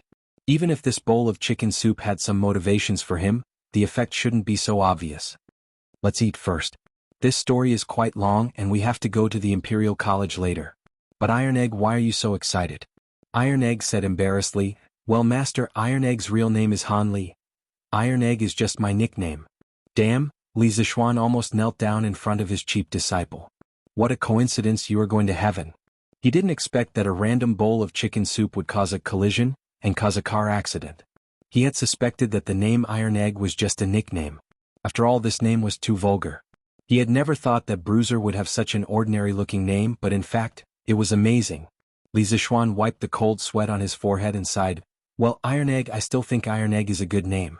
Let's go, let's eat." If he was really called Iron Egg Han Li, he would probably be out of character and wonder if he had walked into the wrong scene. After breakfast, Li Zixuan took Lan or Iron Egg and a few servants who were carrying chalk on the blackboard to the Imperial College. The Imperial College of the Tang Dynasty was built next to the Imperial City, not far from Yongla Lane. That was why Li Zixuan dared to sleep until 1:15 in the morning. Half an hour later, the group arrived at the entrance of the Imperial College. After making their identities known, Li Zixuan led the group through the gate under the strange gaze of the gatekeeper. The Imperial College was called the Imperial College during the Wuda era, and it was called the Imperial College during the Sui Dynasty. It was only this year that Li Er officially named the Imperial College as the Imperial College. There were more than 10 houses of various sizes and dozens of unknown towering trees outside the houses. The environment was very beautiful. Occasionally they could see a few supervisors hurrying to the houses. They were probably late because they had overslept in the morning. "Mr. Li, you're here?" Kong Yingda walked out from an exquisite room and greeted Li Zixuan. "Yes, Mr. Kong, I'm not late, right?" Kong Yingda looked at the sundial in the courtyard and pointed at Li Zixuan. He said in a good mood, "You're just in time. You really know how to rush." Li Zixuan thought to himself, "It's good enough that I'm here on time, yet you're still being so picky. But why did you bring these people here?" Kong Yingda looked at the strange group behind Li Zixuan and couldn't help but be confused. What's the use of that black wooden board? Also, why did you ask them to carry that big box? Are you here to teach or to move? Li Zixuan smiled proudly and said, "Mr. Kong, this is a good thing. It can allow students to learn more efficiently. In China's academies, most of the time, students learned from books. If they had any questions, they would ask the teacher and the teacher would give them a face-to-face lecture and answer. Sometimes when a famous teacher came, the teacher would hold several lectures. The students would sit below and listen to the lecture and take notes. There was no blackboard to help with the teaching. However, research showed that people always received information through their various senses. However, the proportion of information received through each of the senses was different. Among them, vision accounted for 83%, hearing accounted for 11%, smell accounted for 3.5%, touch accounted for 1.5%, and taste accounted for 1%. If you knew the proportion, you would understand that the greatest effect of the blackboard was to provide visual information to the students. Originally, only about 11% of the content explained by the teacher could be heard by the students. However, with the blackboard, the students had an additional visual channel to look at the content written on the blackboard. In theory, at least 94% of the information could be perceived by the students. From the perspective of information acquisition, the blackboard was an extremely important event in the history of education. It greatly increased the efficiency of teaching and at the same time, laid the foundation for the classroom teaching system. In his previous life, no matter how the curriculum was reformed, even when multimedia teaching replaced the blackboard, the visual method of information acquisition never changed. Kang Yingda had been teaching and educating his whole life, but he had never heard of anything that could increase the efficiency of learning. After hearing Li Zixuan's words, his curiosity was immediately piqued. Oh, is there really such a magical item in this world? County Mr. Li, hurry up and show me. Li Zixuan hurriedly said, Mr. Kong, don't be in such a hurry. Just tell me where the mathematics class is first. I'll bring this thing in and you can take your time to look at it. Kang Yingda felt that it was reasonable and said, Oh yes, I'm confused. It's almost time for the class. I'll bring you there now. Chapter 154. Under Kang Yingda's personal guidance, Li Zixuan passed through rows of neat and magnificent buildings and came to an obviously shabbier and smaller building to the south of the Imperial College. The sign hanging in the middle of the building had the words, School of Mathematics, written on it. This is the School of Mathematics. Li Xianan, quickly go in. Today this old man wants to see what kind of magical things you brought. Kang Yingda pointed at the building in front of him and smiled while stroking his beard. Li Zixuan frowned slightly. He looked at this shabby and small house, and then thought of the magnificent Imperial Academy, and other academies he saw on the way here. He couldn't help but feel a little unhappy. He wasn't the kind of person who couldn't bear hardships, but there would be no harm if there was no comparison. Why was the Imperial College's building grand while his was short and shabby? Kang Yingda waited for a long time but didn't hear Li Zixuan speak. He looked back curiously and saw that Li Zixuan's expression was somewhat ugly. He thought for a moment and understood. Haha, Li Xianan, please don't blame me. The Imperial College is short on space and the School of Mathematics has the least number of students. Therefore, in order to save resources, the School of Mathematics was allocated here. Although the building is a bit shabby, I believe Li Xianan won't mind. How can scholars like us be affected by external conditions? Li Zixuan was speechless. What was this? Just because there were few students, the conditions were bad? He cursed in his heart. Then he thought and asked, how many students are there in the School of Mathematics? Kang Yingda remembered this very clearly. He answered without thinking, the School of Mathematics currently has 32 students and 1 teaching assistant. It is far less than the other schools, so it was arranged here. Oh, your teaching assistant is Mr. Su. He should be inside now. The Imperial College of the Tang Dynasty belonged to the central government. Its educational resources were not only rich in variety but also of high quality. The Imperial College was divided into 6 schools. The Imperial College, the School of Imperial College, the School of Four Gates, the School of Calligraphy, the School of Law, and the School of Mathematics. Students of different backgrounds were assigned to different academies. It was recorded in the history books, the Imperial College has 300 students. Most of them are civil and military 3rd rank or above descendants, 2nd rank or above great-grandsons, 2nd rank or above officials, 2nd rank or above county officials, and 4th rank or above officials in the capital. The Imperial College gave birth to 500 people. Most of them were descendants of 5th rank officials or above, great-grandsons of officials who were close to 5th rank officials or 3rd rank officials, and sons of officials who were titled 3rd rank officials or above. The 4 schools would produce 1,300 students. 500 of them would be military officials of 3rd rank and above without a title, 4th rank and above with a title, and civil and military officials of 7th rank and above. 800 of them would be commoners. The study of law will produce 50 people, the study of calligraphy will produce 30 people, and the study of mathematics will produce 30 people. Only those who are of the 8th rank and below, and those who are well versed in common folk. In the Tang Dynasty, the students from the prefectural and county government schools also had the opportunity to be promoted to the central government. This allowed the children of the common people to enjoy more educational resources. After passing the examinations, the children of the common people in the prefectural and county government schools would be promoted to the central government schools in mathematics, calligraphy, law, or the 4 schools. After that, if their results were outstanding, they could be promoted to the Imperial College. The students of the Imperial College could make up for the Imperial College. This kind of education policy not only made it possible for the children of the common people to obtain better educational resources through hard work, but it also made the Tang dynasty's official education expand the range of people and increase the number of people. This was something that had never happened in any of the previous dynasties. At this moment, a person walked out of the room. It was Su Hongji, whom Li Zixuan had seen 2 months ago at the ready-made clothing store. Su Hongji went forward and cupped his hands with a smile. "Chancellor Kong, Professor Li?" Kong Yingda nodded his head. Li Zixuan hurriedly said, "Mr. Su, you are my father's best friend. You can just call me Little Xian." Although he had been tricked into teaching at the Imperial College by Su Hongji and Li Er, Su Hongji was still someone of the same generation as his father. He still had to give him the respect he deserved. Su Hongji chuckled and said, "Professor Li, your ability in mathematics is above mine. Furthermore, His Majesty has personally conferred you the title of Professor of Mathematics. As the saying goes, those who are accomplished are the teachers. It has nothing to do with age. What's wrong with me calling you Professor Li?" Kong Yingda also agreed. "Hongji is right. That's how it should be. Mr. Li, quickly go in and teach."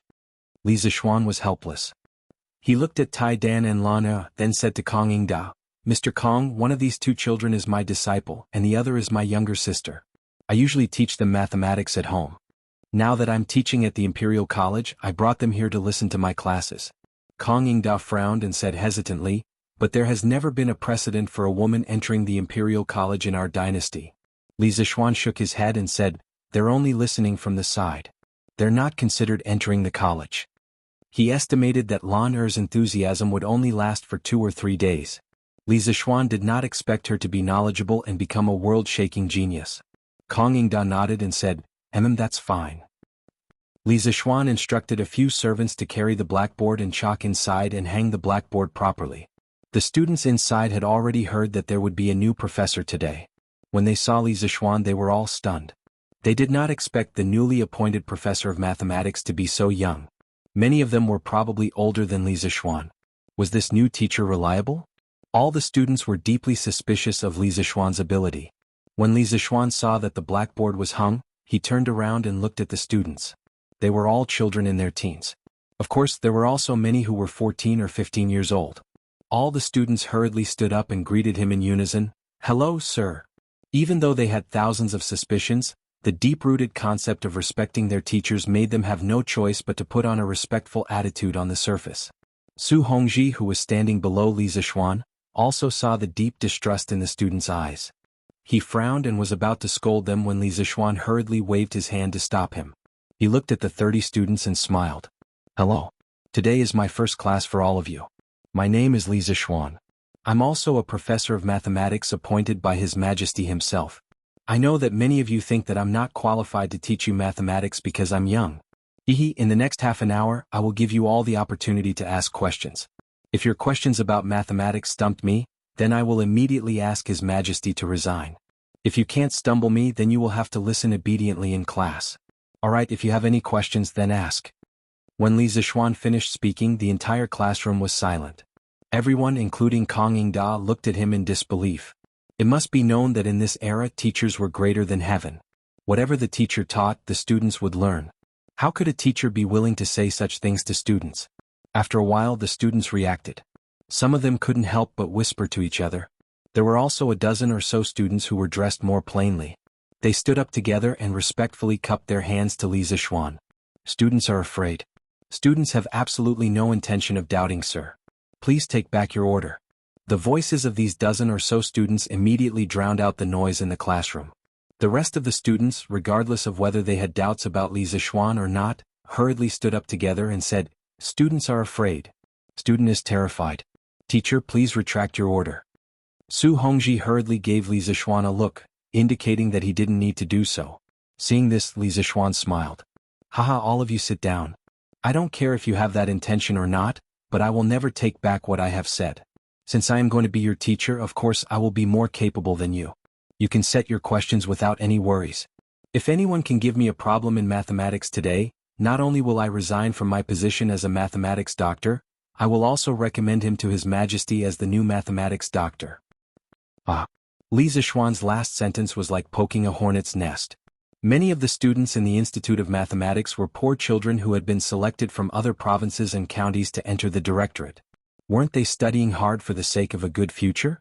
If they could baffle Li Zixuan, then they would very likely have a meteoric rise. How could they not be tempted? Su Hongji was so anxious that his forehead was sweating. Kang Yingda, on the other hand, was relatively calm and thoughtful. Iron Egg and Lan Er, who were sitting at the back, were not worried at all. They were full of confidence in Li Zixuan. Student Ku Shiqing from Bazhou. May I be so bold as to ask for your guidance? The students below were noisy for a long time. Finally, one of them could not help but stand up and cup his hands to challenge Li Zixuan. It's Ku Shiqing. He has the best grades in our school. That's right, Dr. Liu even praised him for his outstanding talent before. I'm afraid this new teacher is going to fail. Li Zixuan heard the discussion below and nodded with satisfaction. Ku Shiqing came at the right time. If he wanted to come, he would send the best. This would save him a lot of time. Good. Ku Shiqing, right? Whether you can baffle me today or not, your courage is worthy of praise. Give me your question. Li Zixuan said with a smile. Chapter 155. Imperial College, School of Mathematics. Everyone's attention was on Ku Shiqing, waiting for him to give the question. I would like to ask you to solve a question in 15 minutes. The question is 1352 multiplied by 2781. What is the result? Ku Shiqing thought for a moment and gave a multiplication question with a huge number. Wow, such a huge number. It would take a whole day to solve it, right? That's right. Ku Shiqing's question is too ruthless. As early as the Preqing dynasty, people learned to count and multiply with arithmetic. First put the multiplier above, then put the multiplicand below, and align the last digit of the upper digit with the first digit of the lower digit. From left to right, use the first digit of the upper digit to multiply the lower digit, put the product in the middle of the two numbers, then remove the first digit of the upper digit, move the lower digit one to the right, multiply the second digit of the lower digit, add the product in the middle, and remove the second digit of the upper digit. Until the upper digit is used up, the middle digit is the result. If Ku Shiqing's question were to be solved with arithmetic, it might take a whole day. Kang Yingda and Su Hongji listened to the question with a dignified face and frowned. Li Zixuan smiled casually and said, Haha, it's not difficult. Ku Shiqing, you don't need me to solve this question. My eldest disciple can do it for you. Iron Egg, come up and solve this question on the blackboard. This was the multiplication of two four-digit numbers. With Li Zixuan's strong spiritual power, he didn't need to do it at all. He could directly deduce the answer in his mind. It was not challenging at all. It was better to let Iron Egg practice. Yes, master. Iron Egg walked from his seat to the blackboard, picked up a piece of chalk, and began to calculate with the elementary math knowledge Li Zixuan taught him. He and Lan Er found the chalk on the blackboard last night. He had been scribbling on it for a long time, so it was not difficult for him to write on the blackboard now. Wow, did I hear it wrong? Teacher said this question is easy? Can his disciple really do it? Too arrogant. Ku Shiqing also frowned and secretly thought that this new mister was really arrogant.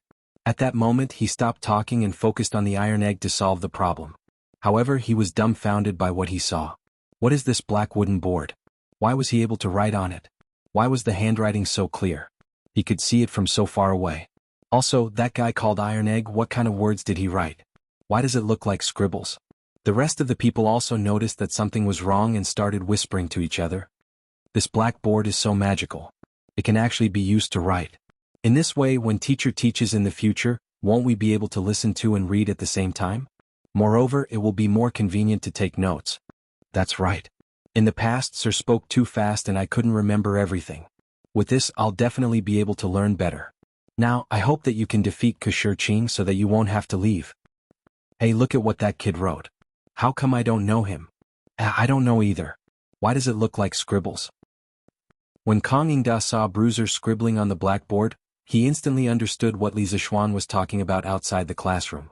He had been teaching for many years, so he could tell at a glance that teaching on the blackboard was much more effective than teaching in front of a book. Kang Yingda had been teaching for many years, so he could tell at a glance that teaching on the blackboard was much more effective than teaching in front of books. Kang Yingda was extremely excited. He thought to himself that such a good thing should be given to all the teaching rooms in the directorate. He had to ask Li Zixuan for a batch later. When he looked at Iron Egg's handwriting, he could not help but frown. He thought to himself, did Li Zixuan not teach this kid to write before? Why is his handwriting so crooked? I can't recognize it at all. Su Hongji had seen this kind of handwriting before, but he was still shocked at this moment. He did not expect Li Zixuan to be so confident that he could calculate such a huge multiplication problem with his strange handwriting. Time ticked by. After about 7 minutes, which was equivalent to 4 or 5 minutes in modern times, Bruiser left 7 lines of Arabic numerals on the blackboard. He had already calculated the result, but he was still a little worried.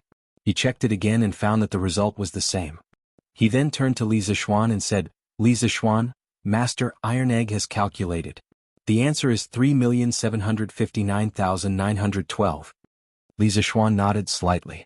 He had calculated it in his mind and it was indeed the answer. Gulp, the sound of saliva swallowing could be heard. Even though they did not know whether the result was correct or not, they were shocked by such a huge number. They really could not understand how Iron Egg could calculate such a huge number in such a short time. Well, Iron Egg, you can sit back down first. Kushirqing, what do you think? Is the answer correct? Li Zixuan smiled and looked at Kushirqing. Kushirqing was shocked and could not believe it since he heard Iron Egg's answer. When he heard Li Zixuan's question, he came back to his senses and bowed deeply to Li Zixuan seriously. Master, the answer to this question is indeed correct. But I really don't understand why Iron Egg could calculate it in half an hour when it took me a whole day to calculate it. Master, please teach me this efficient algorithm.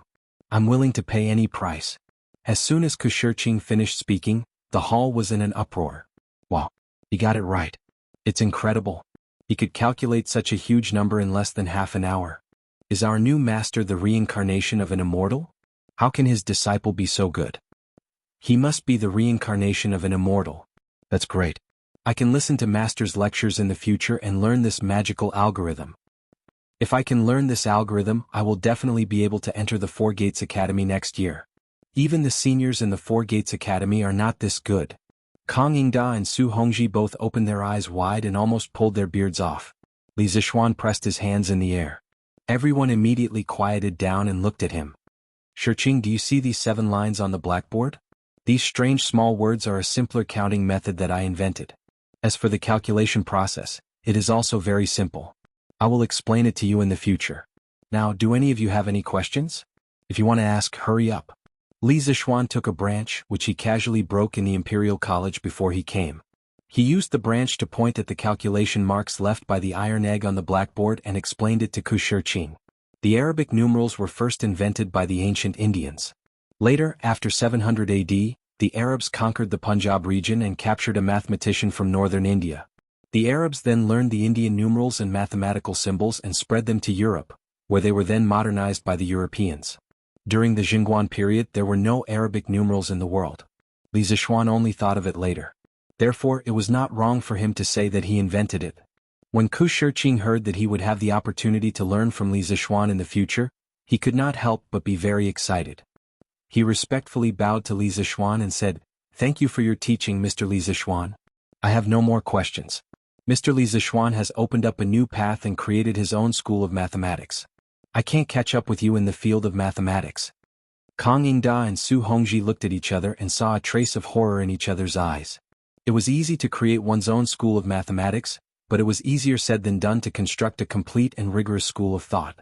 Since ancient times, those who were able to create their own sects and schools were all famous grandmasters or even great sages. For example, Confucius, Laozi, and others.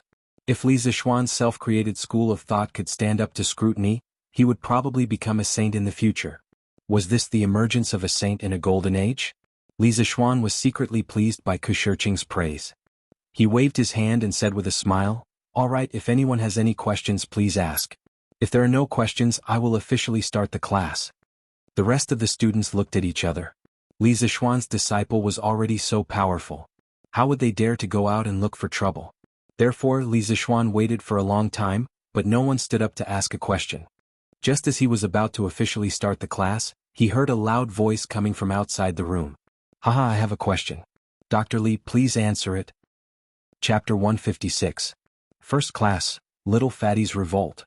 Following a loud laugh, Li Tai, the little fatty, walked in with a smile on his face. He was dressed in luxurious clothes. Kang Yingda and Su Hongji, who were near the door, quickly stood up and cupped their hands. "Greetings, Prince of Wei."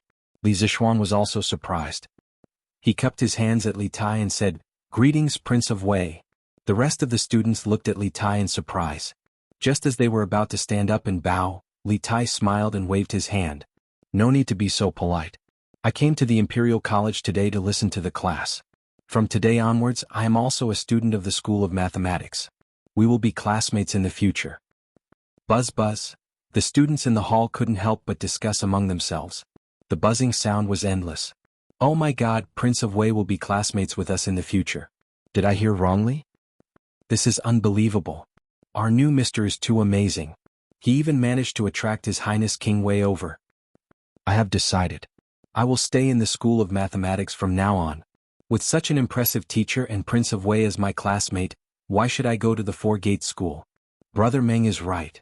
As the saying went, learn literature and martial arts, and you will be a part of the Emperor's family.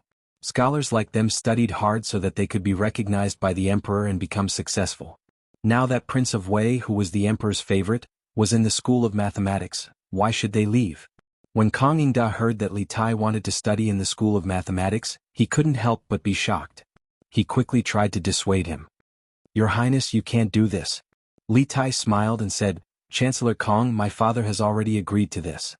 From today onwards, I will be a student of the School of Mathematics. Kong Yingda shook his head helplessly and retreated to the side. Li Tai looked at Li Zixuan and said, after we parted at Strange Taste Pavilion that day, Brother Li was first conferred a noble title and then appointed by my father as a doctor of mathematics in the Imperial College. Brother Li is really successful. I wonder if Professor Li is willing to accept little Wang as his student? Li Zixuan heard that Li Tai was going to be a student in the school. Although he looked calm on the surface, he felt a little strange in his heart. He didn't know what this little fatty was going to do. Could it be that he hadn't been tortured enough last time and wanted to get back at him? Haha, come. He wasn't afraid of this little fatty. Your Highness, why do you say that? As the saying goes, education is open to all. Since I am teaching in the School of Mathematics, I can teach anyone. However, if Your Highness enters the School of Mathematics, there will only be teachers and students. There will no longer be any Wei Wang. He had to give this little fatty a heads up. If he were to come over and put on airs in front of everyone, how would he be able to teach? How would the other students learn? Li Tai understood the meaning behind Li Zixuan's words. He smiled and said, of course. From now on, in this School of Mathematics, Mr. and my fellow students can call me Qing Quebec. I will not put on the airs of a prince. Last time in front of Strange Taste Pavilion, he was asked 10 questions in a row by Li Zixuan until he was speechless. Li Tai had regarded this as the shame of his life. He had been doted on by Li Er's eldest grandson since he was young and had been praised for his intelligence many times. How could he be willing to lose to Li Zixuan, who was previously a nobody? Yesterday, when he heard that Li Zixuan was going to be a postdoc in mathematics, he was moved. He thought that it would be better if he could learn all of Li Zixuan's knowledge and use it to defeat him. Therefore, Li Tai asked Li Er to enter the School of Mathematics to study. Li Er had always doted on this child. Moreover, this was not a big deal, so he naturally agreed. When Li Zixuan heard Li Tai's promise, he nodded and said, Qingke, go and find a place to sit. Li Tai looked around and finally sat between Iron Egg and Lan Er under the disappointed gazes of some students. Kong Yingda and Su Hongji, who were next to him, widened their eyes in disbelief. The Prince of Wei was naughty and mischievous, which was known by all the civil and military officials. Li Zixuan spoke to him in such a commanding tone, but he was not angry at all. Was this an illusion? After Li Tai sat down, Li Zixuan looked at him and asked, Qingke, you said you had a question before. Now say it. Li Tai looked like an obedient child. He stood up and cupped his hands and said, Teacher, this student's question is, today there are 2 people together. The first line is 7 steps, the second line is 3 steps, the second line is 10 steps to the east, the first line is 10 steps to the south, and the third line is in the northeast. After saying this, Li Tai's lips curled up into an evil smile. This question was one that he had asked several scholars in the Prince of Wei's literature hall to find. It was an extremely difficult math question. He had specifically memorized it and wanted to find an opportunity to make trouble for Li Zixuan today. He hadn't expected Li Zixuan to take the initiative to give him a chance to ask. Wow. In the classroom, other than Li Zixuan and Li Tai, everyone else was in an uproar when they heard this question. This question is so difficult. Where did the Prince of Wei find such a difficult question? I don't know. Brother Ku, do you know? It should be from the 9-chapter arithmetic, Pythagorean chapter. I've seen it before, but it was too difficult, so I couldn't solve it. Oh, it's the most difficult Pythagorean chapter. This time Mr. Li is in trouble. Yes, the situation is not good. Li Zixuan had inherited the memories of his predecessor, so he could still understand simple ancient Chinese. The translation of this question was, it is known that A and B set off from the same place at the same time. A speed is 7, B speed is 3. B keeps walking east, A first walks south for 10 steps, then walks north and slightly east for a while before meeting B. How far did A and B walk? When he heard this question he was a little surprised. This little fatty did not come with good intentions today. If he wanted to solve this question he would need to use the Pythagorean theorem and a quadratic equation. If it was someone else they would definitely be stumped. However, how could Li Zixuan be stumped by a junior high mathematics question? However, what Li Zixuan did not expect was that the ancient people had already learned the Pythagorean theorem. This was something that his previous mathematics teacher did not tell him. It seemed that he could never underestimate the wisdom of the ancient people. In fact, the Pythagorean theorem was recorded in detail in the 9-chapter arithmetic, but it was mainly used in astronomy. The Pythagorean chapter of the 9 chapters of arithmetic begins with the introduction of the Pythagorean theorem and its variations. The Pythagorean theorem states, the Pythagorean and the Pythagorean are multiplied by each other, and the Pythagorean and the Pythagorean are multiplied by each other, and the Pythagorean and the Pythagorean are multiplied by each other, and the Pythagorean and the Pythagorean are multiplied by the Pythagorean and the Pythagorean. Therefore, the Pythagorean technique can be understood as a method of deducing the third side of a known right triangle from both sides. Li Zixuan quickly listed the equations in his mind and solved them. In a few breaths he got the answer. This was the benefit of having a strong spiritual power. It allowed his brain to react as fast as a computer. Chinke, this question is very good. Some of you may think that this question is very difficult, but in fact, as long as you learn my new mathematics, this question can be solved in less than 10 minutes. After Li Zixuan finished speaking, the rest of the students widened their eyes in disbelief and whispered to each other. Li Tai looked at him indifferently. In fact, he thought that Li Zixuan must be bragging. Li Zixuan smiled and said, the answer to this question is that A took 10.5 steps, and B took 24.5 steps. Am I right, Chinke? Li Tai could no longer stay calm. He opened his mouth and said, how is this possible? It took the Grand Secretary of the Prince's mansion 2 days to calculate. When the rest of the students heard this, they knew that Li Zixuan had answered correctly again. They could not help but cheer. That's great, Mr. Li answered correctly. He doesn't have to leave the school anymore. That's amazing, Mr. Li is really amazing. It's great that we can learn such amazing mathematics in the future, haha. Li Tai was stunned for a long time and finally came to his senses. He cupped his hands and said to Li Zixuan, Mr. Li is very talented and knowledgeable. I am sincerely convinced. Seeing this, Lan smiled with her small eyes. She was very proud to have such an amazing brother. Bruiser also had a proud look on his face. Kang Yingda and Su Hongji were both shocked and speechless. They thought to themselves, it seems that a great person has come to the Imperial College. Well, half an hour is up. Since you didn't stump me, I will be your teacher from now on. From today onwards, I will lead you to the real door of mathematics. At that time you will find that you have come to a new world. Li Zixuan looked at the time and said to the group of children in a clear voice. Chapter 157. Inside the School of Mathematics. The students sat up straight and listened attentively to Li Zixuan's speech. A capable person would be respected wherever he went. Li Zixuan had already won everyone's respect with his powerful arithmetic ability. Students in my class, if you have any questions you can raise your hand to interrupt me at any time. If you have any questions we can discuss them together. Don't bury your doubts in your heart because of embarrassment. That will only accumulate more and more questions. Li Zixuan saw that they all looked serious and sat up straight. He couldn't help but say a few words to make them relax. When the students heard this, they all felt that this way of teaching was very novel. In the past, the teacher was teaching while they listened silently. If they had any questions they could only hold it in and ask the teacher after class. Li Zixuan continued. I don't care how you studied before. Since I'm teaching, you have to listen to me from now on and learn according to my rhythm. In the future, the School of Mathematics will have a small exam every 7 days, a midterm exam every month, and a big exam every half a year. The first place in the monthly exam will be rewarded with a free meal at the Zuexian restaurant. You can bring your family and order whatever you want, but you can't waste it.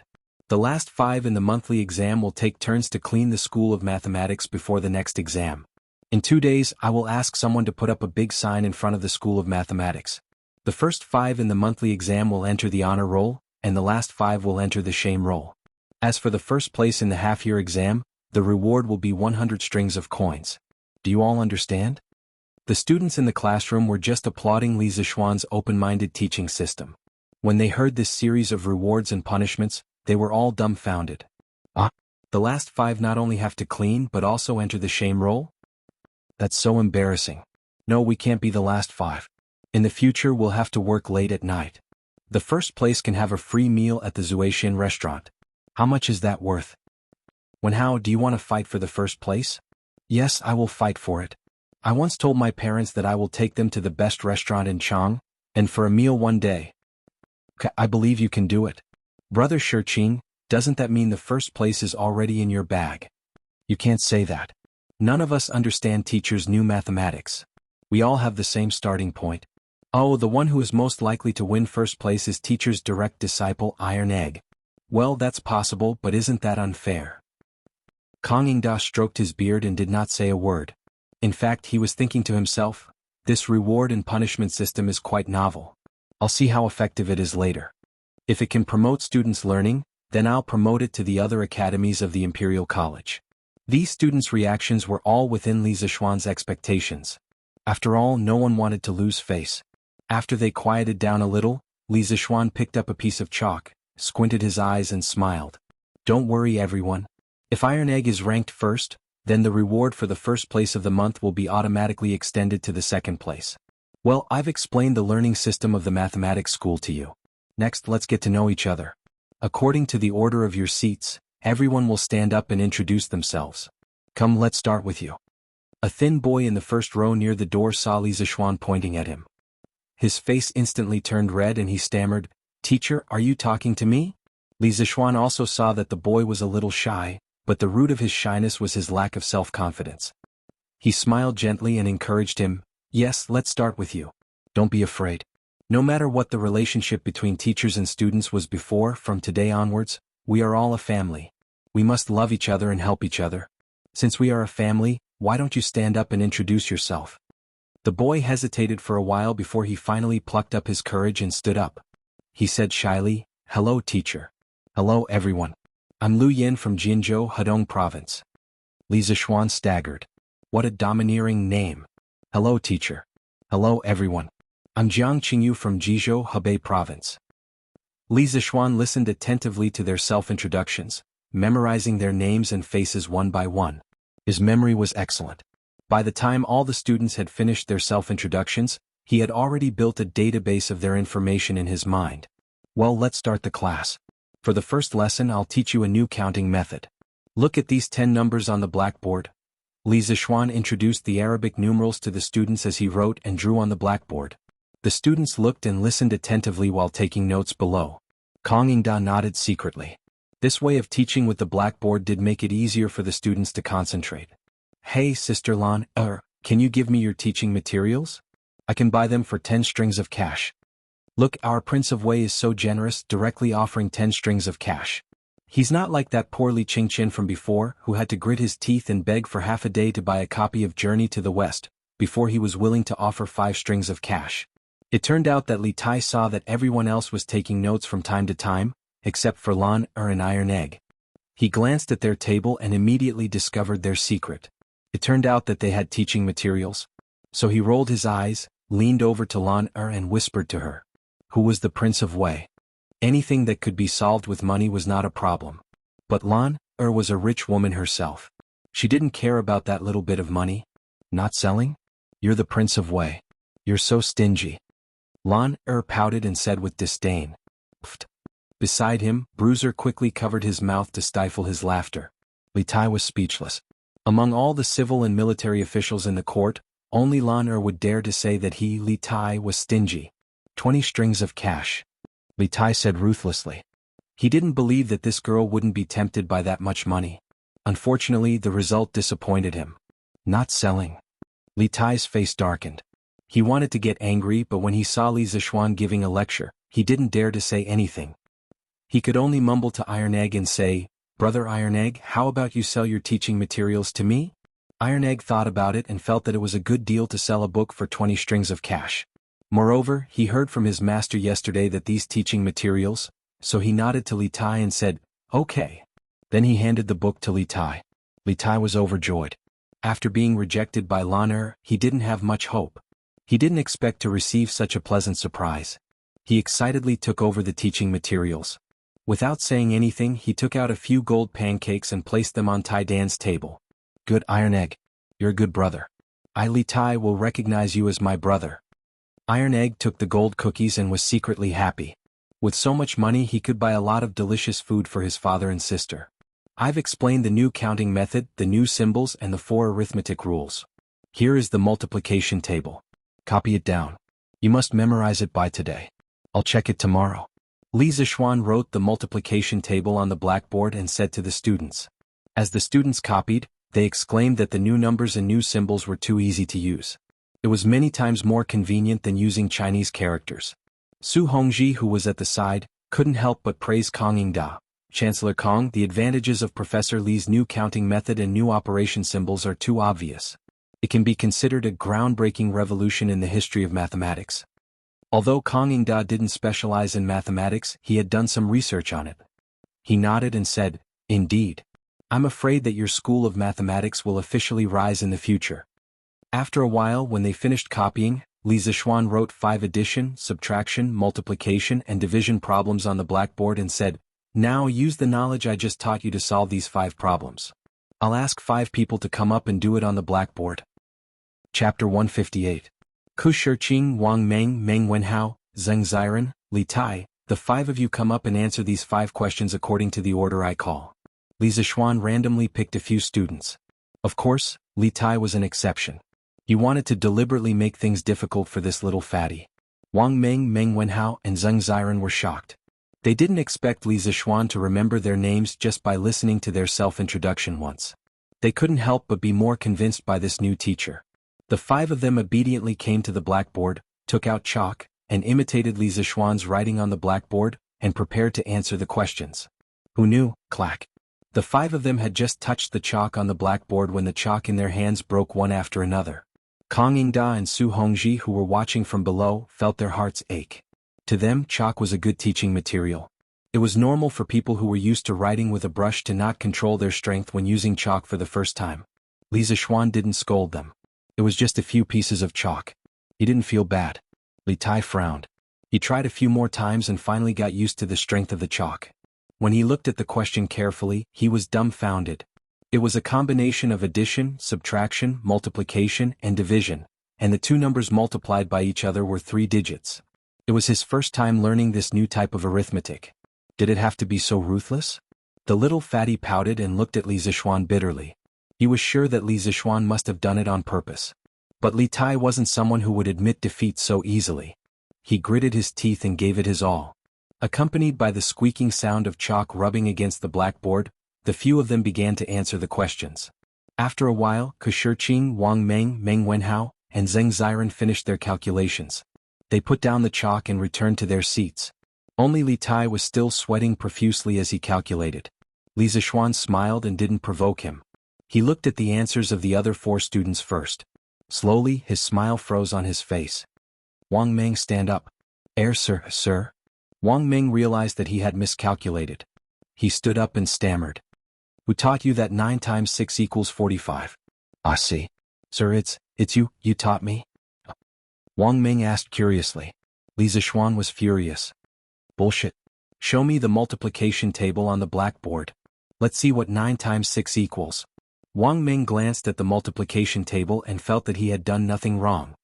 He immediately regained his confidence and confidently said, "Teacher, look at the multiplication table. It says 6, 9, 54. Doesn't that mean 6 equals 45? Holy shit, Li Zishuan felt like 10,000 alpacas were galloping through his heart. The other students in the classroom were silent for a moment, and then they couldn't help but laugh. Li Zishuan explained the commutative law of multiplication to Wang Meng, and punished him by making him copy the multiplication table 10 times. At this time, Li Tai finally finished his problem. Just the calculation steps alone took him more than 20 lines. It was really difficult for him. The problem wasn't that difficult, but it would take some time to solve. Li Tai wiped the sweat from his forehead, put down the chalk and glared at Li Zishuan. He turned around and was about to return to his seat. Ah! All the students pointed at Li Tai's face and laughed loudly. It turned out that when Li Tai was wiping his sweat, he had accidentally smeared the chalk dust on his face. Instantly he looked like a little fat pig that had been smeared with white powder. Li Tai reacted. He quickly wiped his face with his sleeve and awkwardly returned to his seat. Li Zishuan ignored everyone's laughter. He looked at Li Tai's solution and nodded. Although this little fatty was sometimes arrogant, it was undeniable that he had the right to be arrogant. He learned things faster than others. Quiet! What are you laughing at? Li Zishuan roared. The students in the classroom immediately quieted down. Li Zishuan nodded with satisfaction and said, other than Wang Meng, the other 4 students all got it right. They are worthy of praise. Especially Li Tai. His problem was the most difficult, but he still managed to solve it. Everyone applauded him. After that, Li Zishuan took the lead and clapped his hands. But the other students looked at him strangely and did not applaud. Li Zishuan calmed down and suddenly understood something. In ancient times, there was no such thing as applauding when praising others. In fact, the origin of applause was said to be in ancient Rome before the Christian era. In a barbarian tribe that was at war with Rome, there was such a habit. When the leader finished speaking or issued a call, the soldiers would tap the weapons in their hands to show their support. This was much easier and more powerful than the Roman soldiers shouting to respond to the leader. Therefore, the Roman soldiers gradually learned this method and it eventually evolved into applause. In ancient China, there was also applause. However, it was not to welcome or praise, but to express happiness or anger. There was an idiom that proved that clap and laugh. Ahem, in the future when a student is praised, we will all applaud and congratulate him. This is the tradition of our school of mathematics. Do you all hear me? If there is no such rule, then I will make the rule, Li Zishuan thought. Right now, Li Zishuan had absolute authority in this class. Although the students were puzzled, no one raised any objections. They all applauded. Clap, clap, clap, clap. Loud applause immediately rang out in the classroom. As Li Tai listened, he suddenly felt that the feeling of being applauded by others was quite good. He suddenly felt that Li Zishuan was not so despicable. Then he could not help but applaud for himself. Kang Yingda and Su Hongji shook their heads and smiled bitterly. Looking at all the official and private schools in Tang Dynasty, there was no one who taught like Li Zishuan. The entire classroom was in chaos. Li Zishuan saw that it was about time. He still had to meet Qing Yaojin, Qin Xiong, and the others for lunch at Zuexian restaurant. He said, "All right, this morning's class is over. In the afternoon you all can study by yourselves. As for your teaching materials, I will personally pay for them. In the next 2 days I will arrange for craftsmen to print them out for you. When the time comes, everyone will get one." "Thank you, teacher. Thank you, teacher." All the students were grateful from the bottom of their hearts. Although this new teacher had some rules that were a bit ridiculous, he was knowledgeable and generous. However, there was one person who did not think so. That person was Li Tai. When he heard Li Zishuan's words, he almost vomited blood. He had spent 20 strings of coins to buy this teaching material. How could someone give it out for free without spending money? "Well, brother Qin, do you want me to refund the money to you?" Iron Egg saw Li Tai's gloomy face and could not help but ask tentatively. Li Tai waved his hand and said gloomily, "No need." Li Tai did not have the face to ask for the money that he had given out. Li Zishuan thought for a while and said, "Oh, right, there is one more question. The question is about the height of the ginkgo tree to the west of the entrance of the Imperial College. You can give me the answer after you have measured it, or you can write down your measurement method and give it to me. No matter what, you must hand it in the next class. The one who did the best homework this time will get 2 extra points for this month's exam. Tomorrow is the 7th day of the new year, so we will not have classes. In the future, on the 7th, 8th, 14th, 15th, 21st, 22nd, 28th and 29th of every month, the school will have a break. Okay, class dismissed." After saying that, he was about to leave. Li Tai, Lanner, Iron Egg, Kang Yingda, and Su Hongji hurriedly followed him out. The rest of the students in the classroom were in an uproar. "The ginkgo tree in front of the Imperial College must be more than 10 feet tall, right? How can we measure it?" "Yes, even the longest ruler is not that long, right? Even if it is that long, we can't go up. According to what the teacher just said, we can have 8 days off every month. Isn't this a little too much? What will the students in the other schools think if they know?" During the Tang Dynasty, the officials had a break every 5 days. Li Zixuan had a break of 8 days a month. Who cares what they think? With the teacher here, what are we afraid of? That's right, that's right. I say, you guys should think about how to solve the question that the teacher left behind. If you answer it well, you will get extra points for this month's exam. Haha, don't worry, I will go back and ask my father. My father is the secretary of the Ministry of Works. He might know. Wang Meng, you are shameless. Chapter 159. Professor Li, why aren't you taking a break according to the regulations of the directorate? Kang Yingda chased after Li Zixuan and asked. From his point of view, Li Zixuan was completely messing around. It was very likely that he was intentionally slacking off. Chancellor Kang, mathematics is a very taxing subject and one must strike a balance between work and rest in order to ensure high efficiency.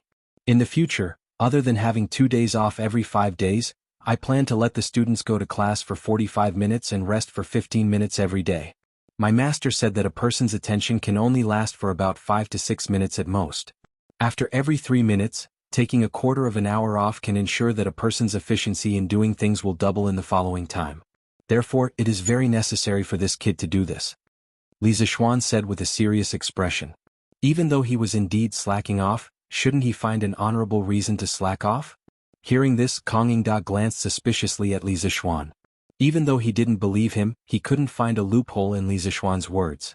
Su Hongji held back his laughter and didn't say anything. He was certain that Li Zixuan was doing this to slack off. Cough cough, then let's not talk about this matter for now. Professor Li, I feel that your blackboard is quite beneficial for teaching. I wonder if you can provide a set of blackboards and chalks for writing on them for the other institutions of the directorate? Kang Yingda thought about it and didn't plan to pursue Li Zixuan's mistake of using the excuse of taking a break to slack off.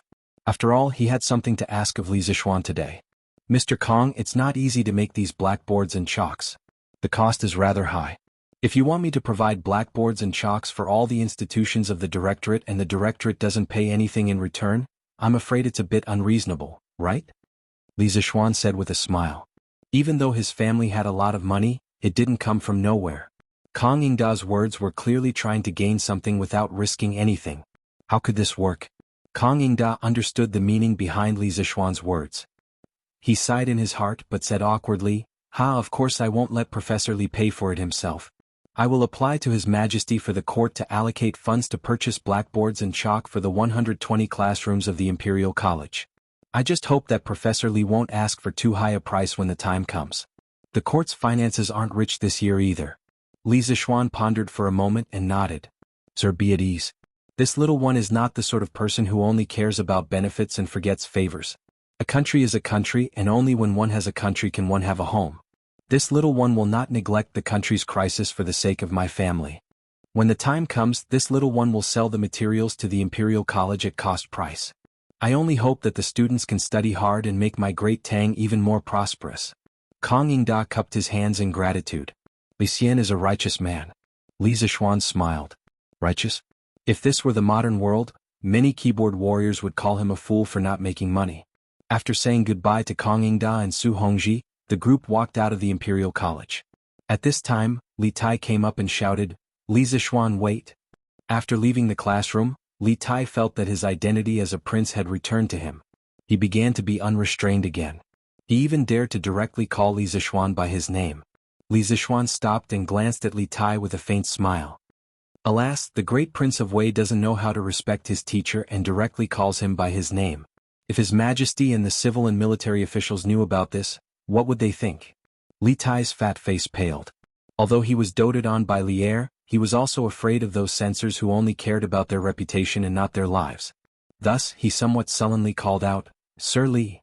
Li Zixuan was secretly pleased. With his hands behind his back, he pretended to be pretentious and said, Qingke, why are you looking for me? Little Fatty's mouth twitched, but he was also somewhat helpless. He could only say, Sir, a few months ago, you said that you wanted to print and sell Journey to the West. I don't know why there is still no news after so long. Li Zixuan touched his nose and said awkwardly, Cough, so it's about this matter. Qingke, you may not know, but there are many plots in Journey to the West that involve the struggle between Buddhism and Taoism. It's really not suitable to publicize it. This was something that Li Jingma had mentioned to him one day when he was talking to him. At that time he was so shocked that he broke out in a cold sweat. Journey to the West, overall emphasized Buddhism and suppressed Taoism, but Li Er strongly advocated Taoism. If he took this book out to sell, wouldn't he be courting death? After listening to this, Li Tai suddenly understood and nodded. He said regretfully, "Sir's worries are somewhat reasonable. It's just that Journey to the West is such a wonderful novel. It's really a pity that we can't share it with everyone." Li Zixuan said with a smile, "Hee, I've been thinking for a long time recently and have decided to publish another novel called A Legend of a Mortal's Journey to Immortality. It will be narrated by me and written by Iron Egg. After it's finished, I will hand it over to the workshop for printing. Chinke, if you are interested, you can go and buy it. I guarantee that it will be longer and more wonderful than Journey to the West." Li Tai's eyes suddenly lit up. A Legend of a Mortal's Journey to Immortality? Just the name alone sounded amazing, so he said excitedly, "Sir, how about I write it? My calligraphy has already reached the primary level. Even my father, the emperor and scholar, you have praised it. It will definitely not be a disgrace to Sir's wonderful story." Iron Egg couldn't help but feel anxious when his job was snatched away. However, he also knew his own limitations. He knew that his doggy paddle calligraphy was indeed not as good as Li Tai's, a prince. Li Zixuan found it funny. There was actually someone who was willing to fight for such a difficult job? Hehe, if Chinke is willing, you can come to my house every day during your rest days. You can write it. When you're not around, Iron Egg will write it. Iron Egg felt relieved. It seemed that his master was still thinking about him. Li Tai said happily, "Thank you very much, sir. Then this student will go to Sir's house tomorrow." With a straight face, Li Zixuan said, "Chinke, you can't slack off on your studies because of this. Mathematics is the foundation of all learning other than Confucianism. You should first solve the problem that I left behind for you." Li Tai said gloomily, "Yes, sir." After parting with Li Tai, Lan and Iron Egg didn't want to join in the fun with Qing Yaojin and the others, so they went straight home. Li Zixuan asked San Bao and the others to protect Lan and Iron Egg while he rode his horse to the Drunken Immortal Tavern. "Hey young master, you're here. Master and the other dukes are waiting for you upstairs." When he arrived at the Drunken Immortal Tavern, shopkeeper Lu welcomed him with a smile. Li Zixuan nodded. Today's banquet was mainly to thank Qing Yaojin, Qin Xiong, Yuqi Jingda, and Niu Jinda for their kindness in leading the family to the rescue that day. As the father, Li Jingma naturally had to personally accompany them to drink. Otherwise, wouldn't that be too disrespectful to the dukes? Li Zixuan handed the reins to the servant and went up to the 4th floor alone. From afar, he could hear Qing Yaojin's hearty laughter. "Ah, brother Jingma is right. No matter how I look at you, you don't look like a businessman at all. Instead, you look more like a group of rough soldiers like us, haha." Chapter 160. Li Jingma had traveled extensively in the business world for more than 20 years. He had long since mastered the ability to talk to people and ghosts. Therefore, as long as he was willing, he could chat with anyone. Li Jingma knew that it was impossible to chat and drink with military heroes like Qing Yaojin and Qin Xiong. He had to be forthright. Haha, back then, General Qing was invincible on the battlefield, causing the enemy to tremble in fear. At that time, I was just a small peddler, but I could often hear stories about General Qing in the marketplace. Li Jingma gave Qing Yaojin a little flattery. "Haha, old Heiyuchi, how is it? I, old Qing, have a greater reputation among the people than you?" Qing Yaojin laughed proudly. Everyone in the room was speechless at this shameless old man. "Uncle Qing, Uncle Qin, Uncle Yuchi, Uncle Nyo, I was delayed by some matters at the Imperial College. I'm really sorry to have made you all wait for so long."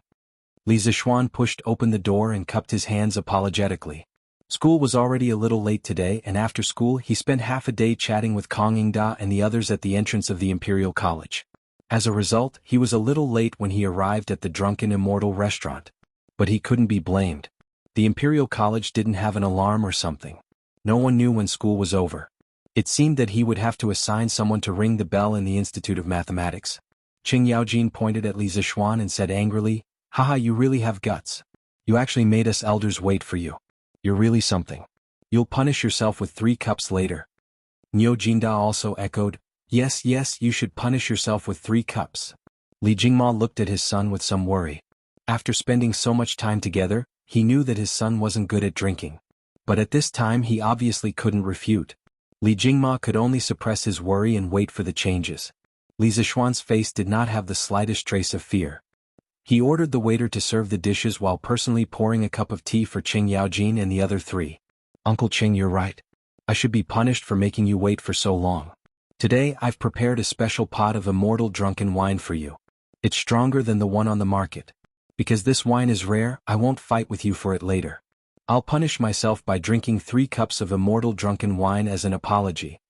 Qing Yaojin looked at Li Zixuan meaningfully, then laughed and said, That's right. That's right, that's right.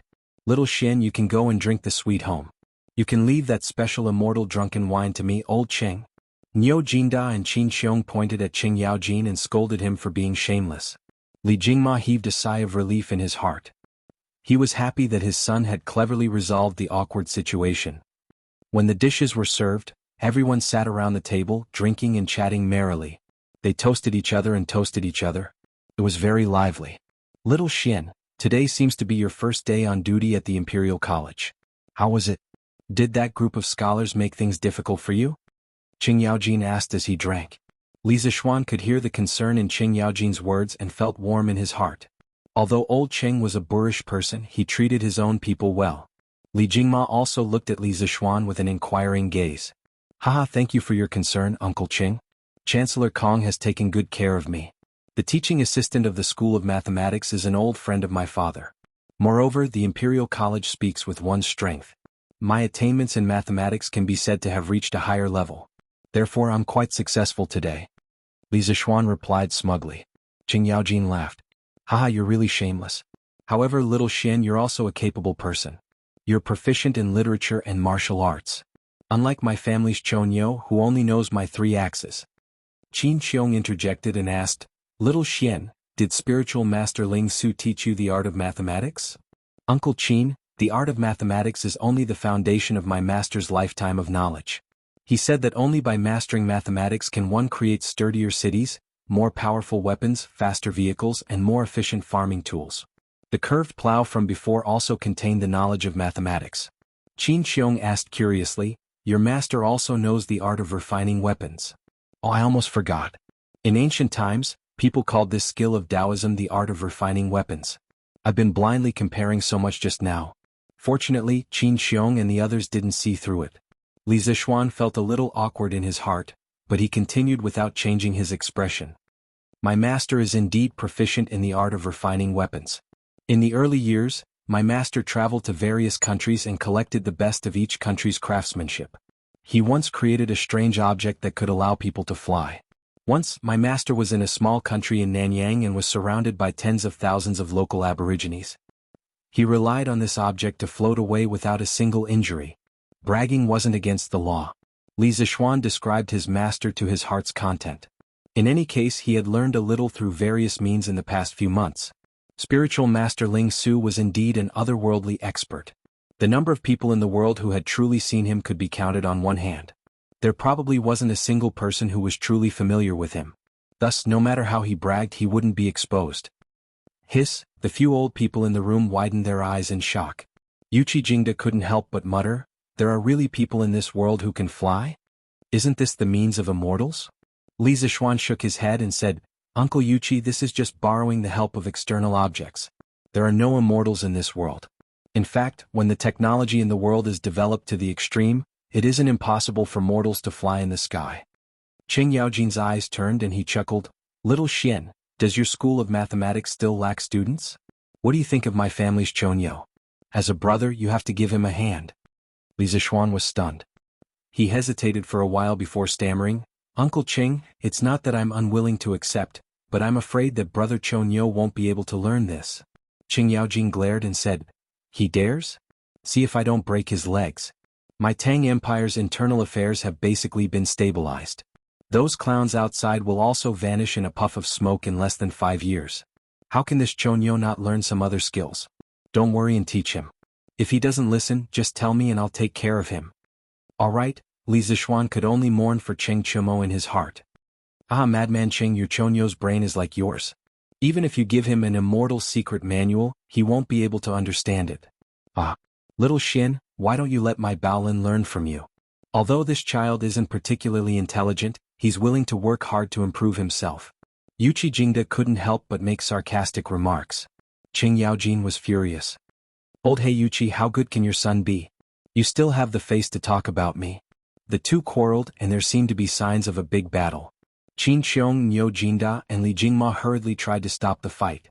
In the end, Li Zishuan's mathematics class had 3 more children from the military: Cheng Chumo, Qin Huayu, and Yuqi Baolin. Niu Jinda's son had been recuperating at home, so he didn't make any similar requests. However, the happiest people were probably the students of the School of Mathematics. With Cheng Chumo helping them to take the bottom, wouldn't they have another layer of protection to get out of the role of shame? The banquet ended and the guests and hosts enjoyed themselves. However, Qing Yaojin and the others drank a little too much. Li Zishuan called for a few servants to send them back. After finally sending these old masters away, Li Zishuan and Li Jingma couldn't help but heave a sigh of relief. They looked at each other and Li Jingma smiled. "All right, little Shen, hurry back to the Imperial College. You still have to teach the students in the afternoon, right?" Li Zishuan waved his hand and said, "No need, father. The students are self-studying in the afternoon. With teaching assistant Su there, I don't need to go. Moreover, I'll let the students rest tomorrow and the day after, so I don't need to go." Li Jingma's mouth twitched. No one knew a son better than his father. How could he not know what his son was thinking? He paused and finally said helplessly, "Then let's go home." The father and son mounted their horses and headed for Yongla Lane. Chapter 161. In the afternoon, Madame Li came to the west courtyard. Iron Egg and Lan went to the Imperial College. Li Zishuan was lying on a deck chair in the pavilion in the middle of the lake in the west courtyard. He opened his mouth and took the grapes that Xiaoxi fed him. Cough, cough, grapes from the grape trellis. "Madam." The 2 maids saw Madame Li come over and bowed. Li Zishuan also quickly sat up. "Mother." "Yes." Madame Li smiled and sat down on the bench next to her.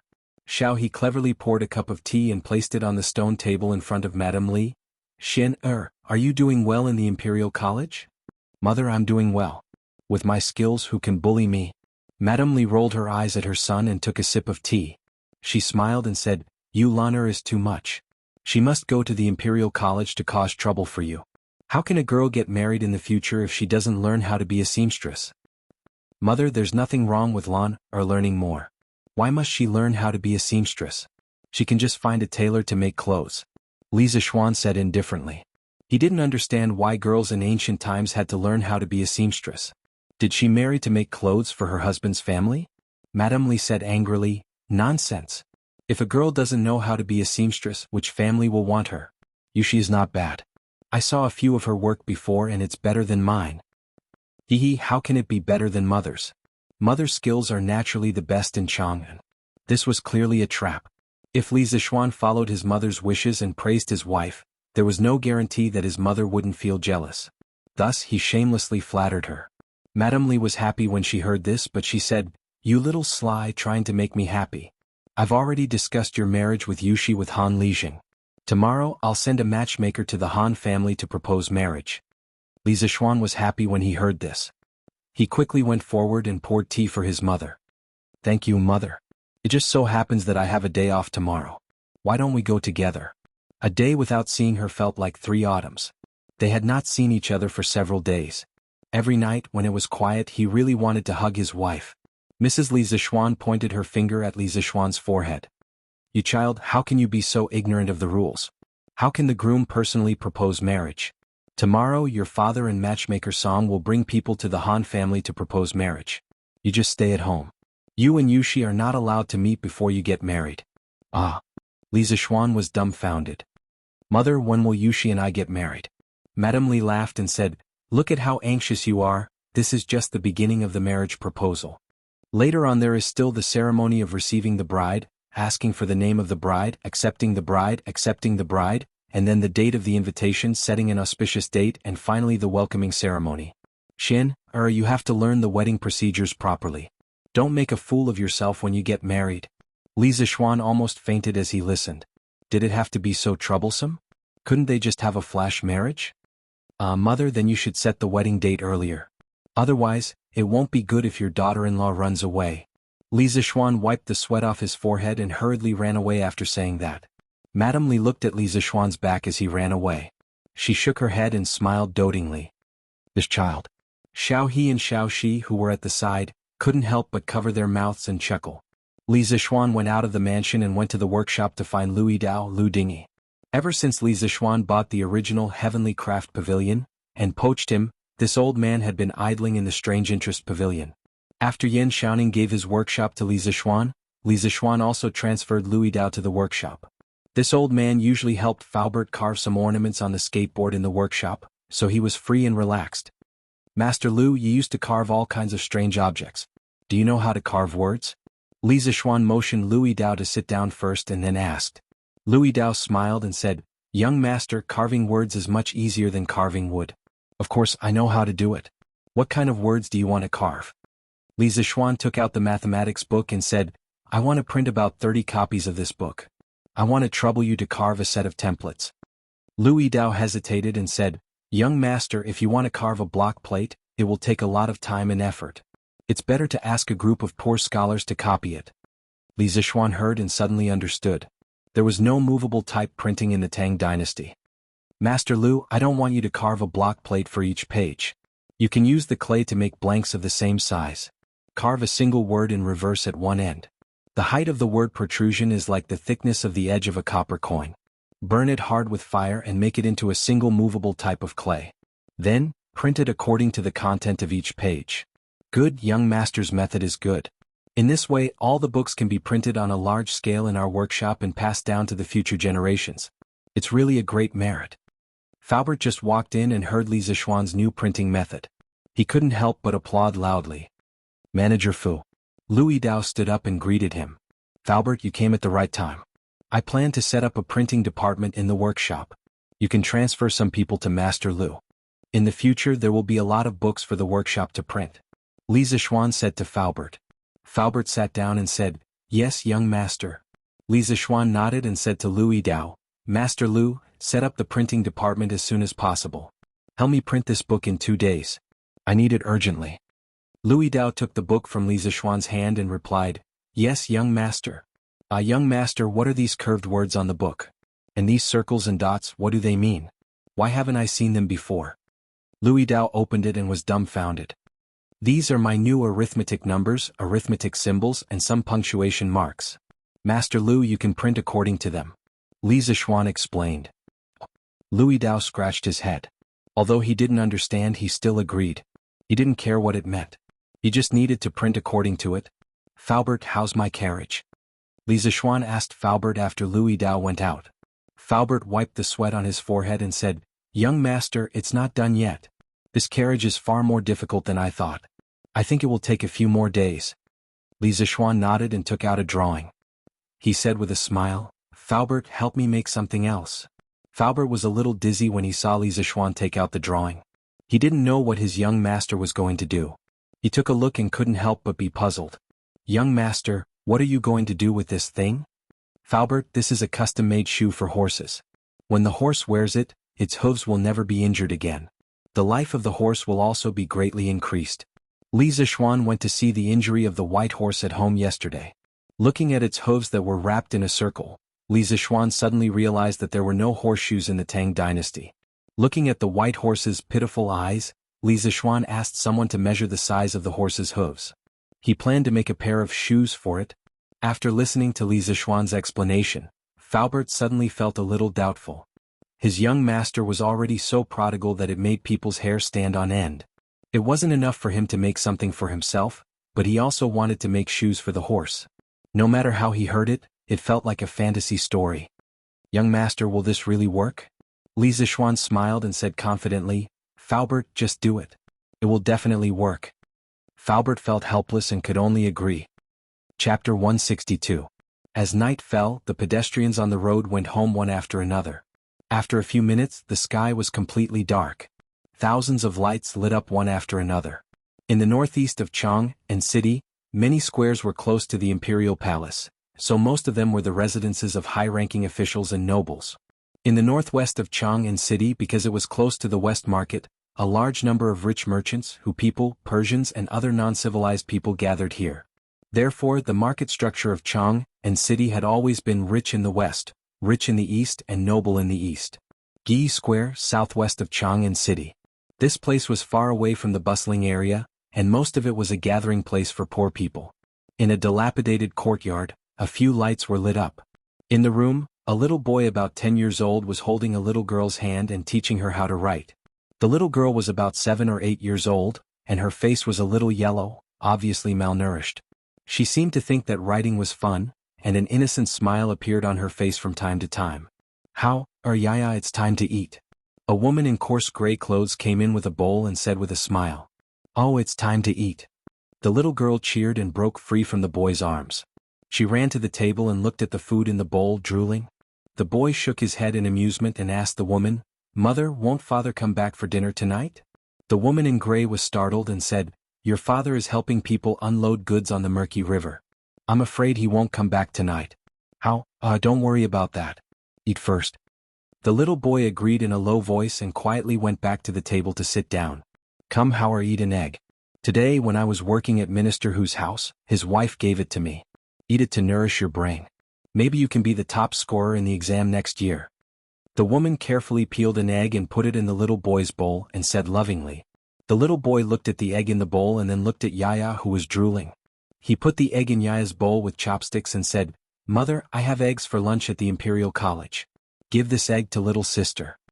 He thought to himself, I must get first place in this monthly test. That way I can bring my parents and little sister to the Drunken Immortal restaurant to have a big meal.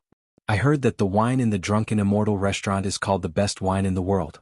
My father used to love wine a long time ago, but in order to support my studies he didn't drink any more.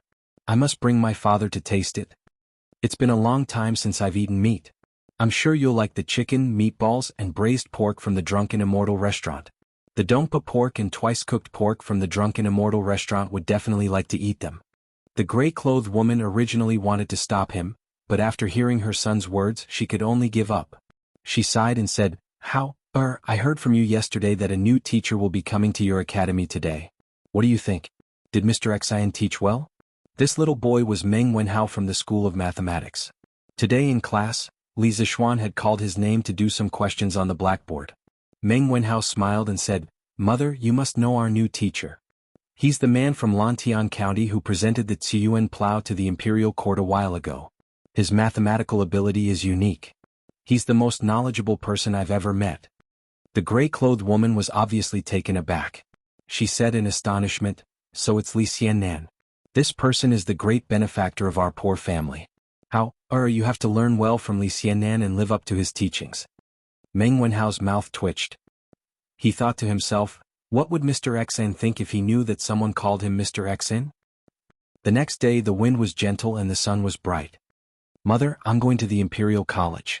Meng Wenhao finished his breakfast and shouted to his mother who was cleaning up the dishes in the kitchen. The woman walked out and asked, didn't you say yesterday that you had a day off today? Why do you still want to go? Meng Wenhao turned around and said, Mother, Mr. Xen left a question yesterday. I'm going to the Imperial College to solve it today. After saying that he turned around and ran away. The woman was puzzled.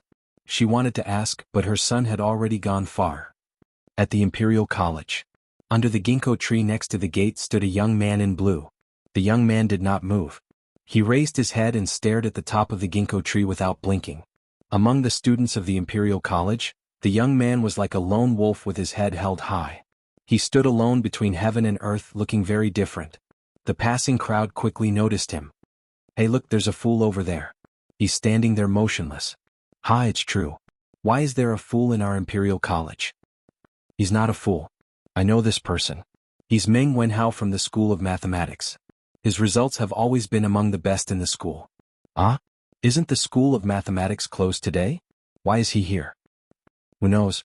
Instead of sleeping at home early in the morning, he's here in a daze. He must be crazy. It's said that the School of Mathematics has 8 days off every month. They're so lucky. Yeah, why can they have 8 days off every month? I'm going to protest to the teacher of our school. We have to take 8 days off every month too. Yes, we're going to protest. Why aren't you leaving? You're going to be late. If you're late, the teacher might slap you. Let's go. The surrounding students immediately dispersed, and the gate of the Imperial College returned to its original quiet state. Meng Wenhao remained motionless. He was not affected by the noise outside at all. If he could answer the question well, he could get 2 extra points in the monthly exam. If he could get these 2 points, he would have a much better chance of getting first place in the monthly exam. Many ideas flashed through his mind, but he rejected them all. No, this won't work either. This is definitely not the best plan. There must be a better one. Meng Wenhao was in a trance. He did not feel the passage of time at all. Kang Yingda passed by him and looked at him. He shook his head and sighed. Stubborn child, I hope you can get over it soon. After saying that, he didn't bother Meng Wenhao and walked away. Time passed. It was noon in the blink of an eye. Wow, why is Meng Wenhao still standing here? Yeah, he didn't even move his feet. Don't make a mistake while standing. I think there's something wrong with his brain. Let's go. Let's not care about him. Let's eat. Yes. Let's eat. The surroundings fell into silence again. Meng Wenhao's lips were dry and cracked. His body was a little shaky, but he had no intention of moving. He was still in deep thought. Since the morning, he had thought of hundreds of methods in his mind, such as building a ladder, measuring the trunk section by section, tying a rope to the top of the tree, measuring the length of the rope, etc. However, he rejected them all. His intuition told him that these were not the best methods. There must be a simpler way. There must be. I can think of something. Meng Wenhao thought firmly. Chapter 163. Yongla Lane. At the Li residence, the marriage proposal team was assembled early in the morning. The leader was a middle-aged woman in her 30s or 40s. She had heavy makeup on and her laughter was mesmerizing. Li Zishuan's eyes were red and he hurriedly returned to the west courtyard. Ask Xiaoxi, you're going too? Li Zishuan asked curiously when he bumped into Xiaoxi, who was in a hurry. Yes, young master. Madam asked Xiaoxi to deliver something to young mistress. Xiaoxi replied with a smile. Li Zishuan laughed and joked, Haha, little girl, you're calling her young mistress so soon? Xiaoxi, wait a moment. Help me deliver something to Yuxi too. Yes, young master. Li Zishuan smiled and returned to his room. He spread out a piece of paper and began to write, I'm willing to win the heart of my beloved. When your hair is white and you're past your prime, I'll still hold your hands and give you the gentleness of the world. Be good, Yuxi. Stay at home and wait for me to marry you. After he finished writing, he suddenly had an idea. He folded the letter into a paper crane and pressed it flat into an envelope. He sealed it and walked out. Young master, you're going to deliver a letter to young mistress? Xiaoxi was carrying a bag and came to the entrance of the courtyard. She was probably going to follow the marriage proposal team to the Han residence. Li Zishuan passed the letter to Xiaoxi and said to Xiaoxi, Little girl, don't peek on the way. Xiaoxi was the timid type while Xiaoxi was more lively. It was just that her chest was a little small. What was he thinking? Xiaoxi pouted and said, Xiaoxi won't peek. Young master must have written some mushy words of love to young mistress. Xiaoxi will die of jealousy if I read it. You little brat. Li Zishuan's face turned black and he pretended to knock her head. Xiaoxi screamed and ran away with Xiaoxi. Tai Chi Palace, Sweet Dew Hall.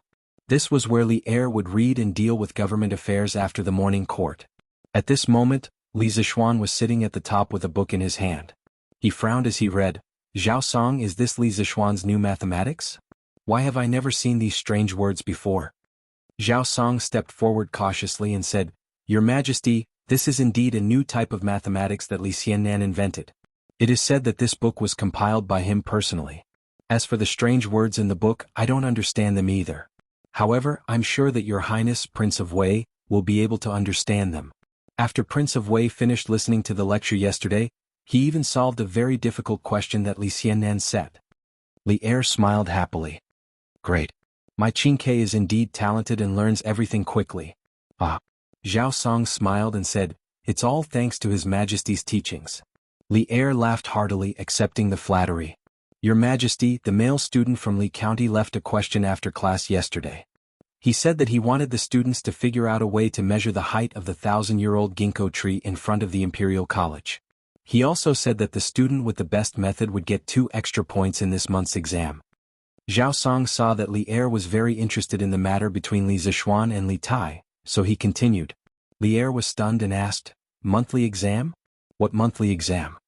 Zhao Song explained, Your Majesty, this is the examination system that Li Xiannan set for the School of Mathematics. It is said that the School of Mathematics has a small exam every 7 days, a midterm exam every month, and a major exam every half a year. The top student in the monthly exam will be treated to a meal at the Drunken Immortal restaurant with Li Xiannan's personal funds. He can even bring his family along. The top 5 students in the monthly exam will have a roll of honor, while the bottom 5 will have a roll of shame. They will also be responsible for cleaning the teaching hall. The top student in the half-year exam will be rewarded with 100 strings of cash. Lier was surprised for a moment, then smiled and said, "This kid is really rich and overbearing. He is even more generous than I am and has a lot of ideas. The students in the Imperial College are going to have a headache. I hope that Li Zixuan can take the lead in guiding the culture of the Imperial College. In recent years, the Imperial College has become a gathering place for rich playboys." Zhao Song said respectfully, "Your Majesty is far-sighted and wise." Lier waved his hand and pondered for a moment, then said, "But this kid really knows how to make things difficult for others. The ginkgo tree at the entrance of the Imperial College is probably more than 100 feet tall, right? How are the students going to measure it? Zhao Song, can you fly that high with your lightness ability?"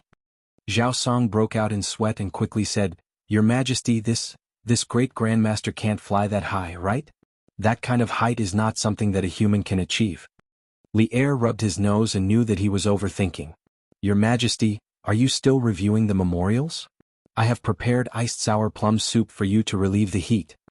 At this moment, Zhang Sun walked over elegantly with a bowl of sour plum soup. Seeing this, Zhao Song quickly retreated to the side and became one with the pillars in the hall like an old monk in meditation. "Haha, Guanyin, you have troubled yourself. In the future, let the servants do these things. You are not in good health and should not be overworked. Come and sit."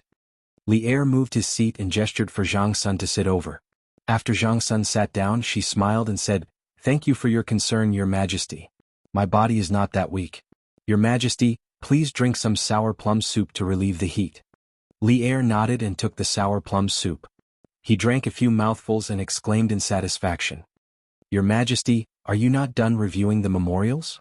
Zhang Sun looked at the stacked memorials on the table and could not help but feel sorry for him. "Guanyin, please wait a moment.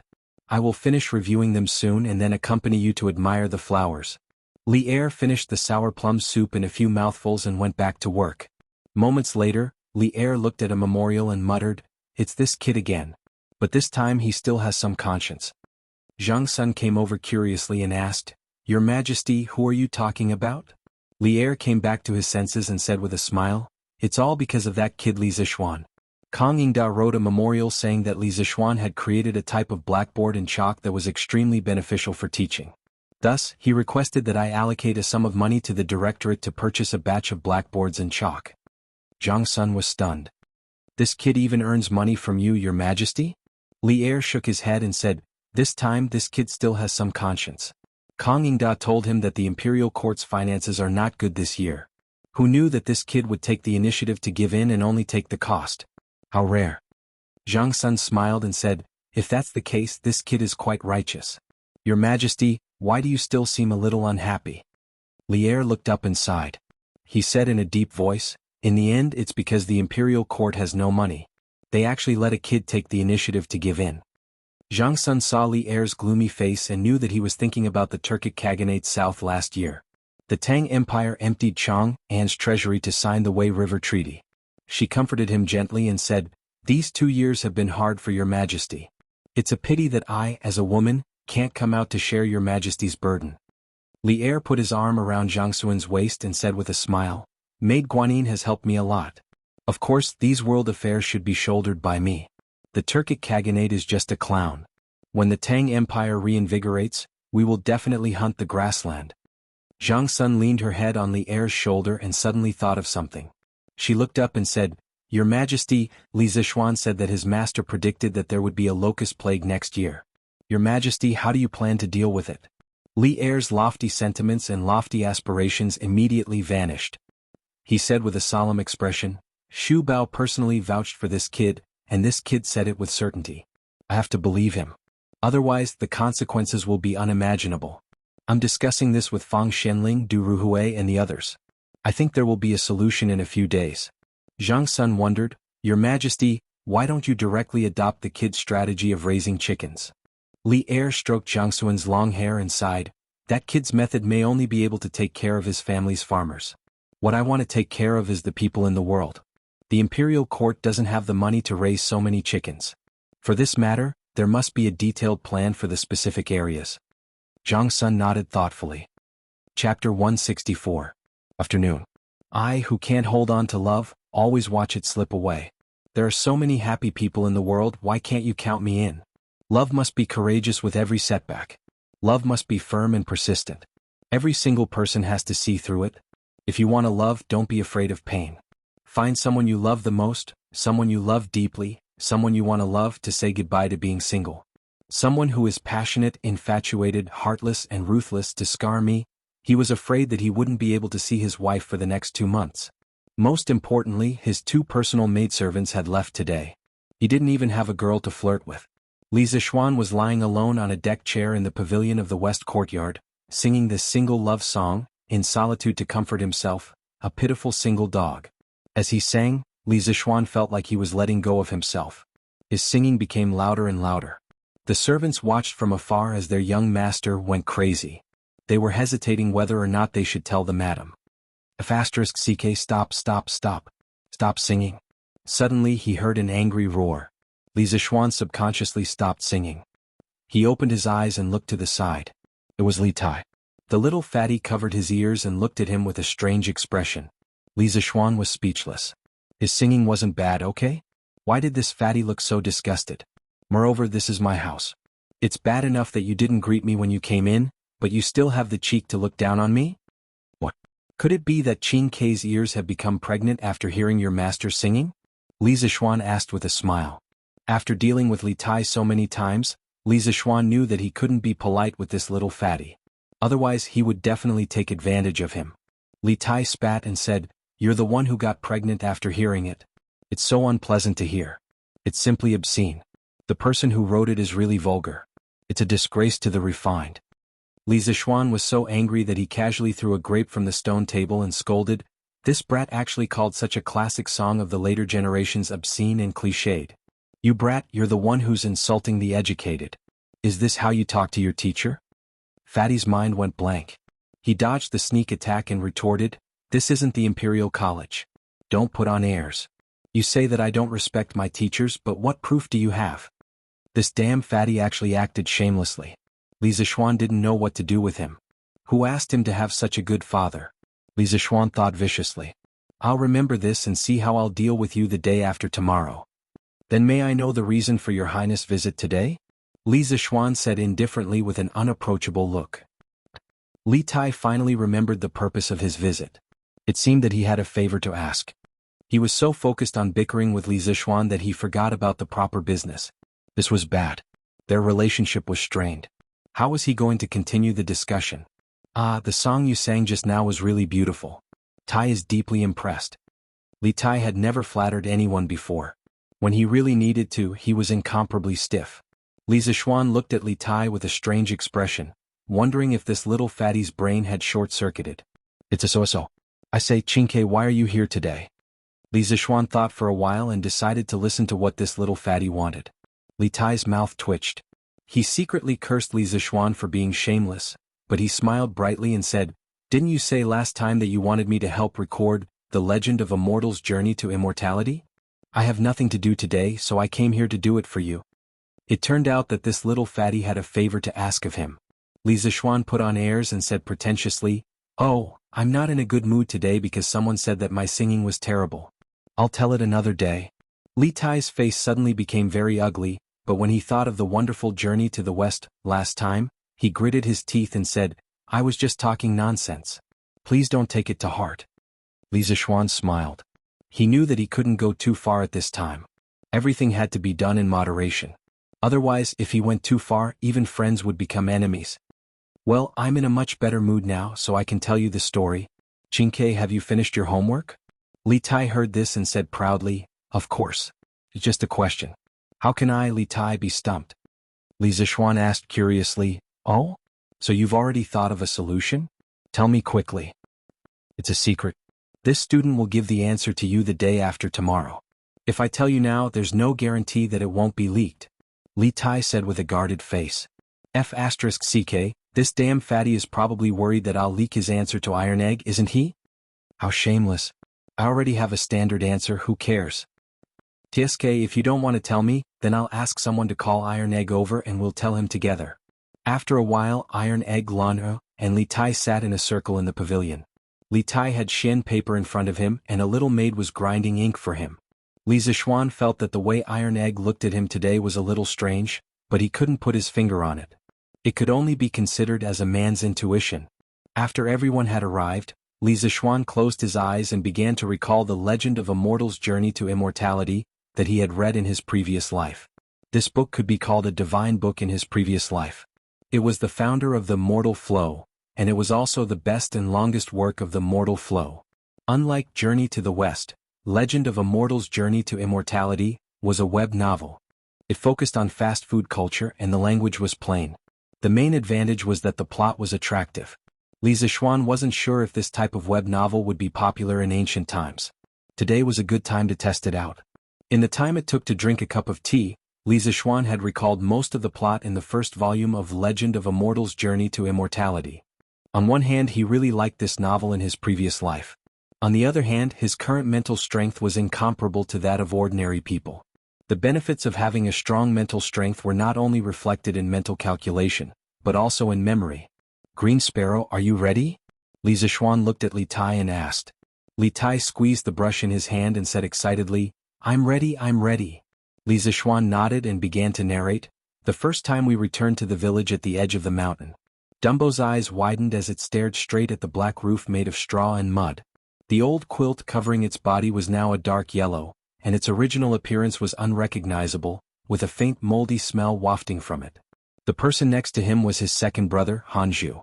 He was sleeping soundly, and there were intermittent sounds of snoring coming from his body. Li Tai frowned as he listened and jotted down notes. This beginning is too plain. It's not as exciting as Journey to the West at all. Although that was what he thought, Li Tai didn't interrupt him.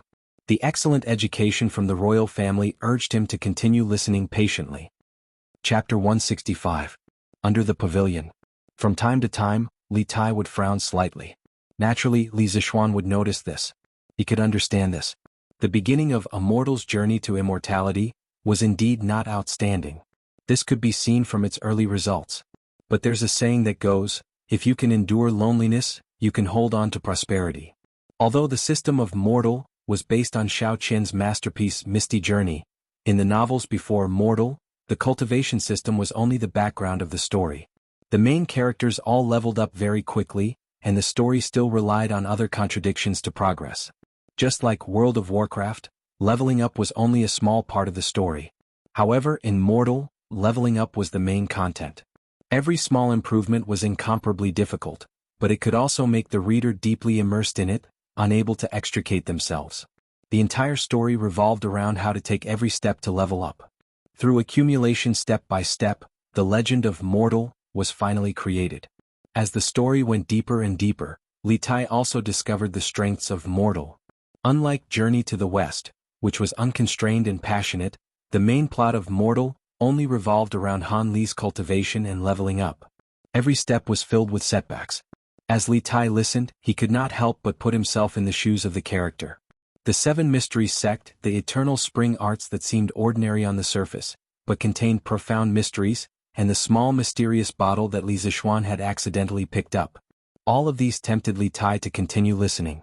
Li Tai's fat right hand held the brush as it danced on the paper. He didn't feel the slightest bit tired. His heart was completely immersed in another world as he listened to Li Zixuan. Even Li Tai was like this, not to mention Iron Egg. The main character of Mortal had the same name as him. Moreover, their family circumstances were very similar. Thus, after listening to the story twice, Iron Egg was already completely immersed. It was as if he was Han Li in the novel, following the ups and downs of the plot, with twists and turns. Lan on the other hand, had no interest in this story. After listening to it for a while, she felt that Han Li wasn't as interesting as Sun Wukong. After bidding farewell to Li Zixuan, she returned to the backyard. Li Zixuan also breathed a sigh of relief. Previously he had only asked Iron Egg to come over. He did not expect Lan to come over as well. Many of the later parts of the novel were not suitable for her to read. It was good that the little girl had left. Han Li dripped a drop of green liquid on a green 3-crow grass, turning it into a yellow 3-crow grass with a 100-year medicinal effect. A few days later he dripped another drop of green liquid on it, and it actually became another 100 years old. Seeing that this method was indeed effective, Han Li repeated the same method for the next 2 months.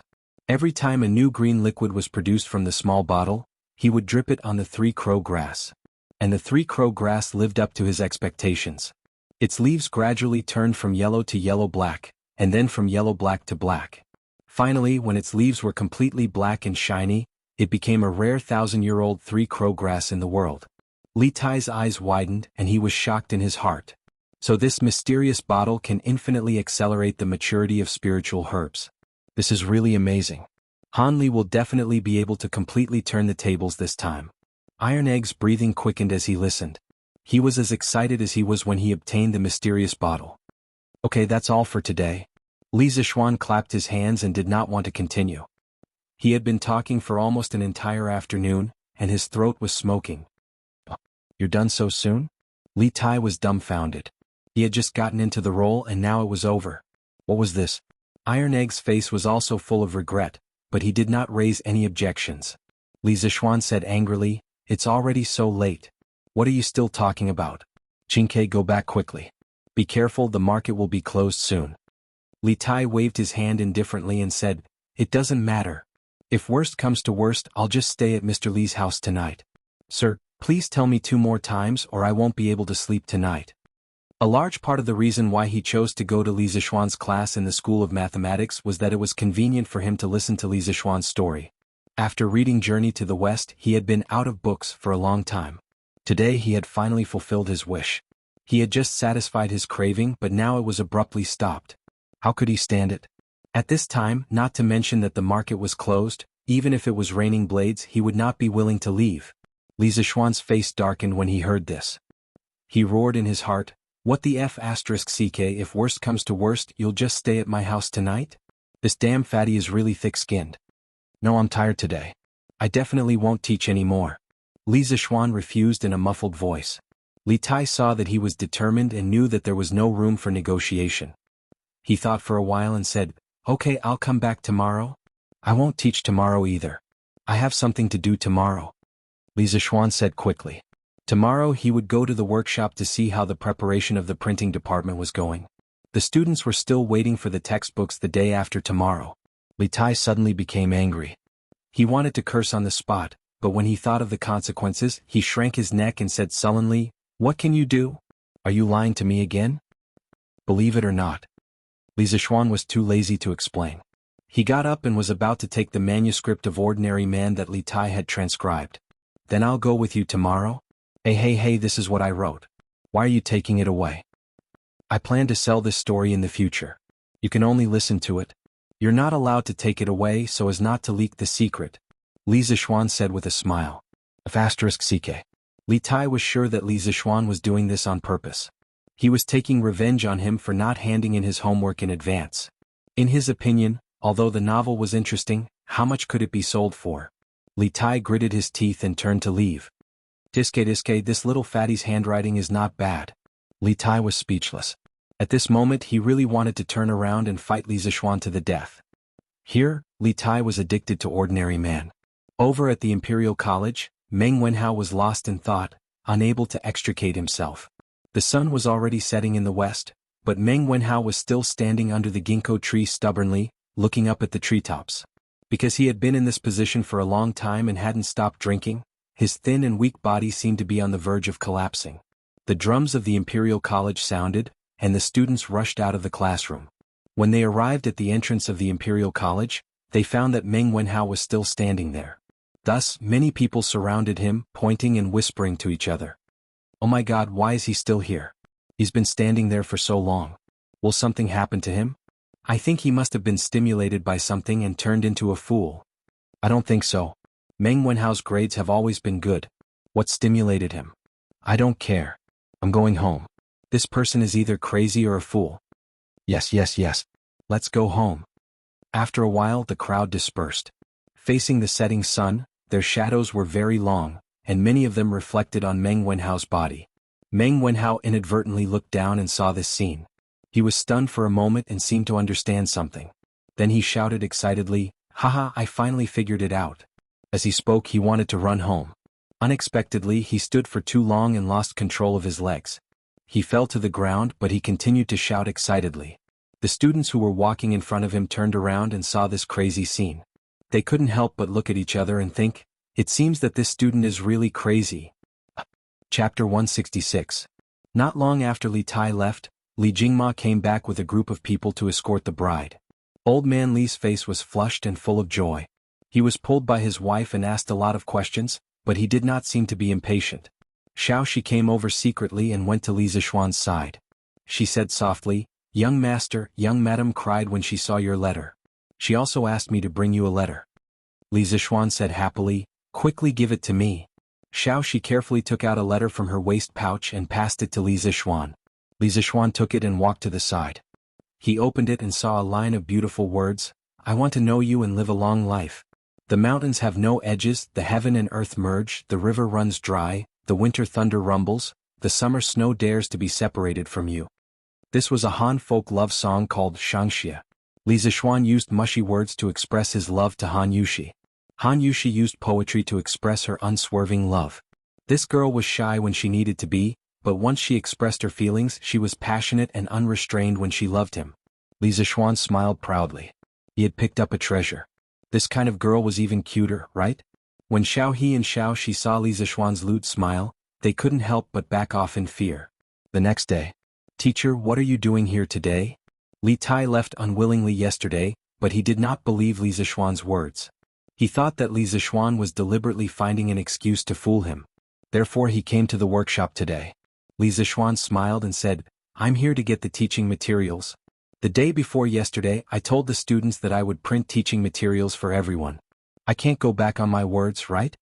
Teaching materials, damn teaching materials." Hearing these two words, Li Tai suddenly remembered his foolish act of buying teaching materials at a high price. Thus, he silently followed behind and didn't want to speak anymore. Li Zixuan looked at him and knew what he was thinking. Iron Egg had told him the day before yesterday. Li Zixuan neither agreed nor objected to this kind of thing. Anyway, one was willing to take the hit and the other was willing to take the hit. His disciple didn't suffer any losses, and Li Tai didn't lack the money. When he arrived at the workshop, he was greeted by the sight of countless busy craftsmen. Compared to the beginning, the number of craftsmen working in the workshop had increased by more than 3 times. The main reason was that the supply of scooters and skateboards could not meet the demand. These two items were already hard to find in Chang'an. Last month he had negotiated a cooperation with Wang Renbiao, and he had to give him 50% of the supply every month. The Chitsu Pavilion workshop, which was already short of supply, was even more strained. Seeing that Li Zixuan had arrived, the craftsmen didn't stop working. They only raised their heads and greeted him with a smile when Li Zixuan walked to their side. This was what Li Zixuan had told them before. He didn't like formalism. For him, efficiency was the way to go. The craftsmen were now full of a sense of belonging to the workshop. Not only was the treatment good, but there were also no officials who would scold them for no reason. They could obtain the most basic respect here. Therefore, when they worked, it was a race against time. When Li Tai saw that Li Zixuan had arrived and that the craftsmen were still at their original positions, each carrying out their duties, he couldn't help but click his tongue in wonder. It wasn't that he hadn't been to the imperial family's workshop before, but every time he went, all of the officials and craftsmen would swarm out, fighting to prostrate themselves before him. Li Tai didn't find this annoying. Now that he saw the orderly scene of the Strange Interest Pavilion workshop, Li Tai couldn't help but think, this is what a workshop should be like. Led by a shop assistant, Li Zixuan came to a spacious independent courtyard. Inside, dozens of craftsmen were neatly arranging the dried clay molds in a certain order in a frame made in advance. When a frame was filled, it would become a page. Then the ink was brushed, the paper was covered, and the press was done in one go. A page of the book was printed just like that. Li Tai, who was next to him, widened his eyes in shock and said with a confused face, What kind of printing method is this? Why haven't I seen it before?" Li Zixuan laughed and said, "Qingke, there are many things you haven't seen. Learn from me." Ah. After that, he left the confused Li Tai and went straight to find Lu Yidao. "Master Lu, what do you think of the movable type printing technique?" Li Zixuan asked with a smile when he saw Lu Yidao fiddling with a few newly dried clay movable characters. "Oh, young master, you are here. This movable type printing technique is really magical. It just avoids the shortage of engraving plates. As long as enough individual movable characters are prepared in advance, they can be combined at any time. It greatly speeds up the plate making time. After the movable type plates are printed, they can be dismantled and reused. Moreover, the movable type takes up less space than the engraving plates, so it is easier to store and keep. If we only print more than 30 teaching materials, it is certainly not as cost-effective as hiring someone to copy them. However, these movable characters can be kept as a backup. If we want to print any books in the future, the cost is too low. Louis Dao saw Li Zixuan come in and quickly stood up and said excitedly. When Li Zixuan was about to answer, he heard Li Tai, who had just entered the door, shout, "Ha, this method is really wonderful. Li Zixuan, you are really a genius." Li Tai was so excited that he didn't even call him Mr. Li. He directly called Li Zixuan by his name. Seeing that Li Tai was praising him, Li Zixuan decided not to argue with him about this. "Young master, who is this?" Louis Dao was old and shrewd, but he also had good eyesight. He saw Li Tai's noble aura and knew that he was definitely not an ordinary person, so he asked aloud. Li Zixuan didn't want to scare him, so he waved his hand and said, "He is just my student." Li Tai shrugged and didn't mean to reveal his identity. Louis Dao said, "Oh," and thought that since the young master was teaching in the Imperial College and this person could follow the young master around and was the young master's student, he should be the son of an official. So he saluted Li Tai with his hands folded in front of his chest as a greeting. "Master Lu, when will my teaching materials be printed?" Li Zixuan came here today for the purpose of getting teaching materials, so he asked directly. "Young master, they will all be printed and bound in the afternoon. I will send them to your mansion then." Louis Dao replied with his hands folded in front of his chest. Li Zixuan nodded with satisfaction. He thought for a while and then asked, "Master Lu, I asked you to set up a printing department last time. How is it going?" "Young master, the basic prototype of the printing department has been set up. At present there is one supervisor, 20 craftsmen in charge of carving, more than 40 craftsmen in charge of typesetting and printing, and a scholar in charge of text proofreading." Li Zixuan said curiously, "Oh? There are scholars who are willing to come here?" In Li Zixuan's impression, there was a clear division between the classes of scholars, farmers, workers, and merchants in ancient times. Scholars were all arrogant. How could they be engaged in the so-called lowly industry? Louis Dao stroked his beard and said with a smile, "Young master, not all scholars can pass the exam. After all, the majority of people fail the exam. They also need to earn money to make a living." Chapter 167. In the workshop of Strange Interest Pavilion. "Master Lu, where is the scholar now? Take me to see him." Li Zixuan was suddenly very interested in this down-and-out scholar. How miserable was this person? He actually came to work in the workshop. Li Tai curled his lips and secretly thought that Li Zixuan was really inexperienced. Li Tai had seen this kind of thing many times. Thinking about it, Li Tai could not help but feel a sense of superiority in his heart. Cough cough. "Young master, this person is probably reading in the back hall. He is a scholar after all. How can I let him mingle with us bumpkins?" Thus, I arranged a separate place for him to work. Louis Dao wiped the sweat on his forehead and said with a little guilty conscience. After all, he had made a decision on this matter. If Li Zixuan blamed him, he had nothing to say. Li Zixuan smiled and said, "Master Lu, take me to see him." Li Zixuan did not blame Louis Dao for making a decision on his own. In fact, if this person was really capable, it was okay to give him some preferential treatment. After all, if there was no scholar in the printing department, it was obviously impossible. But if this person was just a good-for-nothing who used the name of a scholar to cheat for food and drink, Li Zixuan would let him go back to where he came from. "Young master, here it is." Following Louis Dao to the back hall in the southernmost part of the workshop, Li Zixuan looked around. The environment was quiet, birds were singing and flowers were fragrant. It was really a good place to read. "Okay."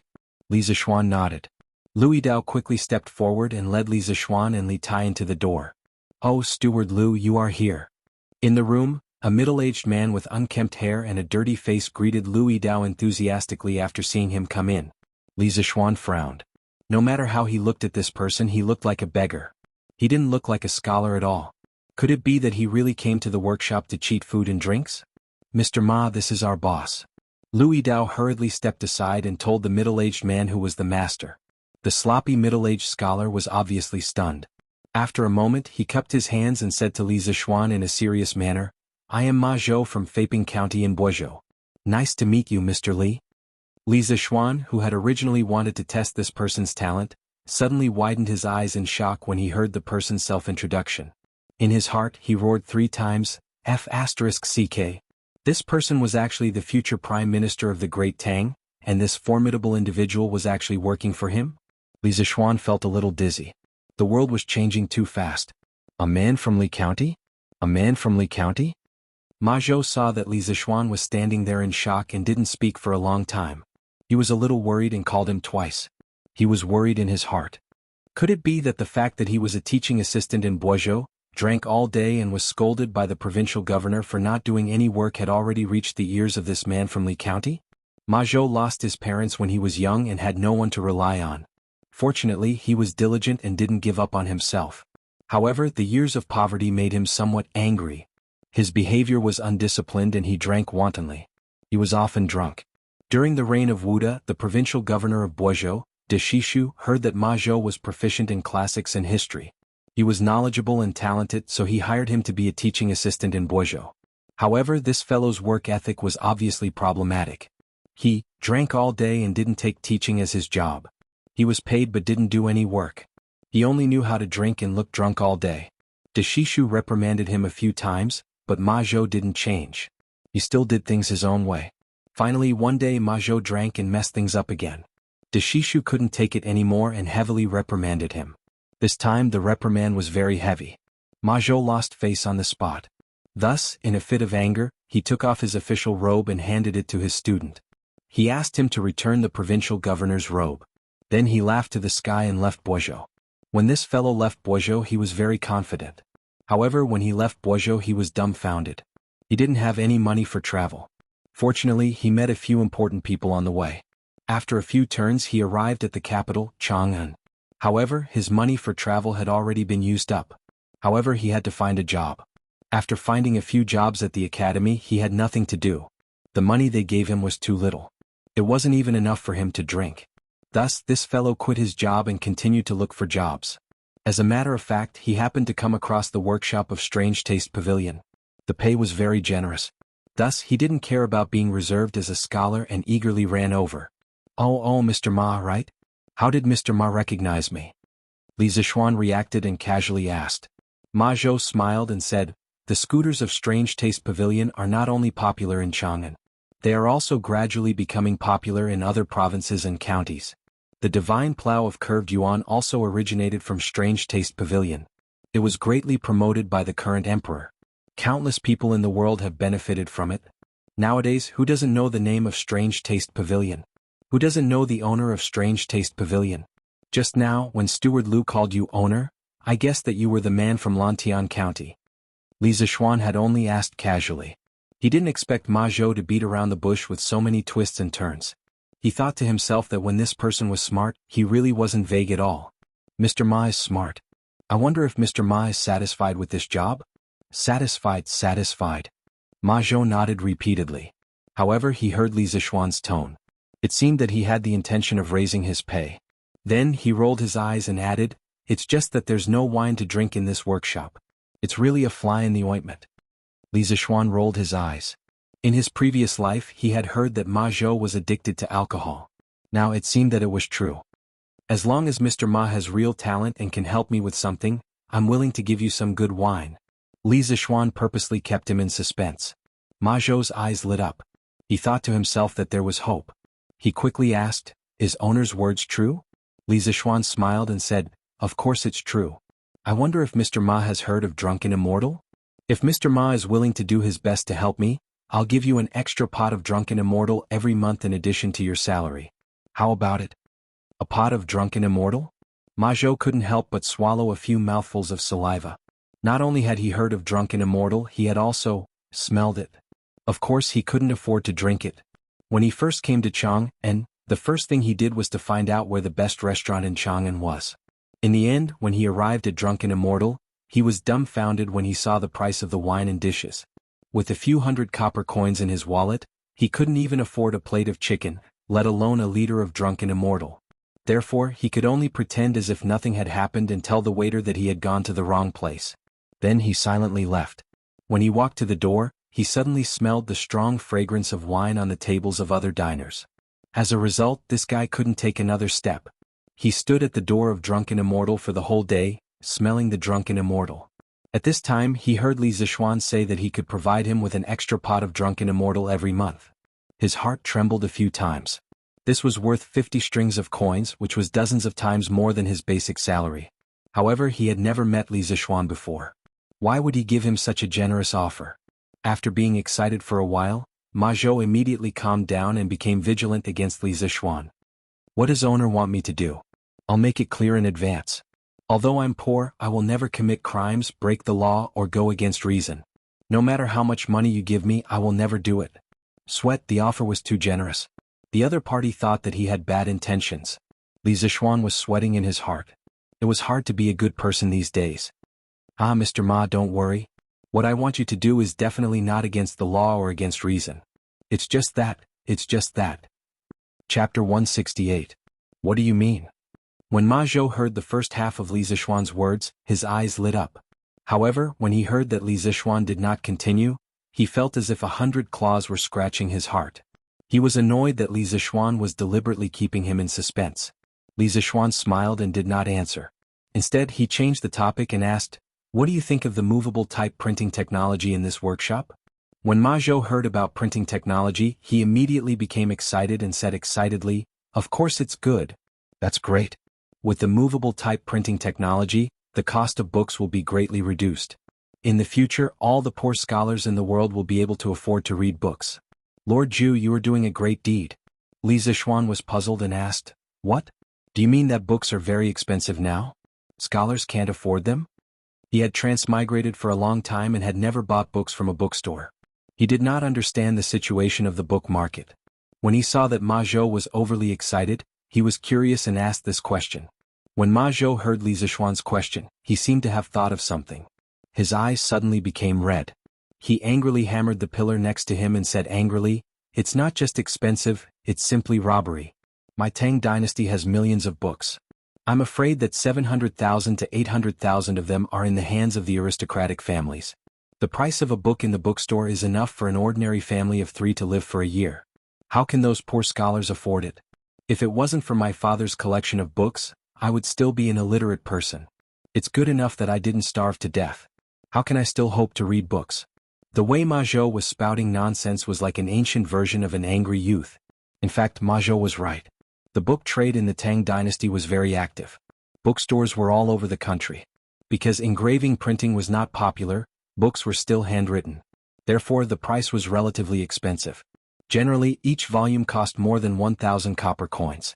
Yi Ming of the Southern Song dynasty summed up the price of books before the Tang dynasty in one word: expensive. He said, "Before the Tang dynasty, all books were written and there was no way to print them. People valued books." It could be seen that at that time, people regarded books as a very valuable commodity and scrambled to collect them. Just like modern real estate, it was more valuable than gold, which led to people buying houses crazily. Li Tai couldn't help but interject. "Doesn't the imperial court encourage people to copy books? Mr. Ma, you can copy books and send them to the government office to exchange for money before buying other books." After Li Er became the emperor, in order to encourage the people to contribute their books, he once issued an edict. Books from the 3 ministries will be given 1,000 coins. It meant that each copy of a book would cost 1,000 copper coins. It could be said that this was the first time an official price had been set. Therefore, the books in bookstores were usually priced slightly higher than this. Ma Zhou said angrily, "Bullsh *t, if you want to copy books, you have to be able to borrow the books first. Those rich families with book collections will know that you borrow books to copy, so they will first charge you 600 to 700 copper coins as rent." Oh, may I ask how I should address you, little brother?" Ma Zhou scolded for a while, then remembered that he didn't know who this little fatty was. "Master Lu, you go ahead with your work. I will talk to Mr. Ma for a while," Li Zishuan said. Louis Dao cupped his hands and said yes, then left and closed the door. "Mr. Ma, this is His Highness Prince of Wei." Li Zishuan formally introduced him to Ma Zhou. Ma Zhou's legs trembled and he almost knelt down. He had just scolded Li Tai. "Greetings to Highness Prince of Wei," Ma Zhou said in a trembling voice. Although he hated the rich, the supremacy of imperial power had been deeply ingrained in his heart. Moreover, Ma Zhou was well versed in classics, history, classics, and books. What he wrote was a policy of stabilizing the country, so naturally he wanted to sell goods to the imperial family. For many years he had not found the right sales channel, and only wandered around the states and counties. How could he sell at a good price? Now that he met Li Tai, the most beloved son of His Majesty, his mind was a little active. However, when he remembered that he had just scolded Li Tai, he couldn't help but feel a little guilty. Li Tai waved his hand and said, "You don't have to be so polite." In fact, he was not very interested in Ma Zhou. After all, it was the first time they met and he didn't know how talented Ma Zhou was. Moreover, Ma Zhou's sloppy appearance really made people dislike him. On the other hand, he had a literature center and many scholars under him. He didn't lack literati. Ma Zhou had experienced the fickleness of human nature for many years. Naturally, he could see that Li Tai was not interested in him. He couldn't help but sigh in his heart. It was better to do his job well and not bite off more than he could chew. Li Zishuan smiled and said to Ma Zhou, "Mr. Ma, when I first set up this printing department in the workshop, I thought that it would be more convenient to print books in the future. That's why I invented movable type printing." Ma Zhou and Li Tai were speechless. This was a very strong reason. To set up a printing workshop for the convenience of printing books? How rich must your family be? However, after meeting Mr. Ma today and hearing Mr. Ma's words, I decided to make this printing department bigger and stronger. In the future, the printing department will be renamed the Ministry of Culture. Not only will we print classics, but we will also publish our own books to open the minds of the people. Moreover, I have a way to reduce the cost of paper. The ultimate dream of our Ministry of Culture is to let everyone in the world be able to read and read. Brother Ma, I wonder if you are willing to help me sincerely? Li Zishuan looked at Ma Zhou and said sincerely. These words weren't completely a bluff. Previously, he set up the printing department only for his own convenience. However, now that Ma Zhou was in charge of the printing department, if he still wanted to use the printing department to print books for himself, it would be a waste of Ma Zhou's talent in governing the country. In the future, the printing department must be transformed into a cultural export department. Ma Zhou's eyes widened and his breathing quickened. He was really shocked by Li Zishuan's shocking words. Let everyone in the world be able to read and read. What a great dream this was. Angry youth, angry youth. In addition to being fond of scolding others, he also had a characteristic of being impulsive. Ma Zhou lived up to his name as an angry youth. I'll do it. As long as I can let everyone in the world be able to read and read, Lord Zhu, even if you don't give me a single salary, I, Ma Zhou, will do it. At this moment, Ma Zhou had completely forgotten about the ethics of being a scholar and not engaging in a lowly profession. He just wanted to roll up his sleeves and go all out. Good. Brother Ma, you are so bold. Don't worry with me here, this dream is definitely not just a dream. One day it will be realized by us. Brother Ma, not only will you be famous for thousands of years, you will also be rich. Li Zishuan's heroic spirit rose as he laughed heartily. Li Tai looked envious and interrupted, Sir, why don't you count me in? Tai has many scholars under him. Perhaps they can help you. As a member of the royal family, Li Tai also had his own position. Li Tai was now wantonly suppressing the aristocratic families and promoting poor officials. Therefore, Li Tai himself did not like people from aristocratic families. Li Zishuan's Ministry of Culture was a very good weapon to deal with aristocratic families. Li Zishuan did not think about these twists and turns. He thought for a moment and nodded. Okay, then I will give Qingke 30% of the Ministry of Culture's shares. Qingke, remember to bring 3,000 strings of cash to buy shares in the future. Selling books at a low price would affect the interests of many people. Li Zishuan wanted to pull a prince into the car as a shield. Li Tai vomited blood and said, 3,000 strings of cash? Why don't you go rob someone? I can send a few scholars to help you. Can you ask for less money? Li Zishuan waved his hand and said, There's no need. Brother Ma's talent alone is enough. Qingke, if you think it's too expensive, then forget it. Master will go find Gao Ming. I think Gao Ming will be willing. Nonsense, if Ma Zhou could be a thinker, how could he not be talented? He did not care about the scholars under Li Tai. Maybe they would all be arrogant and not do anything when they came. I am willing. Brother Zishuan, I am willing to pay 3,000 strings of cash for 30% of the shares. Li Qingqian's shout came from outside the door. Li Zishuan was speechless. Speak of the devil, Li Qingqian must have been eavesdropping outside for a while. As soon as he finished speaking, Li Qingqian pushed the door open and entered. He then looked at Li Zishuan excitedly. Chapter 169. A few days ago, Li Zishuan heard that Li Zishuan had created a new type of mathematics in the Imperial College. Furthermore, Li Tai had also received praise from Li Er for this. Thus, he wanted to come to Yongla Lane to look for Li Zishuan for a textbook to see what this new type of mathematics was all about. In the end, he was informed by the Li residence's servants that Li Zishuan was in the workshop. Thus he came looking for him. Some of the old people in the workshop knew Li Qingqian, so no one dared to stop him. They even pointed the way for him. When Li Qingqian arrived at the back hall, he happened to hear Li Zishuan's bold words. Then he heard about the investment and hurriedly called out. If it were 2 months ago, he definitely wouldn't have been able to take out 3,000 strings of cash. However, he had 30% of the shares in Strange Interest Pavilion. Last month's dividends amounted to more than 2,000 strings of cash. Now he could be considered to be quite wealthy. After tasting the benefits, Li Zixuan needed someone to work with. How could Li Qingqian refuse? Li Tai glared at him and said, "Big brother, I came here first. How can you snatch it from me?" Li Qingqian smiled and said, "Isn't it because you think it's expensive, Qingke? I can only do it for you." Ma Zhou's legs trembled and he almost peed himself. Another great person had come. He couldn't help but think that his boss's background was really strong. "Student Ma Zhou greets Your Highness the Crown Prince." Li Qingqian grunted and waved his hand with a smile. "Mr. Ma, please dispense with the formalities." He knew how to conduct himself slightly better than Li Tai. When he heard Li Zixuan's tone outside the door, he seemed to be very respectful to Ma Zhou. Thus he also gave some face to Li Zixuan and addressed Ma Zhou as Mr. Ma Zhou. Ma Zhou was instantly overwhelmed by the favor. To be addressed as Mr. by the current crown prince was such an honor. Li Tai said unhappily, "Who says I think it's expensive? Isn't it just 3,000 strings of cash? I can afford it, Mr. Li. I'll get someone to send 3,000 strings of cash over tomorrow." Since young, the little fatty had always liked to compete with his big brother, Li Qingqian. At this time, how could he be willing to fall behind? He calculated in his mind. If the Prince of Wei's residents were to raise money from everywhere, they should be able to gather 3,000 strings of cash. If that was not possible, they could also sell some books. When Li Qingqian heard this, he said anxiously, "Little Xian, you can't favor one and discriminate against the other. This solitude is also willing to fork out money to cooperate." Li Zixuan shook his head and laughed. "Your Highness, why are you here today?" Li Qingqian was a little embarrassed. After all, he had been eavesdropping outside for a while.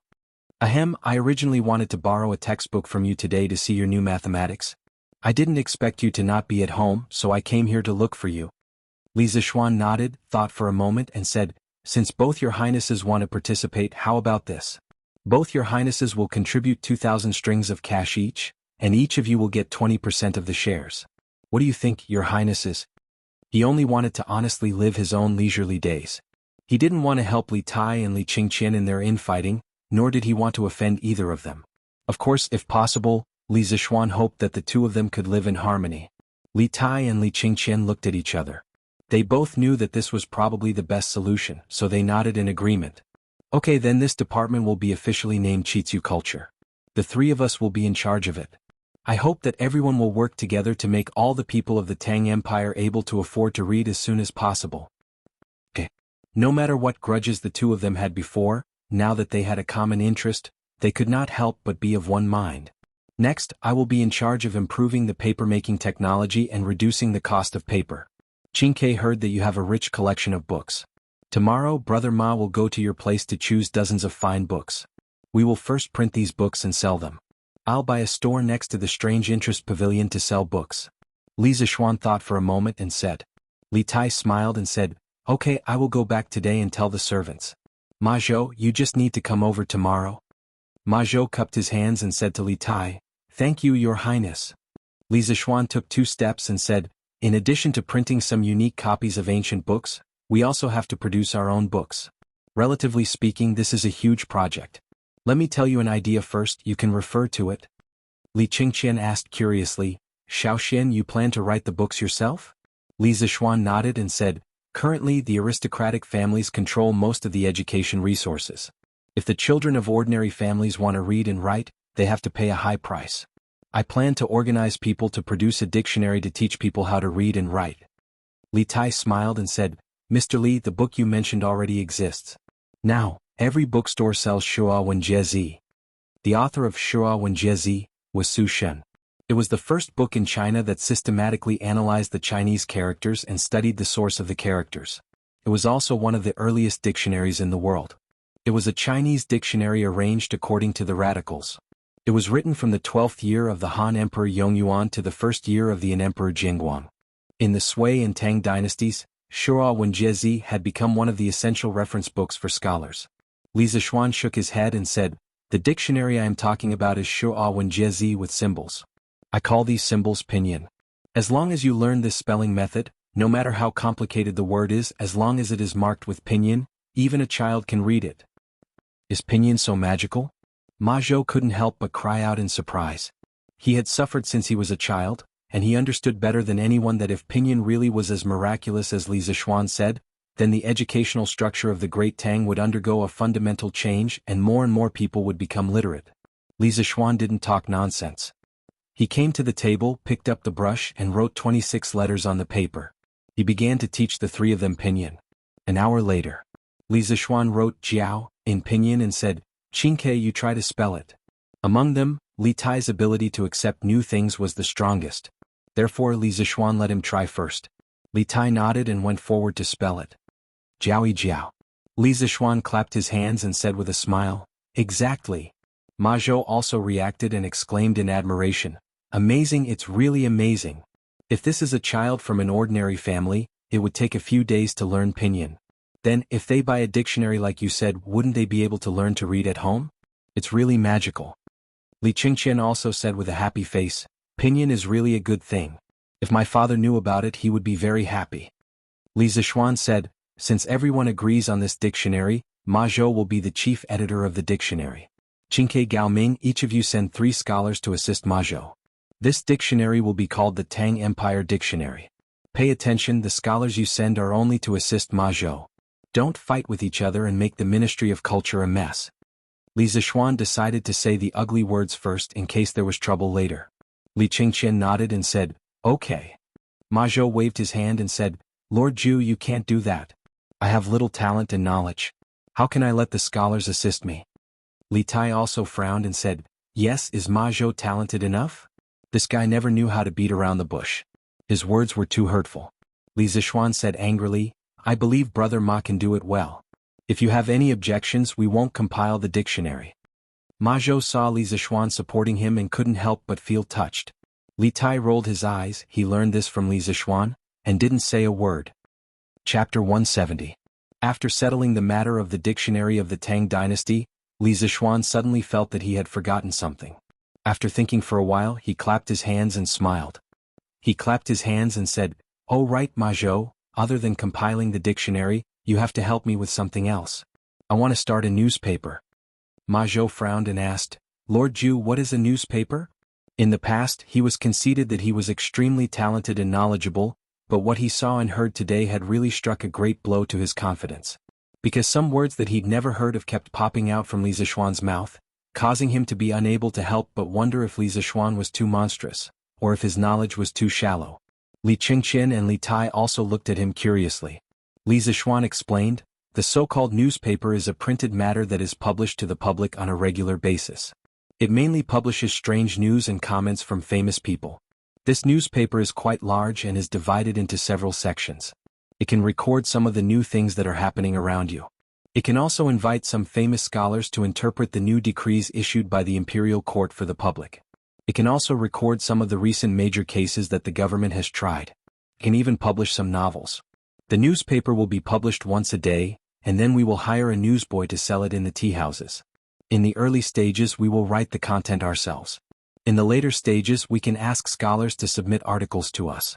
We will select the best and pay them some remuneration. In the long run the content of our newspaper will become more and more abundant. The public will also get used to buying a newspaper every day when they have nothing to do to see what is happening around them." Li Qingqian pondered for a moment, then clapped his hands and laughed, "Wonderful, wonderful, wonderful. In this way we will be able to know everything that is happening in the world without leaving the house?" Li Zishuan nodded, "That's the logic." Li Tai laughed, "This is good, this is good. This way we can read novels in the newspaper in the future." Li Zishuan was speechless.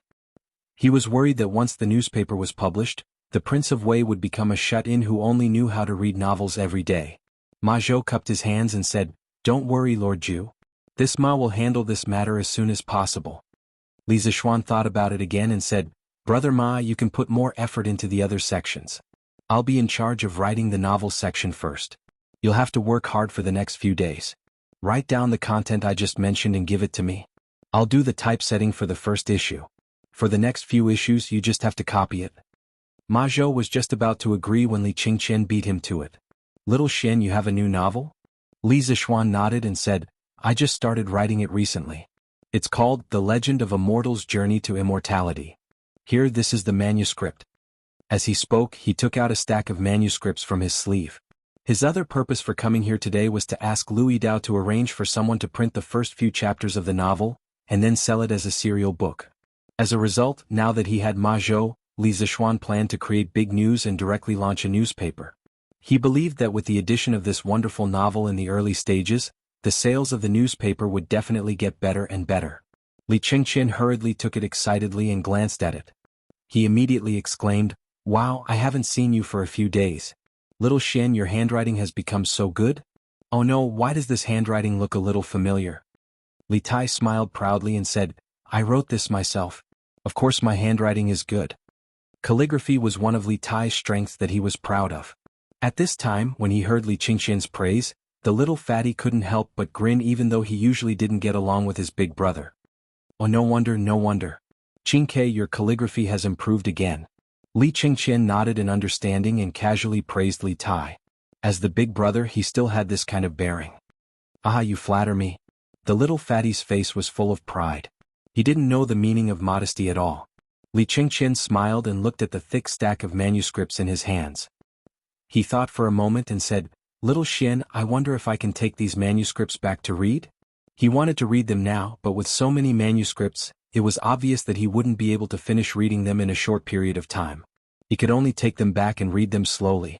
Li Zixuan nodded and said, "Yes, Your Highness. Just remember to send someone to deliver them after you've finished reading them." Okay. The few of them discussed the future direction of Strange Culture. Li Tai and Li Chengqian said goodbye. The two of them usually had a lot of things to do. They weren't like Li Zixuan, the rich second generation who could wander around all day. At this time, only Li Zixuan and Ma Zhou were left in the room. Li Zixuan smiled and asked, "Brother Ma, are you more confident now?" Ma Zhou laughed heartily and said, "Of course. I really didn't expect Lord Ju to be able to get in touch with the Crown Prince and Prince Wei. With the help of the two of you, our strange culture will definitely succeed." Li Zixuan nodded and looked into Ma Zhou's eyes for a while before saying, he stared at them for a while and said, "Brother Ma, if this succeeds, not only will you and I be famous for eternity, but you will also have a bright future and wealth in the future. I hope Brother Ma can settle down and do things honestly before Strange Culture takes off. Don't think about anything else." Ma Zhou's heart trembled. He knew that Li Zixuan's words were a warning to him. He didn't expect Li Zixuan to see through his previous thoughts. He quickly cupped his hands and said, "Lord Ju is right. I will definitely do my best." He also understood that he had nothing now. Prince Wei and the Crown Prince would definitely look down on him. Li Zixuan could help him now. No matter what, he had to be worthy of Li Zixuan. Instead of going out to curry favor with others, it was better to stay here and do a good job. When the time came and his name was known, he wouldn't have to worry about his future. Li Zixuan nodded with satisfaction. He walked to the table and pondered for a moment. He said, "I wonder if Brother Ma has a family in Chang'an?" Ma Zhou sweated and said, "Cough cough. I've been poor since I was young. I haven't married yet." Li Zixuan was speechless. Ma Zhou looked like he was at least 26 or 27 years old. In modern times there was no problem. However, in ancient times, it was very problematic for someone to be unmarried at such an age. Alas, he could only blame himself for not caring about his appearance. His image was too poor. Then where is Brother Ma staying now? Ma Zhou was even more embarrassed. He coughed embarrassedly and said, "Cough cough cough. I used to stay in an inn. However, I used up all my traveling expenses a few days ago. I've been staying here for the past 2 days." Li Zixuan looked around. There wasn't even a bed in the room. This Ma Zhou probably slept on the table at night. The future Prime Minister of the Tang Empire was actually living such a miserable life. Li Zixuan frowned and said, "How can this be? I'll ask Faubert to rent a house near the workshop for Brother Ma. A person can only work more efficiently when he has a good rest." Ma Zhou hurriedly cupped his hands and thanked him gratefully. After chatting with Ma Zhou for a while, Li Zixuan pushed the door open and left. Chapter 171. After exiting the back hall, he bumped into Faubert. Li Zixuan briefly told him about the newly established Strange Culture Department and asked him to cooperate with Ma Zhou's work more in the future. He also repeatedly told him to improve Ma Zhou's treatment so that he could work in the workshop with peace of mind. After explaining, Faubert gave Li Zixuan 2 things. One was a horseshoe, and the other was the blood transfusion syringe that Li Zixuan asked him to make a long time ago. "Young master, this is the horseshoe and syringe that you asked me to make before. This horseshoe is quite easy to make, Just follow the blueprint. As for the syringe and needle, I tried my best, but this is the best I could make. Faubert handed the things to Li Zixuan and said with a bitter smile. Li Zixuan took a look and suddenly his forehead was full of black lines. This F*King needle was almost as thick as a matchstick. Was it trying to stab someone to death? If it was a little thicker, it would be almost as thick as a human's blood vessel. The syringe was nothing to complain about. In this era there was no rubber. Li Zixuan also thought for a long time before he suggested Faubert to wash the animal intestines, sterilize it with alcohol, and then rinse it with distilled water. Then connect it to the syringe to replace the syringe. His previous set of equipment could not only be used to concentrate wine, but also to make distilled water. Li Zixuan also understood that the process of making this set of blood transfusion equipment was very troublesome. After all, every step had very strict requirements for the operator. It could not be contaminated. Therefore he never urged Faubert for so long. But now this syringe really made him a little dissatisfied. Faubert, can this syringe be thinner? Like the thickness of an embroidery needle? Li Zixuan asked somewhat unwillingly. Faubert smiled bitterly. Young master, this is already the thinnest needle we can make. Don't think that embroidery needles can be made very thin. They are made with an iron rod and then slowly polished. Your needle is made with an iron pipe and then polished. At most it can only be this thin. If it is any thinner, I'm afraid it will break in the middle. Li Zixuan did not want to force Faubert anymore. In the end, the industrial foundation was too weak. Many professional mechanical equipment workshops did not have, and it was all done by hand. It was not bad to be able to make it like this. If it was painful, then so be it. He believed that Faubert should be able to endure this pain. All right then. Thanks for your hard work, Faubert. Li Zixuan waved his hand, took the horseshoe and syringe and went home. When he got home, Li Zixuan went straight to his study to prepare a set of papermaking equipment.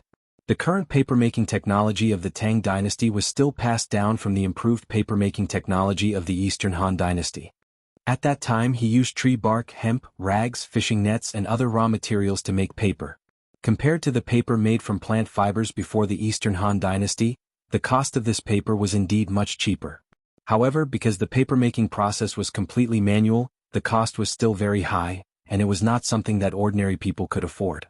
In the relevant history books of the Tang dynasty, it was recorded that Huai Su practiced calligraphy with a wooden board and became a master of cursive calligraphy. When Bai Ji was young, he wrote one stroke at a time. He did not dare to be careless because a piece of paper was a few days' worth of food.